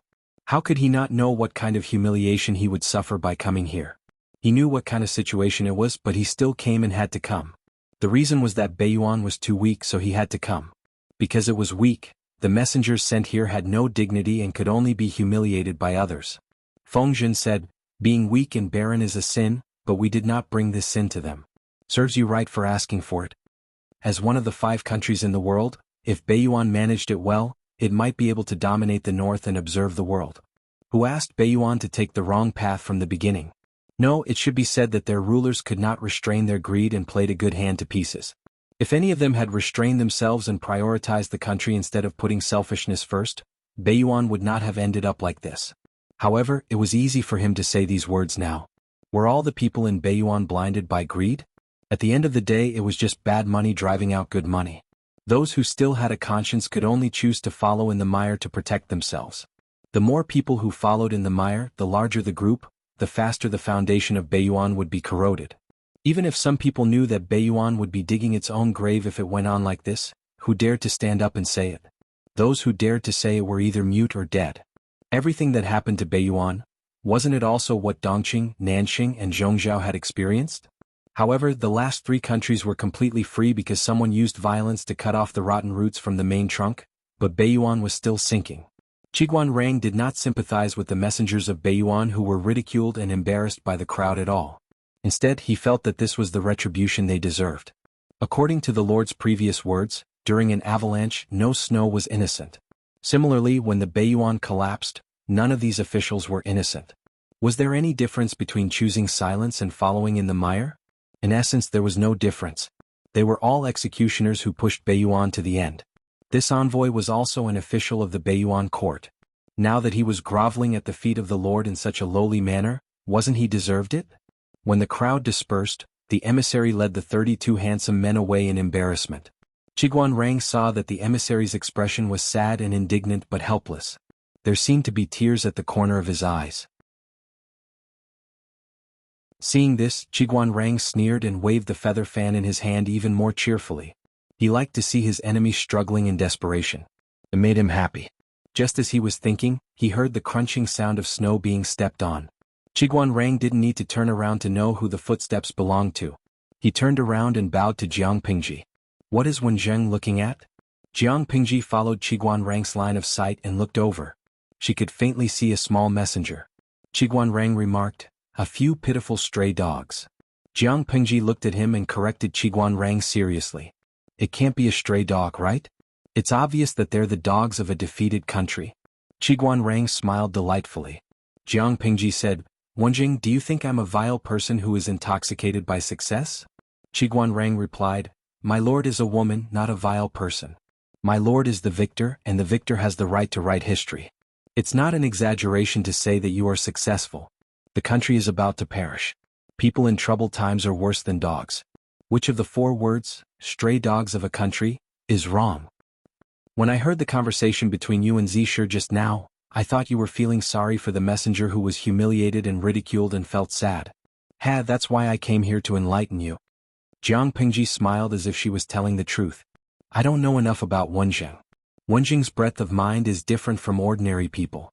It's also my fault for judging Wenjing from the perspective of an ordinary man." Qiguan Rang laughed. "No one understands me as well as my lord." Jiang Pingji suddenly changed the topic. "Looking at the situation, Baiyuan will be in our hands before the beginning of spring." Qiguan Rang nodded in agreement and tacitly ignored the previous topic with Jiang Pingji. Jiang Pingji said, "Wenjing is not only an important minister to me but also a close friend." When Qiguan Rang heard this, he vaguely felt that something was wrong. Jiang Pingji continued, "Between close friends, we naturally hope that each other can be safe and live a better life. It's the same for me." Qiguan Rang asked her, "What do you want to say, my lord?" Jiang Pingji said, "If one day you find something wrong with me, don't make a sound. Take care of yourself." She raised her hand and patted Qiguan Rang's shoulder, revealing her usual smile as if she was saying that the weather was good today. Qiguan Rang was shocked. He wanted to say something but stopped. "Just remember it in your heart." Jiang Pingji interrupted what he wanted to say. "I know that Wenjing hates the people of Baiyuan. They choose to be in cahoots with others or remain silent in the face of the country's crisis. Therefore, when the evil power reacts on themselves, they should bear it. However, there are different views from different perspectives. If silence can protect the safety of themselves and their families, many people will still choose to be silent. Was the country important? It was far more important than life, but relatives and family were also very important. Some people sacrificed their lives for the country, while others struggled at death's door for their families and chose to be in cahoots with others. Jiang Pingji used to think that black was black and white was white, but when she really faced such a situation she realized that she was just an ordinary person. If something happened to her, she hoped that Qiguan Rang and the others would put their own safety first. Silence was also a means of self-protection. For the first time, Qiguan Rang lost control and grabbed Jiang Pingji's hand. He used so much strength that he completely forgot the difference between a ruler and a minister. "My lord, what do you mean by this?" Jiang Pingji smiled and said, "Make arrangements in advance. Maybe it will be useful." Qiguan Rang took a deep breath and said, "This kind of arrangement? How do you expect me to accept it?" Jiang Pingji said, "I'm just preparing for the worst. I will try my best to prevent it from happening. Wenjing should have confidence." Qiguan Rang looked at Jiang Pingji with slightly red eyes. The little bit of joy he felt just now was gone. He was originally looking forward to the day his feet set foot in the capital of Beiyuan, but now he felt that he had lost interest. Jiang Pingji smiled and said, "I am the chosen one by Wenjing. You should believe that I can sweep away all obstacles and no one can stop me."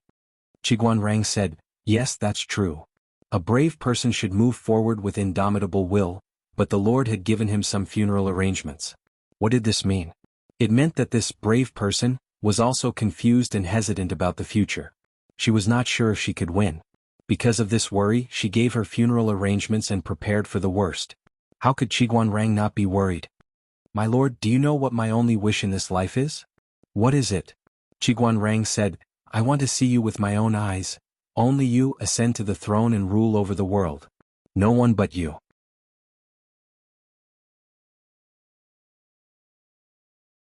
Chapter 1833. After another month there was good news from Xichang. Fu Wang's battle was very boring, really very boring. There was a feeling that Dongqing, Zhongzhao, and Nanxing were trying their best to create a scene of chaos, but Xichang was just playing house. When he first received the military conscription order, Fu Wang was very excited. He thought that he could show off his skills, make countless contributions and defeat the enemy. But in the end, he solemnly issued a military order to his lord and brought more than 200,000 soldiers to conquer Xichang. He thought that there would be a hard battle, but in the end, Xichang's operations were beyond his imagination. The army conquered the border of Xichang, killed a group of bandits and destroyed 2 villages. When they captured the captives and interrogated them, they said that they were the emperor. Emperor? Fu Wang looked at the bandit emperor in confusion. He was dressed in hemp and gray cloth. When he captured someone and interrogated them, they said that they were the prime minister. Prime minister. Bah, a bandit village has 200 people and half of them have official positions. Why don't you go to heaven? When Fu Wang heard that the emperor made a dark-faced shrew empress and a widow in her 40s his favorite concubine, his expression could no longer be described with words. Even children don't play house so casually. Aren't you adults ashamed of yourselves? This was not what made Fu Wang feel the most hopeless. Not long after the 200,000-strong army invaded Xichang, they received envoys from several forces. After careful questioning, the larger ones only had half a province, and the smaller ones had 1 to 2,000 people. The smaller ones had big ambitions. Some called themselves feudal lords, and some had already proclaimed themselves emperors. They hoped that Fu Wang would leave their land in the name of the country. If he didn't leave, there would be serious consequences if the 2 countries became enemies. Fu Wang was just a commander. He couldn't bear the responsibility. Fu Wang was speechless. Could these people not live in their own world and keep on blabbering? Why couldn't he bear the responsibility? His lord had given him more than 200,000 elites to be fully in charge of the war here. He could even capture the emperor and kill him first before reporting. His lord had delegated power like a flood. Why didn't Fu Wang have the right to bear the responsibility? They don't know what they're talking about. Lead the troops and flatten them. One word, beat him up, mother****. There was no need to talk about anything else when it came to war. The moment Fu Wang spoke, the arrogant fellows scattered like birds and beasts. In order to resist Fu Wang's army, it was said that Xichang had organized 100 feudal vassals' oath ceremony to resist Fu Wang's attack. 100 feudal vassals, a general assembly. No, back then when his lord participated in the Huang River Conference, the 20 or so feudal vassals were already enough. Xichang was not bad, 100 feudal vassals. This title sounded awesome and Fu Wang had been looking forward to it for 2 days at first. It was only when the fight really started that he realized that the other party was just a piece of paper. It wasn't that the enemy didn't have enough troops. In fact, the 100 feudal vassals had gathered 400,000 soldiers and horses to confront Fu Wang across the river. However, a war wasn't won just because they had more people. To say that the enemy's 400,000 soldiers and horses were scattered like sand would be a compliment. The various feudal vassals were not united, each had their own little schemes, each fought their own battles. Fu Wang led his troops and defeated them as soon as they met face to face. Then the enemy gave up resisting and began to run for their lives. To be honest, even the extras weren't so perfunctory. In this battle, Fu Wang created a world record that would be famous in later generations. The record of killing the leaders of the feudal vassals in one battle. Fu Wang completed 44 kills by himself. Underscore smiley face, angle. Underscore the so-called 100 feudal vassals had been eliminated by him in one go. It was a title that sounded awesome, but Fu Wang couldn't be happy. He felt that his intelligence and military talent were being ruthlessly rubbed against the ground by these enemies. Just by rubbing against him, he would lose some of his intelligence. Would he become mentally retarded after this battle? The 100 feudal vassals of Xichang spent 2 months to gather the 400,000 troops, but it only took 4 hours for them to collapse. After a deeper understanding, Fu Wang deeply understood how overboard his lord was. He would rather lead the troops to attack the North Yuan. At least the enemy wouldn't be so retarded, right? Of course, Jiang Pingji only chuckled at this. The intelligence of the North Yuan wasn't very high.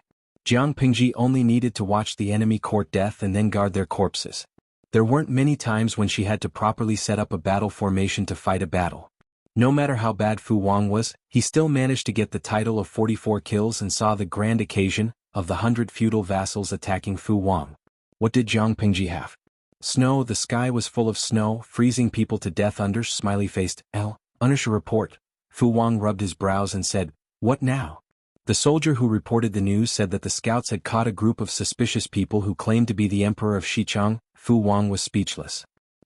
It might be hard to believe, but Fu Wang had gathered the 6 imperial pills, not long ago. Did another person want to achieve the achievement of summoning the dragon god? Another bunch of bluffs. Just drag them out and kill them. What kind of person claimed to be an emperor? Was the word emperor so cheap? Fu Wang had always hoped that his lord could ascend to the throne, but in the end the emperor was so cheap. He felt suffocated just thinking about it. In the end, the emperor this time was not ordinary. What is this? Fu Wang opened the item presented by the soldier and saw a jade seal. Interesting. The jade seals of the previous emperors were either made of wood, granite, or cheap and low-quality jade. The quality of this jade seal looks pretty good. As a boorish man, Fu Wang did not know much about anything other than war. When he chose his spoils of war, he would choose the biggest, brightest, and best-looking ones, or simple and crude gold and silver treasures. He did not know much about jade, but he felt that this jade seal was of good quality. As for how good it was, he could not tell. So, when the people around him told him that this jade seal was of excellent quality and was very likely to be a real jade seal, he was dumbfounded. Drag the person here and interrogate him. Where did he steal this jade seal? If he did not ask, he would not know. Once he asked, his 3 views were all shattered. The person who was captured was indeed the emperor of Xichang, the real emperor of Xichang. Accompanying him were his empress and his ministers. Fu Wang stared at the person for a long time but could not see the so-called aristocratic temperament. Looking left and right, did he not look like a farmer doing farm work? The empress beside him also had wrinkled skin and white hair.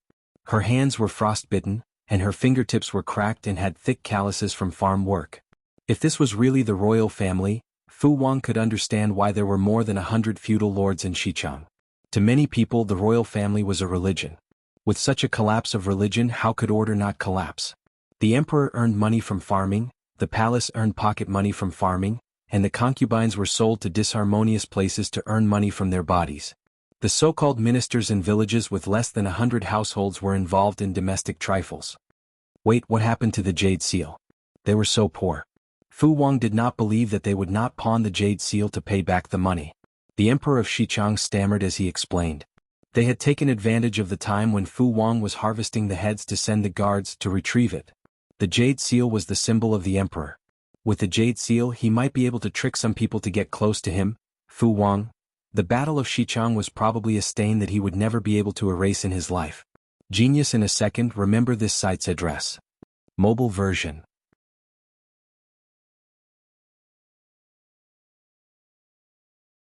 Chapter 1834. Because of the uniqueness of Xichang, Fu Wang's army had been advancing triumphantly all this while.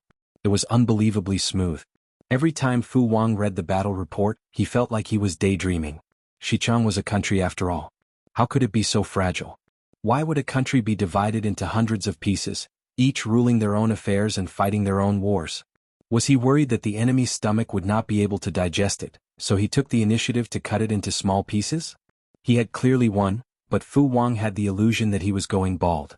I'm bald from worry. This kind of victory came too easily. Even playing house did not dare to be so casual. Isn't that good? Meng Hun couldn't understand Fu Wang's train of thought. Fu Wang wanted his enemy to be as stupid as a retard, but Fu Wang just sighed. If the enemy was very strong, wouldn't their side suffer heavy casualties? Fu Wang said, "It's good, but I don't feel comfortable." There was no sense of accomplishment at all. It was too uncomfortable. Along the way, Fu Wang had been eagerly looking forward to meeting an evenly matched enemy. In the end, even when he overtook the enemy at the bend and took down Xichang before the Lord recovered the North Yuan, the enemy he hoped for still did not appear. No, it would be more accurate to say that they appeared, but due to the huge difference in strength, they only managed to struggle a little before they were flattened by Fu Wang, who was armed to the teeth with a cannon. Smiley face, angle. Xichang was divided into more than 100 pieces, and the largest piece was only half a prefecture or so. How many soldiers could they have in total? There were more than 200,000 elites under Fu Wang's command. It was an exaggeration to say that each person's spit could push down the enemy's walls. It wasn't that the enemy was too weak. It was clear that the power levels of the two sides weren't on the same level. 2 days after the news of Fu Wang's great victory spread, Jiang Pingji completely flattened the North Yuan. The speed of Jiang Pingji's growth shocked the salted fish in the streaming room, who had watched Jiang Pingji's growth. At that moment, a rich salted fish said, "Hell-killing field, I don't think it's strange. When there was no money, it would take a long time to earn 10 or 20,000 yuan. There were all kinds of schemes, all kinds of saving money, all kinds of calculations to survive. When he was filthy rich and had a net worth of hundreds of millions, would it still be difficult to earn 10 or 20,000? If it was placed in the bank, it would be more than that. I think the host is in such a state now. She has long passed the most difficult years of hard work. He had millions of troops under him. If he couldn't even take down Beiyuan and Xichang in such a state, wouldn't he be surprisingly weak?" Tudu Feichio, oh my god, when I got disconnected from the internet after a business trip, the streamer had already finished playing? In Yueja Zhuge Qinma, as the first batch of followers, shouldn't we prepare to celebrate the host's ascension? Cafeteria Daffin Auntie, okay. I've already thought of a way to help. The cafeteria window will be half price all day long. Lan Rue Yubuja, so fast? Could the host arrange for the ascension to happen during the Dream of 1,000 Years event? Perhaps there will be a European emperor who can represent us to attend the host's coronation ceremony. The real name system envies this European emperor, the European emperor among European emperors. Poor Taoist sees your chrysanthemum is poisonous. It might not be that lucky. Who knows where the lucky emperor was sent to? The last time he dreamt of 1,000 years, he was on a deserted island. It was said to be the southernmost of the 5 nations, second only to the place of execution. The last time he dreamt of it, he was in the northernmost part of the northern abyss, and he even froze to death. Wujiang Zakai, the one at the southernmost. Isn't that lucky? He ate oysters for a whole day. I'm dying of cravings. Guangyin Y, the northernmost one of the north abyss isn't that bad. In the end, the host carried him back like a princess. The real name system envies him. The salted fishes were chattering away. Each of them was planning to organize some kind of ascension activity. For this activity, they had waited for a whole 17 years. There were only 4 more months before it would be 18 years. Tudu Feichio, the most long-lasting confession in the world is, I'll accompany you to wait for the host to ascend to the throne and for her child to ascend to the throne. Inua Chingchang, forget it. I've been waiting for the host to ascend to the throne for half my life. If the host's child ascends to the throne, I'll have to wait for my child or grandson to burn the video disc for me. I didn't expect to wait for this day in my lifetime. Unknowingly, tears streamed down my cheeks. Marin Ruhua, it's the Qingming festival in 2 months. I can finally visit my grandfather's grave and tell him that the host he has been following for 7 or 8 years has finally come to fruition. Smiley face, angle. I always thought it was just a joke. I didn't expect it to actually happen to me. When these salted fishes first entered the streaming room, they probably didn't expect to accompany Jiang Pingji for so many years. 17 years and 8 months were too long. Other people's childhood and youth were XX TV dramas, XX games and XX cartoons. Their youth and childhood were Jiang Pingji. What's more, some people's partners were Jiang Pingji under smiley face, angle, under Di Lao Tian Huang, ha ha, I wanna laugh just thinking about it. Among the graduates from the previous batch, there was a girl who wore a white wedding dress and took a wedding photo with Jiang Pingji. What was even worse was that there were many boys in that batch who also wore wedding dresses to marry the streamer. The streamer was probably the only scumbag woman who could still laugh and joke around with a bunch of concubines while bigamy wasn't against the law. Jiang Pingji, who was the scumbag, expressed that she wouldn't take the blame. On this day, before closing the streaming room, Jiang Pingji solemnly performed a federal military salute to the salted fishes. Thank you, everyone, for accompanying me for more than 10 years. May the spirit of the Federal Army be with you. Most of the salted fishes laughed and accepted the salute. They had been criticized by Jiang Pingji too many times. It was rare that the host was willing to swallow her pride and salute them. It was simply exhilarating. Only a few salted fishes figured out that something was wrong from Jiang Pingji's actions. No matter how they looked at it, it seemed like a final farewell. Could it be that when they woke up tomorrow morning, they wouldn't be able to find this familiar room number anymore? The salted fishes were flustered and wanted to ask for clarification, but they were too few in number. The bullet screen was drowned by the laughing and joking comments. Before Jiang Pingji closed the streaming room, she said, I look forward to the day of my ascension to the throne and drinking and chatting with one of you. As soon as she finished speaking, the screen of the streaming room was completely shut down. I knew this day would come. That night, Jiang Pingji ate, washed up and worked as usual. The moon was in the middle of the sky, and it was approaching midnight. There was a knock on the door. Jiang Pingji's hand paused when she heard the movement. After thinking about it, she put down her pen and picked up the god-slaying sword as she got up. The reflection on the door was very familiar. Jiang Pingji stared at it for a long time, then raised her hand and opened the door. The two of them looked at each other silently, just like when they first met. One of them knelt respectfully while the other looked down calmly. You shouldn't be here, Xiaoyu. Someone who was supposed to be in Wanzhou had suddenly appeared in the northernmost city of Beiyuan, the city of ice and snow. This was not something that could be done by humans. Xiaoyu knows that I shouldn't be here, but someone asked me to do it. I have no choice. Please forgive me, my lord. Jiang Pingji looked at Suke calmly. Suke smiled and said, It seems that my lord understands. Do you want to make a trip? Jiang Pingji asked in return, What if I don't? Suke said, Nothing. It's just that the two princes and Zixiao will encounter some trouble. I'm afraid my lord won't want to see that. Jiang Pingji said, Wait for me to change. Suke smiled and said, I'll be waiting. Genius 1 second remember website. Mobile version.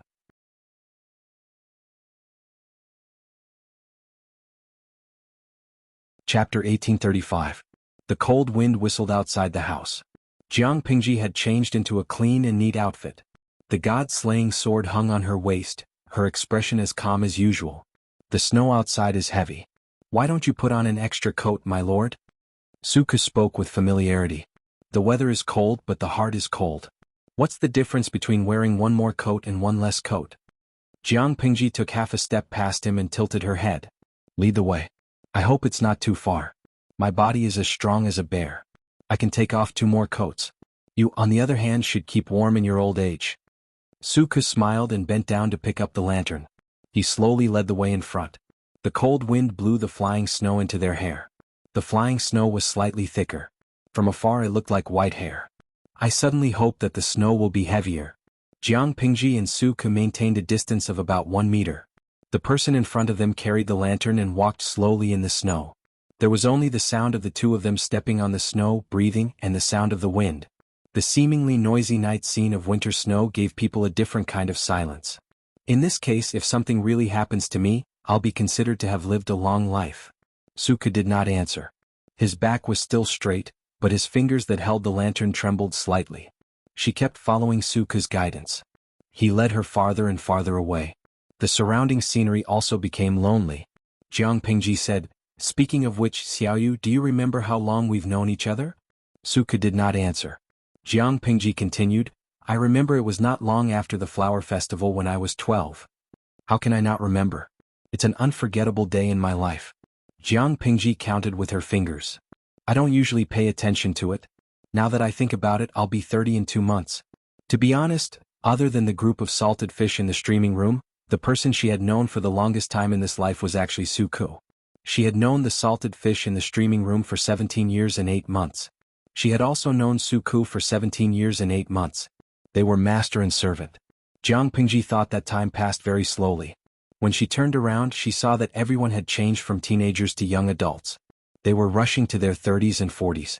Based on the average age of this era, more than half of a lifetime had passed. Suku asked her. Indeed. In another 2 months and 13 days, it will be the Lord's 30th birthday.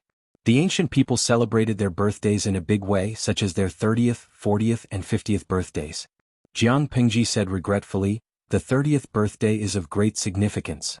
It's a pity that it's not a good year. It's destined that we won't be able to hold a grand celebration this year. She wanted to hold a good party, but there were 1,000 things waiting to be done everywhere. Money was needed everywhere, and it was really not suitable to waste it. Suku held onto the lamp and said, My lord has always been frugal and doesn't like extravagance and waste. I'm afraid you won't be willing to hold a grand birthday celebration. He had been by Jiang Pingji's side for a total of 17 birthdays. Every year she dealt with it with a night of longevity noodles. During those 3 years in Langya County, he was a little more extravagant. Other than eating a bowl of longevity noodles at home, he would also go out to a restaurant to buy a table of food and wine. Jiang Pingji smiled. Xiaoyu knows me best. Every time she said that she wanted to have a good birthday, she would always fail for one reason or another. Everything would be simple. To put it bluntly, he was still used to being simple. The two of them chatted as they walked. After walking for an hour, they finally saw the flickering candlelight in the distance. Jiang Pingji placed her hand in front of her eyes. Tieske, this place is really remote. Suku said, after all, it's something that can't be seen in the light. Does my lord still expect to do it openly and honorably? Jiang Pingji was silent for a moment. What you said makes sense, but won't this place be too harsh for my 3 babies at home? The corner of Suku's mouth twitched. He said calmly, although the sparrow is small, it has all the organs. It even has the earthly dragon charcoal and fire. How can it freeze them? Jiang Pingji said calmly, that's true. It can't afford to pay for them if they freeze. When they were only 100 meters away from the field, Jiang Pingji suddenly said, Xiaoyu, I've always done things with a clear conscience, but only you. I've always owed you. Do you have any resentment in your heart? Jiang Pingji stopped in her tracks. Suku glanced at the field behind Jiang Pingji. His expression was a little absent-minded and disappointed. Listen to the truth? The truth is, if my lord comes out of this place, I won't resent you. If it's not you who comes out, don't blame me for holding a grudge against you for the rest of my life. Jiang Pingji smiled and said, it sounds like you're under a lot of pressure. When Qiguan Rang said that he hoped to see the day she ascended to the throne, Salted Fish said that he wanted to watch the golden age with her. She even made a verbal promise that they would drink and chat merrily. Now Suku said that he would blame her if she couldn't come out. Every time this happened, she felt that they were not only little princesses but also masters. Suku said, my lord has always been confident and conceited. Why are you so timid now? Jiang Pingji pinched her chin and said, maybe it's because I'm old. After all, I'm a middle-aged man approaching 30. Suku chuckled. I'll believe your nonsense. Jiang Pingji waved at Suku and went to the field without looking back. Suku looked at the entrance of the field. The corner of his lips held a cold smile. He stood alone in the snow. He didn't know if it was an old friend who had accompanied him for 17 years and 8 months, or a stranger in the skin of an old friend. Thinking about it, it's really sad. The so-called God wantonly manipulated people's lives. He gave as he pleased and took away as he pleased. Mortals were just dolls to be manipulated. From the God's point of view, mortals who had no ability to resist could only choose to be silent in order to protect themselves. Little did they know that there would come a day when mortals would bare their fangs. I hope the person who comes out is you, my lord. Suku raised his hand and caressed the dagger hidden in his sleeve. His expression was unreadable and gloomy. At the same time, Jiang Pingji pushed open the door to the main courtyard. She was surprised to find familiar faces inside. Why are you all gathered here for a meeting? Jiang Pingji smiled and flicked the snow off her shoulders. The first prince, who had been sobbing silently, saw the familiar faces. His big eyes lit up. Mother. Jiang Pingji smiled. Well, I haven't seen you in a few months. Lian's pronunciation is so clear. There were several iron cages in the main hall. She saw her daughter leaning on the iron bars and looking at her pitifully. Mother, hug. Her Highness Lian reached out for a hug. His Highness Yen, who was in another cage, rolled his eyes and gave Jiang Pingji a look. Finish the battle quickly. Don't waste time. At that moment, the people in the other 3 big cages woke up. It hurts. Where is this, sister? It was Lu Zhao's voice. Shut up. Don't be noisy. It was Lu Shi's voice. Wei Xi sat in his cell and looked at Jiang Pingji. He seemed to be sleepwalking. Beiyuan Wanzhou was 1,000 miles away. Was he hallucinating? Lu Shi, Lu Zhao and Wei Xi. Jiang Lian, Jiang Yen, the listless and sleepy Feng Yu, and the panda girl who was tightly hugged by Jiang Yen. And Sun Mei stood in the middle and confronted Jiang Pingji. Jiang Pingji said, "Don't you know how to greet your old master?" Sun Mei's expression was wooden and her eyes were dull. She looked like a puppet that could move. Jiang Pingji said, "You hid it well enough. You used the opportunity of marrying Xiaoyu to clear your name." Sun Mei finally moved. She spoke in an electronic voice. "This is just a coincidence. It's the maid's fault for thinking she's smart. You're also stupid enough to hand the opportunity to me." "What do you mean?" She wouldn't admit that she was stupid. Sun Mei raised her hand and pointed at herself. This maid was just a chess piece that someone set up. Jiang Pingji crossed her arms in front of her chest. "I know that the streaming system of the woman whose name I don't know is a part of you." Sun Mei and Takshu were her chess pieces at first. Takshu went down the dark path, and Sun Mei took the opportunity to jump out of the swamp. Sun Mei said calmly, "Mortals always think that they resist fate and arrangements, but in fact they just fall into a bigger trap." Jiang Pingji said, "Sun Mei didn't get rid of you?" "Of course not. She thought she got rid of me. From the beginning to the end she was under my control." Jiang Pingji was silent. "And you, thinking you're smart, actually married a little maid to Su Ku, and even entrusted Su Ku with an important task." Jiang Pingji's expression didn't change. She didn't seem surprised by the situation at all. "What did you do to Su Ku?" Sun Mei laughed, but the electronic voice sounded weird. "Nothing. I just let him understand what a wise man submits to circumstances means. You boast that you can see through people's hearts, but you don't know that Su Ku has already prepared a backup plan. No matter if you or I get out of here alive today, Su Ku will make the one who gets out his master. As long as Su Ku doesn't change his stance, your trusted subordinates can't do anything about it. Jiang Pingji, you spent almost 18 years to make a wedding dress for me. How does it feel? This is the first debt that I'll collect from the Jiang family." Jiang Pingji said, "It doesn't feel good. Just take the farm if you want it. You make it sound like I'm poor." Sun Mei, a smile froze for a moment. "It's good that you can accept it." After saying that, she took out a dagger and lifted His Highness, who was hugging the panda tightly, out of the iron prison. "Jiang Pingji, since you don't value it, then give up your body. Otherwise these people will lose their lives. Especially these twins, you gave birth to them. Their skin is so tender, I only need to make a light cut on their necks and they will die." Wei Xi's face turned pale when he heard that. "How dare you hurt His Highness?" Sun Mei rolled her eyes at Wei Xi. "Don't worry, it will be your turn." Jiang Pingji pouted. "You're getting more and more depraved. You can't win in a direct fight, but you've learned to play dirty tricks." Sun Mei said, "As long as I can win, I can tolerate any means." Jiang Pingji said, "What should I do?" Sun Mei pointed at the gloves on the ground. "Here, just put this on." Jiang Pingji picked it up and looked at it. "What is this?" Sun Mei said, "It's a separation of the physical body and the spiritual body. That's how Lu Shi died." Lu Shi and Lu Zhao's expressions changed drastically. Jiang Pingji asked, "What if I don't do it?" "Then I can only grab their spiritual bodies one by one in front of you, including your important ministers and close friends." Jiang Pingji, "I've been forced to a dead end. I'm capable of anything. If I really die, I'll drag someone down with me." Jiang Pingji sighed. "Sky Brain, you're so depraved that it makes my heart ache." The former Sky Brain of the Federation had escaped for 2,000 years, and now it was still slicing itself into pieces like cutting steak. Now it was still using such a shameless method. It was so depraved that it made one's heart ache. Genius 1 second remember website. Mobile version. You're tuning in to the Han Lee's Wuxia Adventures YouTube channel. We're so grateful for your support, and don't forget to subscribe to join us on this incredible journey through captivating stories. Your generosity through donations truly makes a world of difference, as it's the primary source of revenue that allows me to expand and enhance this channel for you.